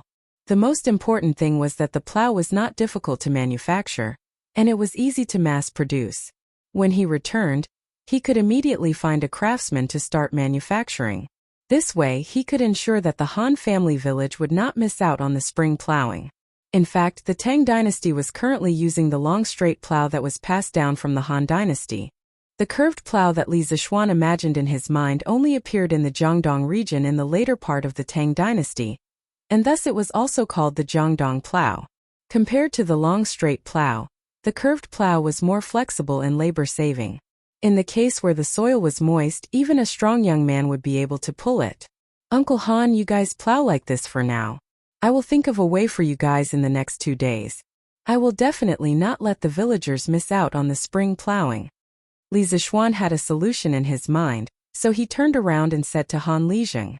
When Han Lijing and Old Hu heard this, they were pleasantly surprised. The land was the life of the villagers. If they missed out on the spring plowing, the harvest would be greatly reduced, and it would not be rare for people to starve to death. They did not expect that the young master would actually help them think of a way. This was really too surprising. Thank you, young master. All of the villagers in the Han family village will remember young master's kindness for the rest of their lives. But what method does young master plan to use? Are you going to Chang'an to buy more cattle? Han Lijing solemnly bowed to express his thanks, but he was also very curious about what method Li Zixuan would use to help them. If he were to buy cattle for their village, then the price he would have to pay would be too expensive. Li Zixuan shook his head and said with a smile, Of course I'm not going to buy cattle. If I were to buy cattle, what would the villagers in other places use? Uncle Han, in 2 days I will bring you a more labor-saving plow. At that time your plowing speed will at least increase by 2 times. When Han Lijing and Old Hu heard this, they were both shocked. Did such a plow exist in this world? Old Hu's eyes widened exaggeratedly, and he cried out in disbelief, young master, are you speaking the truth? How could there be such a godly plow in this world? Li Zixuan nodded with certainty and said, Uncle Hu, don't worry. Seeing is believing. In 2 days you will naturally know. Oh. Chapter 67. When Li Zixuan returned home, the sky was almost dark. He also brought iron egg over. Since he had accepted this disciple, Li Zixuan also planned to teach him well. He would let Iron Egg stay in the west courtyard first. Since the west courtyard was so big, he could just pick a wing room for him. As for Han Yushi, of course she didn't come with him. Li Zixuan planned to let her help with the wine mixing after he was done with his work. At that time, the first batch of fruit wine from the Han village would be delivered. Recently, he really didn't have time to care about this. There were too many things to do. During dinner, Li Zixuan's parents expressed their goodwill to Iron Egg, a new member of the family. Iron Egg, who was always dignified and strong, was a little embarrassed. During dinner, he was teased by Lana.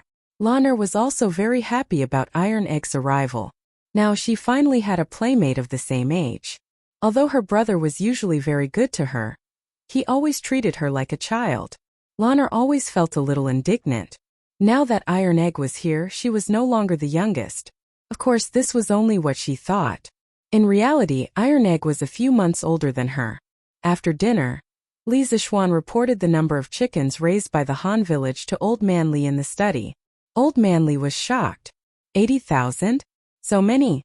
Xian, so many chickens, can the villagers raise them all? Father, don't worry, they can definitely raise them all. I will arrange for the villagers to take care of them. I plan to prepare to buy the chicken seedlings tomorrow and send them to the Han village in batches. Li Jingma nodded and said, Yes, the sooner the better. Father, do you know the market price of the chicken seedlings in Chang'an? How much is one? Li Jingma thought for a moment and said, About 70 to 80 copper coins for one. But Xianer, if you need so many chicken seedlings, I'm afraid that the peddlers in Chang'an will not be able to supply all of them.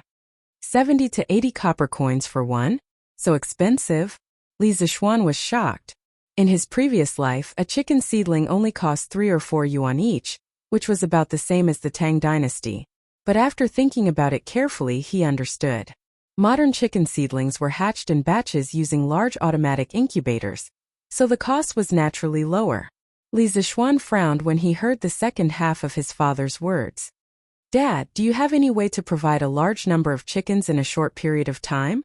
In his impression, as long as it was related to business, his father was omnipotent. Unfortunately, he was disappointed this time.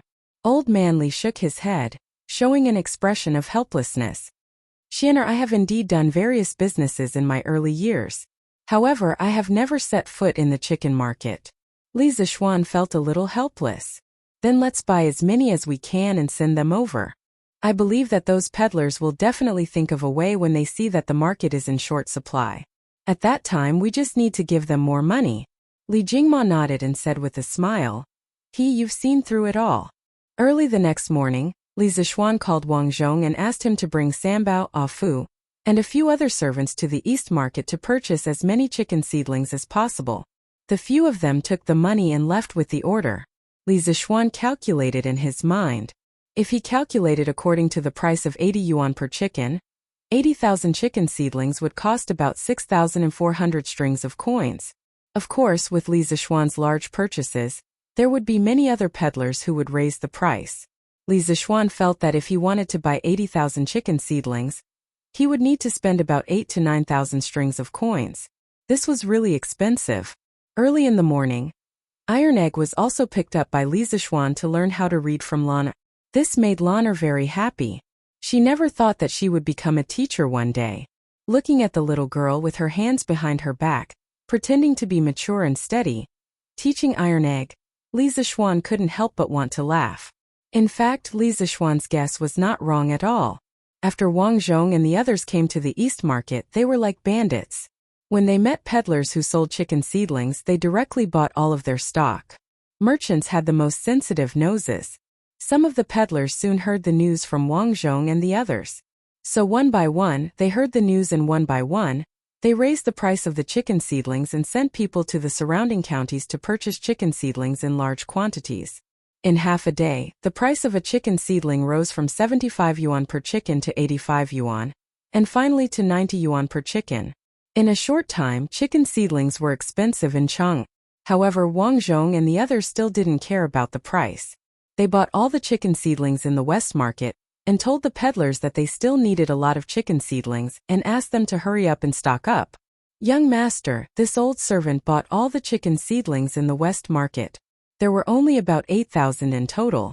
In the end, some peddlers raised the price, but this old servant still bought all of them.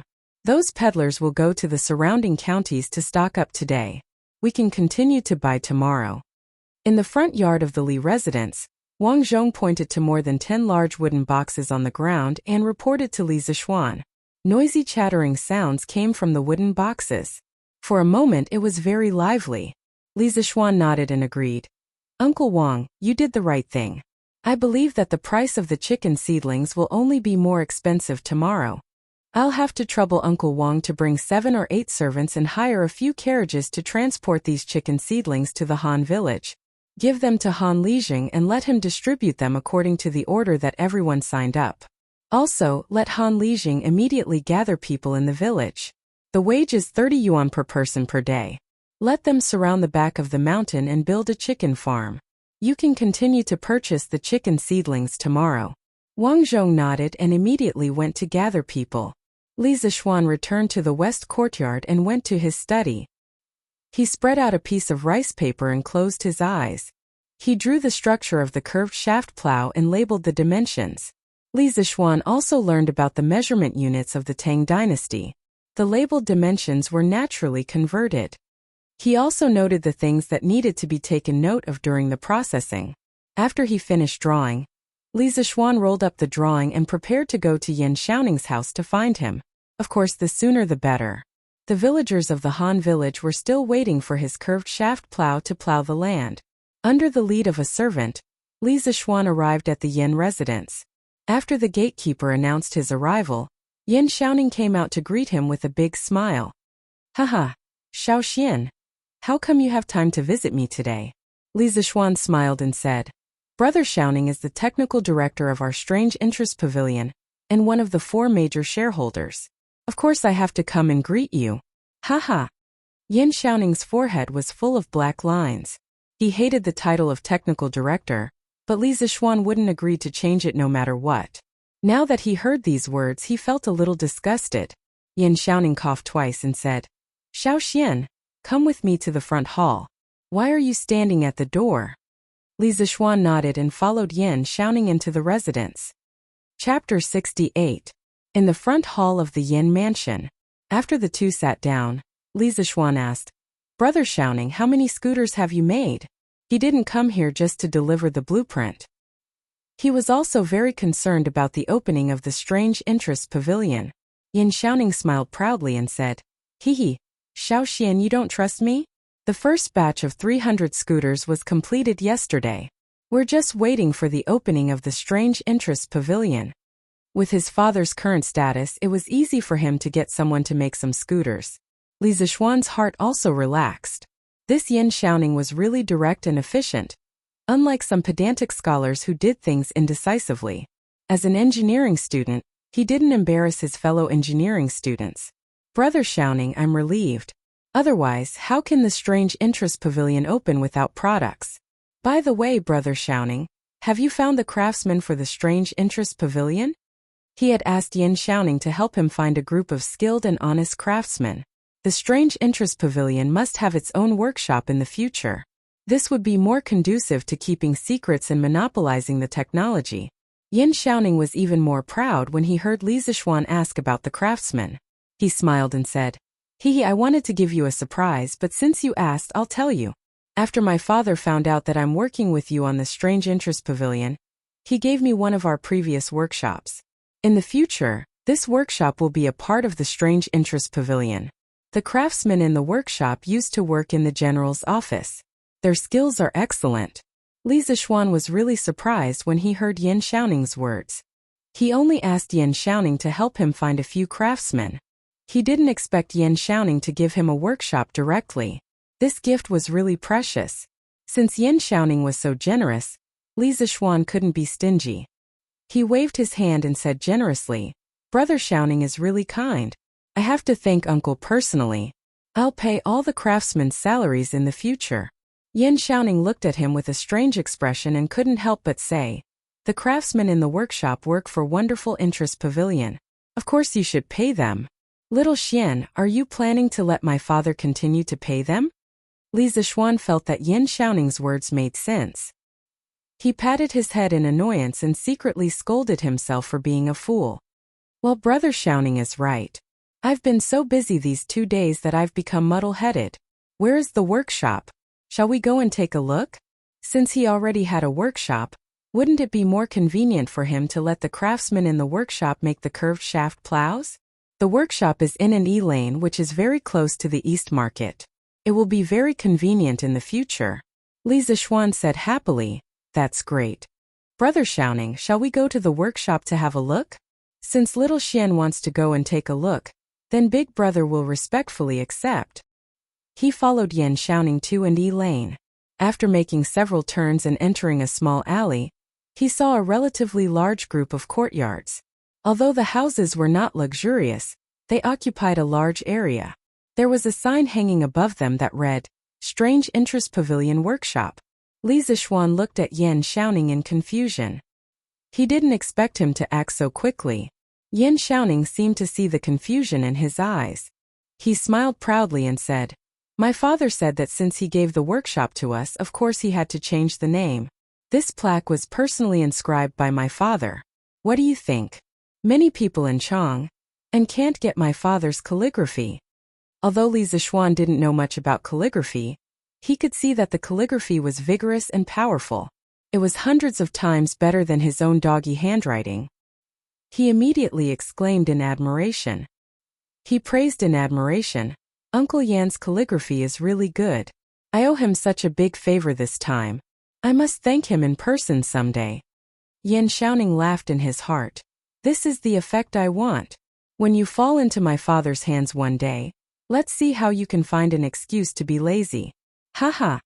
But then he said without changing his expression, Well, little Xian, my father is very pleased that you have such good intentions. Let's go in and have a look. The two entered the workshop and saw that there were more than 20 rooms inside. There were some empty spaces outside with some wood and iron piled up. Li Zishuan even found a big iron furnace. The scale of the workshop was really beyond Li Zishuan's expectation. He thought it was just a small workshop, but it was actually equivalent to a small factory. At this moment, Li Zishuan was really moved. Looking at Li Zishuan's shocked expression, Yan Xiaoning introduced it to him. Little Xian, this workshop was built by my father in the year of Wuda Yuan. At that time it was just a small workshop and my father was only a supervisor. But our Yan family is a real engineering family, and we know many people in the same field. It didn't take long for the workshop to expand gradually and we have more people. Now there are more than 60 craftsmen in the workshop. Some of them are old craftsmen such as Faubert, who worked with my father before. Their skills are superb. Little Xian, you can't mistreat these old craftsmen, or else my father won't forgive you. Li Zishuan waved his hand and said, Of course I won't mistreat them. These people will be the foundation of our Strange Taste Pavilion in the future. In the future, their salaries will be increased by 50%. Yan Xiaoning raised his thumb and laughed. Haha, brother, you're generous. The two of them entered a house and saw an old man dressed like a farmer drilling wood. He should be making a scooter. Faubert, are you busy? Yan Xiaoning called out. The old man turned around and saw Yan Xiaoning. He smiled and said, Oh, young Master Yan, you're here. This is... He pointed at Li Zishuan. When Li Zishuan heard Yan Xiaoning call this person Faubert, he remembered what Yan Xiaoning said just now. He knew that this person was an old man in the workshop and couldn't be neglected. He took the initiative to introduce himself. Faubert, hello. I'm Li Zishuan, one of the owners of Strange Taste Pavilion. You can call me Little Xian. Faubert raised his eyebrows and said in surprise, You're the one who invented the scooter and the roller bearing? Li Zishuan smiled and nodded. Faubert said in surprise, I didn't expect that you could come up with such a good idea at such a young age. It seems that we old guys are really old. Haha. What are you talking about, Faubert? As the saying goes, having an old man in the house is like having a treasure. I have a lot of immature ideas in the future, and I need you to guide me.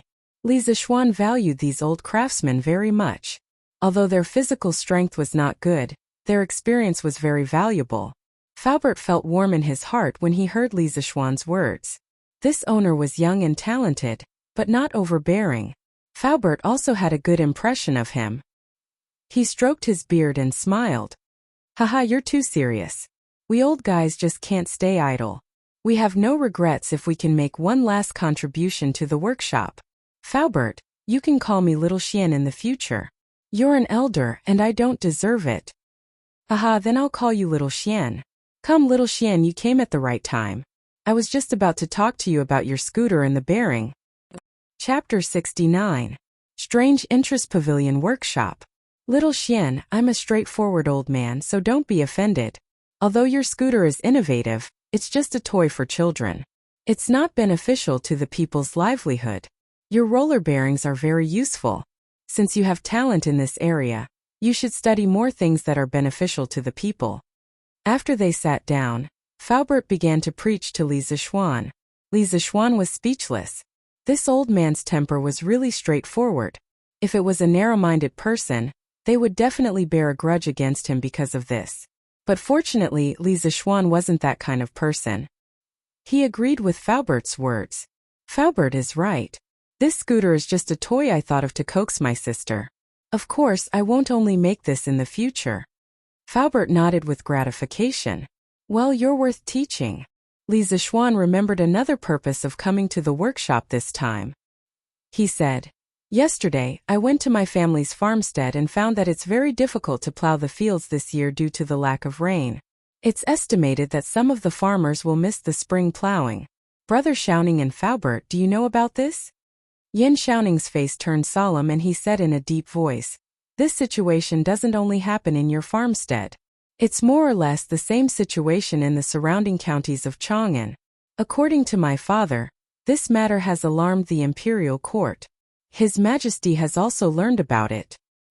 He's ordering people to transfer a batch of cattle from the northern counties to Chang'an and distribute them to the farmers. He's trying his best not to let the farmers miss the spring plowing. Faubert also nodded and said, I've also heard about this. But Little Xian, why did you mention this? We can't help much with this kind of thing. We can only rely on the imperial court. Li Zixuan stood up and disagreed. Faubert's words are wrong. As the saying goes, if a worker wants to do a good job, he must first sharpen his tools. As a craftsman, you must have the spirit of a craftsman. You just taught me to study more things that are beneficial to the people's livelihood. Then why can't we make better farming tools for the people? Faubert raised his eyebrows. He had been in this field for so many years, but today he was being lectured by this little kid. He was proud and arrogant. He was a bit unhappy and frowned. It's easy for you to say. The straight plow used by the Tang dynasty originated from the Han dynasty. After several improvements, it's already the most advanced farming tool. How can there be better farming tools? I don't agree with Uncle Fu's words. How can craftsmen not seek innovation? How can they do things like planting trees for their predecessors and enjoying the shade for their descendants? If they don't try, how can they know that they can't make better farming tools? Faubert was not convinced. So, you can make better farming tools? Li Zixuan could also see that this old man was stubborn. It wasn't that he had a bad heart, but he didn't allow others to question him in the field he was best at. Li Zixuan had seen a lot of people like this in his previous life. Generally, all the big shots in various fields had this kind of bad habit. Li Zixuan didn't talk nonsense. He directly took out the drawing of the curved plow from his sleeve, spread it out on the table, and said to the two of them, This is a type of plow that I thought of when I saw the villagers using the straight plow in the Han village yesterday. It's a more labor-saving plow. Today, I'm looking for a workshop to make a batch as soon as possible. Brother Xiaoning, Faubert, come and take a look. Yin Xiaoning and Faubert couldn't wait to take a look at the drawing. It was the first time that Faubert saw this kind of drawing technique. He couldn't help but frown. He wanted to ask Li Zixuan, but he was a little embarrassed to do so. He had just quarreled with Li Zixuan, so he couldn't bring himself to ask. Yin Xiaoning, on the other hand, was very familiar with this kind of drawing technique. He read the contents of the drawing carefully, then closed his eyes and concentrated. He imagined the structure of the plow in his mind. After a few breaths, he opened his eyes. Little Xian, this plow of yours should be an evolution of the straight plow, right? I saw that you made some changes to the length and shape of the plow shaft. You even installed a wheel on the shaft. I've never seen this kind of structure before. I can't tell which one is more labor-saving between your plow and the straight plow we use. At this time, Faubert saw that Yan Xiaoning's words were clear and logical. It was obvious that he could understand this kind of drawing. Faubert couldn't help but feel depressed. He had been a craftsman all his life, and he had his own pride in this field. He didn't expect that today. It seemed that he wasn't as good as these two little kids. In fact, after Yan Xiaoning finished speaking, he noticed that Faubert was still staring at the drawing. He thought for a bit and understood what was going on. He patted his head and said embarrassedly, Faubert, I forgot to tell you. This kind of drawing technique was created by little Xian. These 3 drawings represent the shape of the object when seen from 3 directions. Yan Xiaoning began to teach Faubert about the 3-view view again. Faubert had studied this field for so many years, so he understood it all with just a little bit of explanation.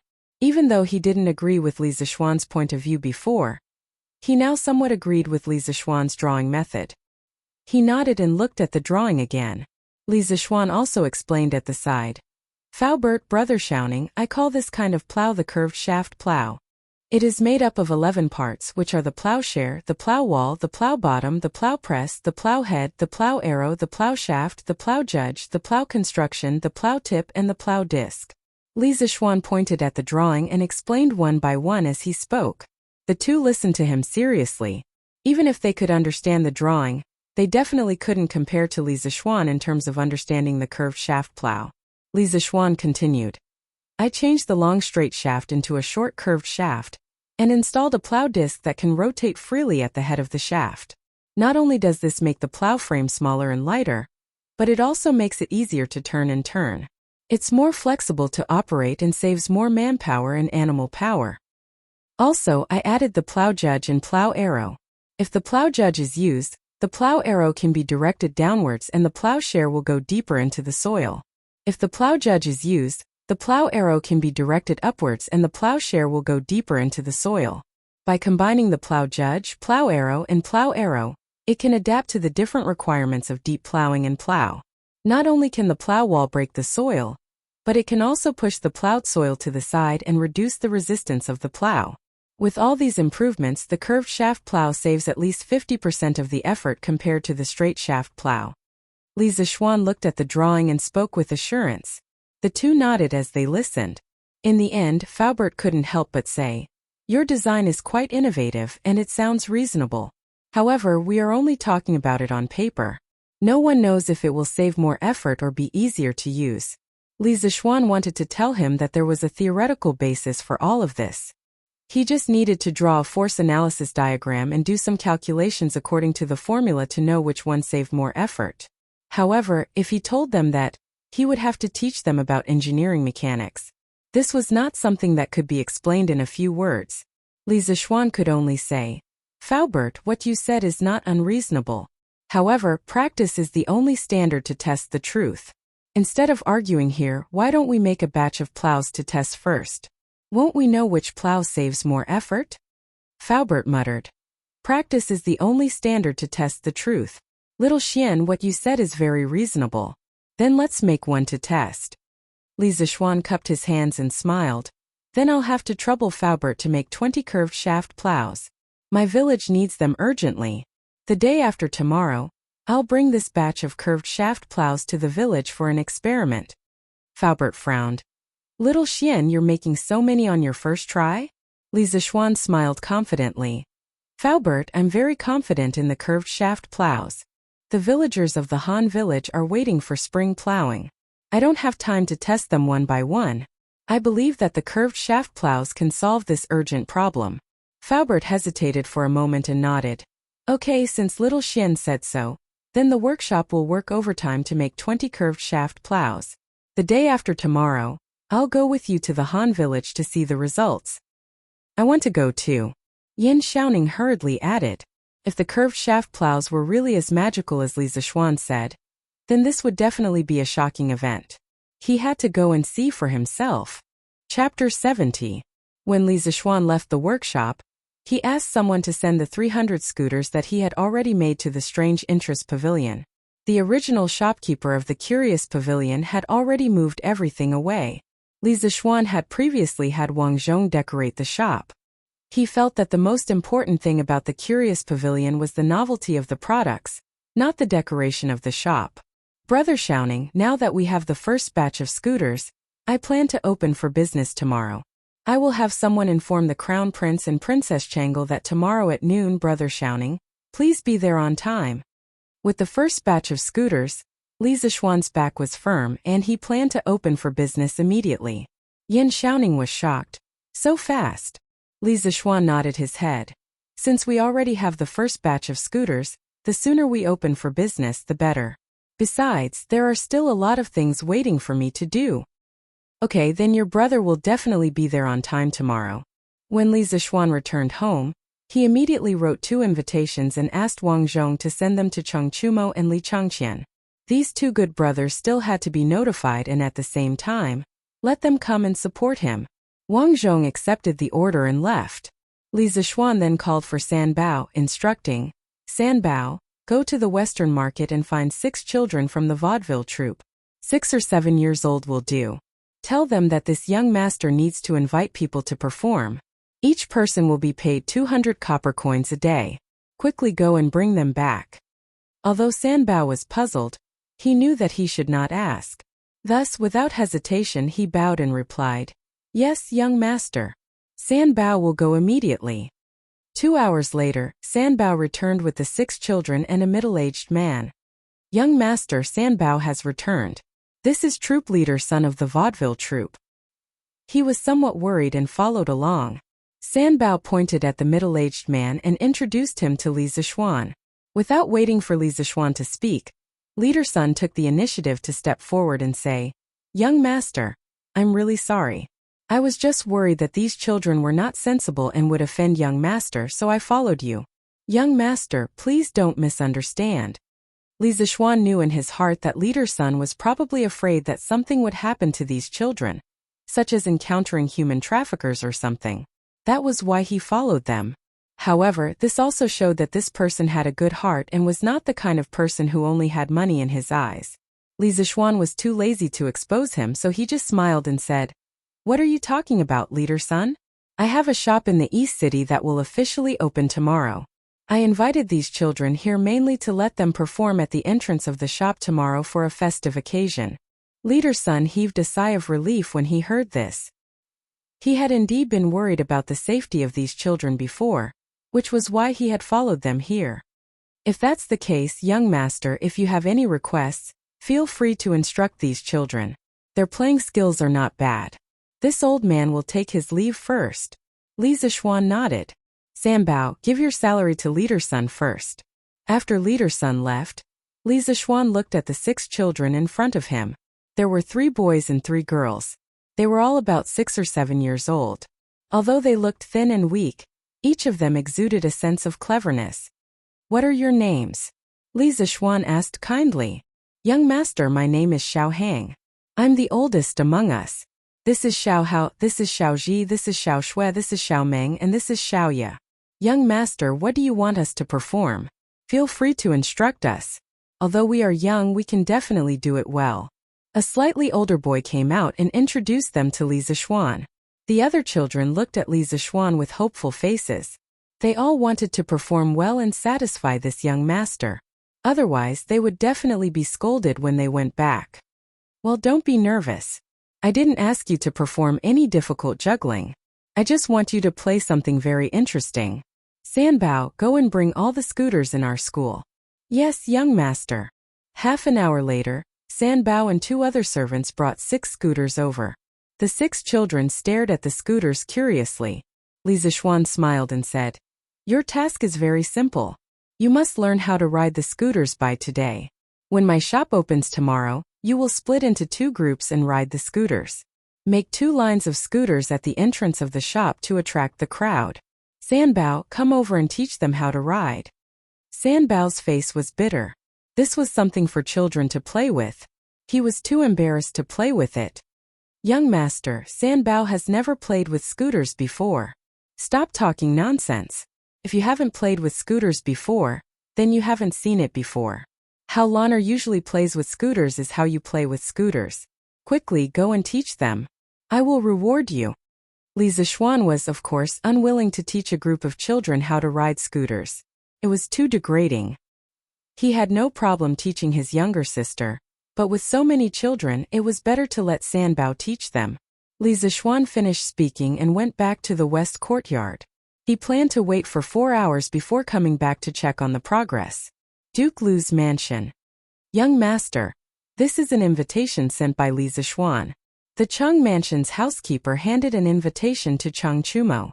Oh, an invitation from Xiaoxian? What does he want to do? Let me see. Cheng Chumo took the invitation curiously. He opened it and looked at it carefully. He said, Strange Interest Pavilion? What is it for? Uncle Liang, do you know about the Strange Interest Pavilion? Housekeeper Liang thought for a while and replied, I have never heard of this Strange Interest Pavilion, but looking at the location written on the invitation, it should be the shop where the East City's Heavenly Craft Pavilion used to be. I heard that the Heavenly Craft Pavilion was going to sell it, but I didn't expect it to be bought by the Li family. Cheng Chumo nodded. He also didn't know what Li Zixuan was doing, but he suddenly remembered a rumor today and said, Uncle Liang, I heard that Xiaoxian's family was wantonly purchasing chicken seedlings in the West City today. Is this true? Housekeeper Liang nodded. Young master, I also heard about this today. It is said that they bought at least 7,000 chicken seedlings today. They bought almost all the chicken seedlings in the East City today. I am also curious as to why they bought so many chicken seedlings. Although Cheng Chumo was a bit fierce, he wasn't stupid. He stroked his stubbled chin, thought for a while and said, This brother of mine is very smart. This brother of mine is very smart. I don't believe that he would make a loss. There must be a deeper meaning behind this. I'll ask him tomorrow. If there's really a profit to be made, I'll ask my father to buy some chicken seedlings. East Palace. An eunuch hurried in and bowed to Li Changqian. Reporting to your highness, there is a person outside the palace with the East Palace token. He asked this servant to give this invitation to your highness. Li Changqian curiously said, Oh, give it to me. When he saw the contents of the invitation, Li Changqian's eyes lit up.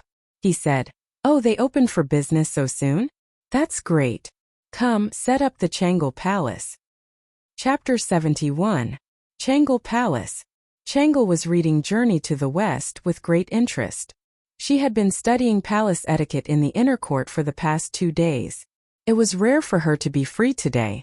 She finally had time to read this imaginative story. Changle, are you reading Journey to the West? Li Changqian came in directly without letting anyone report. He had a good relationship with Changle. He had come to Changle Palace many times, and the palace maids were already used to it. Brother Crown Prince, why are you here? Changle saw that her story was interrupted. She looked up and saw Li Changqian. She was pleasantly surprised. Haha. I'm here to give you good news today. Li Changqian envied Li Zixuan since he met him, and saw the harmonious and warm relationship between him and Lan. After that, he visited his sister more frequently. He also wanted to be a good brother. Brother Crown Prince, what's the good news? Changle smiled faintly. Li Changqian took out the invitation and handed it over. He said, Changle's Strange Interest Pavilion will officially open tomorrow. You are also one of the shareholders. Do you want to go tomorrow? Changle took the invitation and opened it. She was pleasantly surprised. Of course I want to go. Let's go and ask for leave from mother. I will go out with Brother Crown Prince tomorrow. She put down the invitation and was about to pull Li Changqian to the inner court to find Zhang Sun. Li Changqian shook his head helplessly and followed his sister. Li Tai remembered that he hadn't returned the Journey to the West, that he borrowed from Changle. He thought about going to Changle Palace to return it. As an elder brother, it was already not proper for him to borrow the book secretly. If he borrowed it and didn't return it, it would be even more inexcusable. To show his sincerity, Little Fatty specially brought the hardcover version of Journey to the West, that he personally copied and came to Changle Palace. Of course, he was prepared to be scolded by Changle. After all, he was in the wrong. This servant greets your highness, Duke of Wei. When Lear saw the visitor, she immediately went forward and bowed. However, the way she looked at Li Tai was a little strange. Last time Li Tai stole books and caused her to almost be punished. Of course, she didn't dare to blame Li Tai. She was just a little vigilant and thought to herself, Could it be that Wei Wang is here to steal again? Li Tai pretended not to see her strange eyes. He waved his hand and coughed softly. Ahem, where is Chengel? Reporting to your highness, the princess just went out with the crown prince. Oh, Li Tai's eyes lit up as he was secretly delighted. However, he did not show it on his face. He waved his hand and said, then go busy yourself. This king is just taking a stroll. After saying that, he walked straight into the palace. Lear wanted to follow and take a look so that she wouldn't lose something again. However, Li Tai specifically forbade her from following. If she followed, she would definitely provoke Li Tai. After hesitating for a moment, Lear still didn't dare to follow. She prayed that the princess would return soon. Li Tai came to the hall and quickly glanced around. After seeing that there was no one, he immediately sneakily put the hardcover edition of Journey to the West on the table and prepared to leave. He was also afraid that Chang'e would suddenly return. At this moment he saw a red invitation on the table. After hesitating for a moment, he took it and opened it to take a look. East Market, Strange Interest Pavilion opening. What is this? Li Zishuan?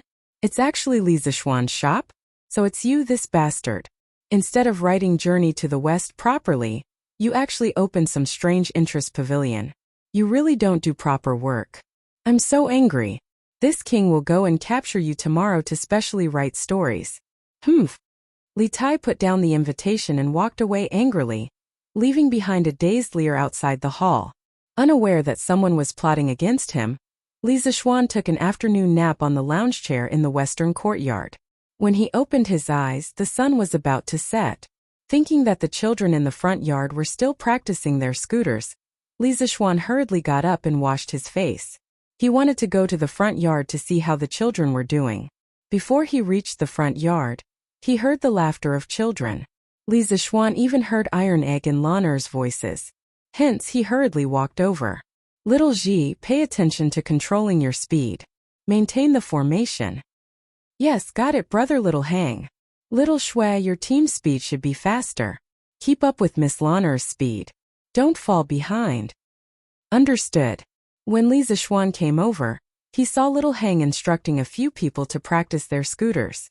There were a total of 2 teams. The boys' team, Little Hang was at the front. Iron Egg, that brat, actually mixed into the team. As for the girls' team, Laner was at the front. Behind her, 3 little girls were struggling to follow Laner. The 2 teams were like 2 small dragons, meandering in the front yard. It was very beautiful. The few children in the field cheered repeatedly, and Laner's voice was the loudest. The little girl usually had few playmates. This time, so many children came to play scooters with her. She was so excited that she pulled Iron Egg, who was learning how to read, along.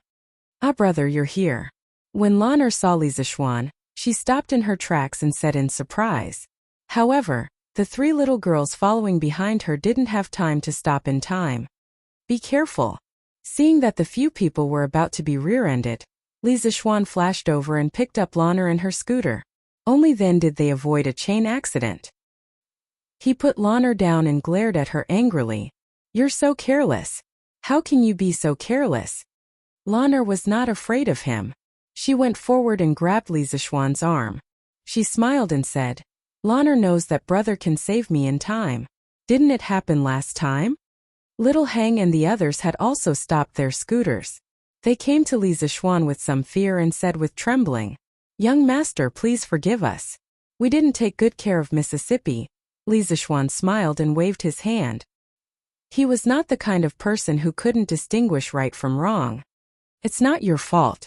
Don't be afraid. I just saw. Little Hang, you guys are practicing very well. Let's stop here today. Tomorrow morning when the gate opens, you guys come over and practice for a while. At noon we'll go to the East Market together. Sanbao, give each of them 10 coins. You guys go home quickly.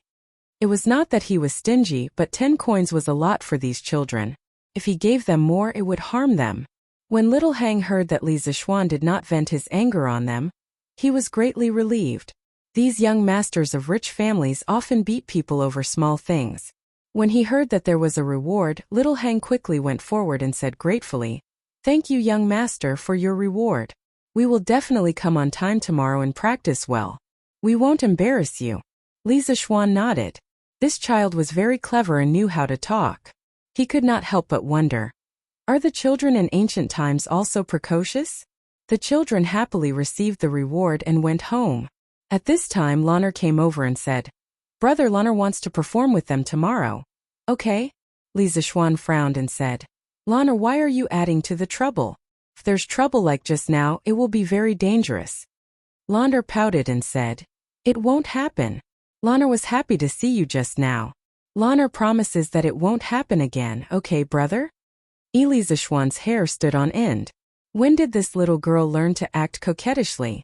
He hurriedly jumped away, waved his hand and said, Okay, you go. When the time comes, be careful. Lanner cheered and said, Okay. Then Iron Egg will go with us tomorrow. Okay? Give him an inch and he wants a mile. This was a classic example of giving him an inch and he wants a mile. However, when Li Zishuan saw that Iron Egg was looking at him with a hopeful face, he knew that this child was addicted to playing.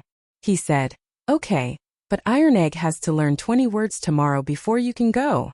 Oh, brother is the best. Iron Egg, let's go. Sister will teach you how to read now. Li Zishuan looked at the little girl's back and shook his head.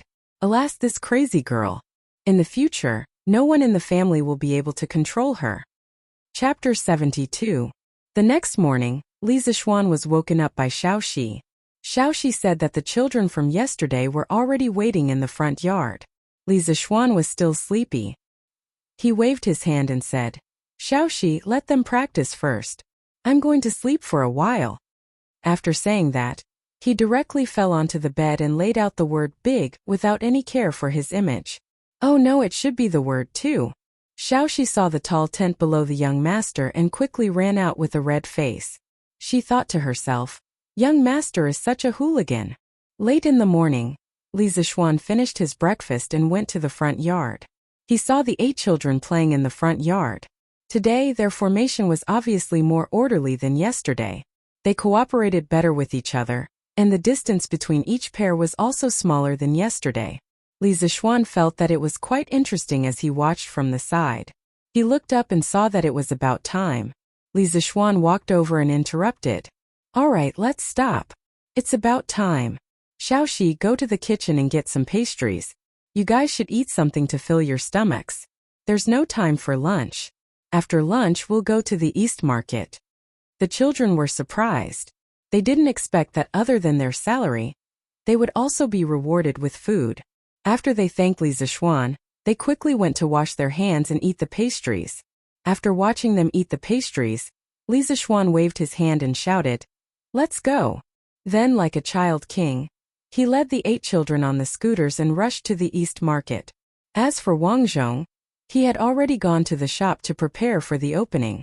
This strange team attracted a lot of attention along the way. The people of the Tang dynasty had never seen such a strange small car before. The pedestrians all made way and stood by the roadside to point at the scooters under the children's feet. However, this made the passers-by with children suffer. Children were very playful. Seeing such a novel toy and seeing that other children were having so much fun while they were not, how could they hold it in any longer? They immediately started acting coquettishly. Mother, I also want that small car. Mother, quickly buy it for me. Daddy, Minger wants the cars that those little brothers and sisters play with. Can Daddy also buy one for Ming? These two were the gentle type of people who could negotiate with each other. Of course, there were even more extreme ones. Dad, if you don't buy that car for me, I won't get up today. A certain brat directly rolled on the ground and acted shamelessly. The man beside him was so angry that the veins on his forehead bulged. He said angrily, You little bastard, if you don't get up, I'll beat you to death. I won't get up even if you beat me to death. The parents looked at each other and could only compromise. But where were they going to buy such a car for their children? Brother, do you know where I can buy this car? I don't know either. This is the first time I've seen it. Should we follow them and take a look? Brother, you're right. Just like this, without any advertising, the scooter had its first group of followers. The line behind Li Zishuan was also getting longer and longer. After entering the East Market, the crowd was even denser. There were even more onlookers. Naturally, the line was also longer. Li Zishuan was also happy to have them follow. It would be a waste if he didn't want free publicity. Li Zixuan brought the team to the entrance of the Strange Interest Pavilion. He found that Yan Xiaoning had already arrived. He was instructing people to lay out a red carpet and hang red ribbons around the shop. The entire Strange Interest Pavilion was bustling with activity and was filled with joy. Li Zixuan greeted him and saw that there was a plaque covered with a red cloth hanging above the shop. Li Zixuan curiously looked for Wang Zhong and asked, "Uncle Wang, where did this plaque come from?" "Young master, this was just sent by a group of people. They said it was custom-made by a person called Gao Ming." "Oh?" Li Zixuan patted his head. These past 2 days, he had been busy preparing for the opening of the shop. He had nearly forgotten that the plaque had not been made. Fortunately, Li Changqian was rather reliable. He had not forgotten about the plaque he had asked him to make last time. Li Zixuan patted Wang Zhong's shoulder and whispered, "Uncle Wang, this plaque was sent by His Imperial Highness the Crown Prince. In a moment the Crown Prince and Princess Changel will be coming. Don't be too surprised." In the future, Wang Zhong and Li Changqian would inevitably come into contact many times. Li Zixuan wanted to tell Wang Zhong as soon as possible to prevent him from accidentally offending Li Changqian. "Ah, young master, this? Wang Zhong's eyes widened in shock. He retreated 2 steps in disbelief. Li Zixuan comforted him. "Uncle Wang, don't worry. The Crown Prince's temper is still quite good." Li Zixuan was preparing to go out and have the children begin their performance on the scooter. At this moment he saw Li Changqian, Princess Changel, and Chang Chuma walking over together. Li Zixuan promptly went to welcome them. "Gao Ming, little sister Changel, brother Chonyo, you've come." Li Changqian nodded his head in greeting. Changel smiled sweetly. "Brother Xiaoxian, Changel has 10% of the shares in this shop. Of course Changel has to come take a look. Changel also has to thank brother Xiaoxian for the 10% of shares. This is Changel's first time opening a shop." Li Zixuan liked this bright-eyed princess from the bottom of his heart. Hearing Changel's words, he smiled and said, "It's fine as long as the princess likes it. There's no need to be polite." At this moment, Chang Chumo stepped forward and laughed heartily. "Haha, after not seeing you for a few days, Xiaoxian, you've actually opened your own shop. As your older brother, of course I have to come and congratulate you. Haha. Many thanks for brother Chonyo's support. Everyone, please follow me into the shop." After having Wang Zhong attend to these 3 people, Li Zixuan once again arrived outside the shop. Facing the children, he said, Xiaoxian, start the scooter.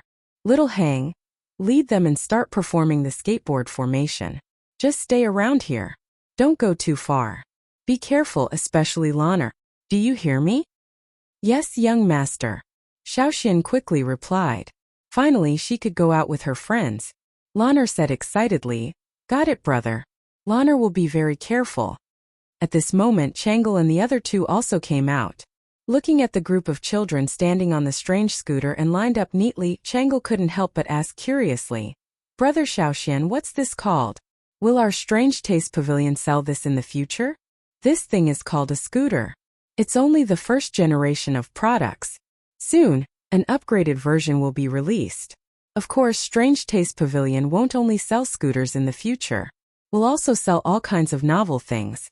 If the princess likes it, I can give you one later."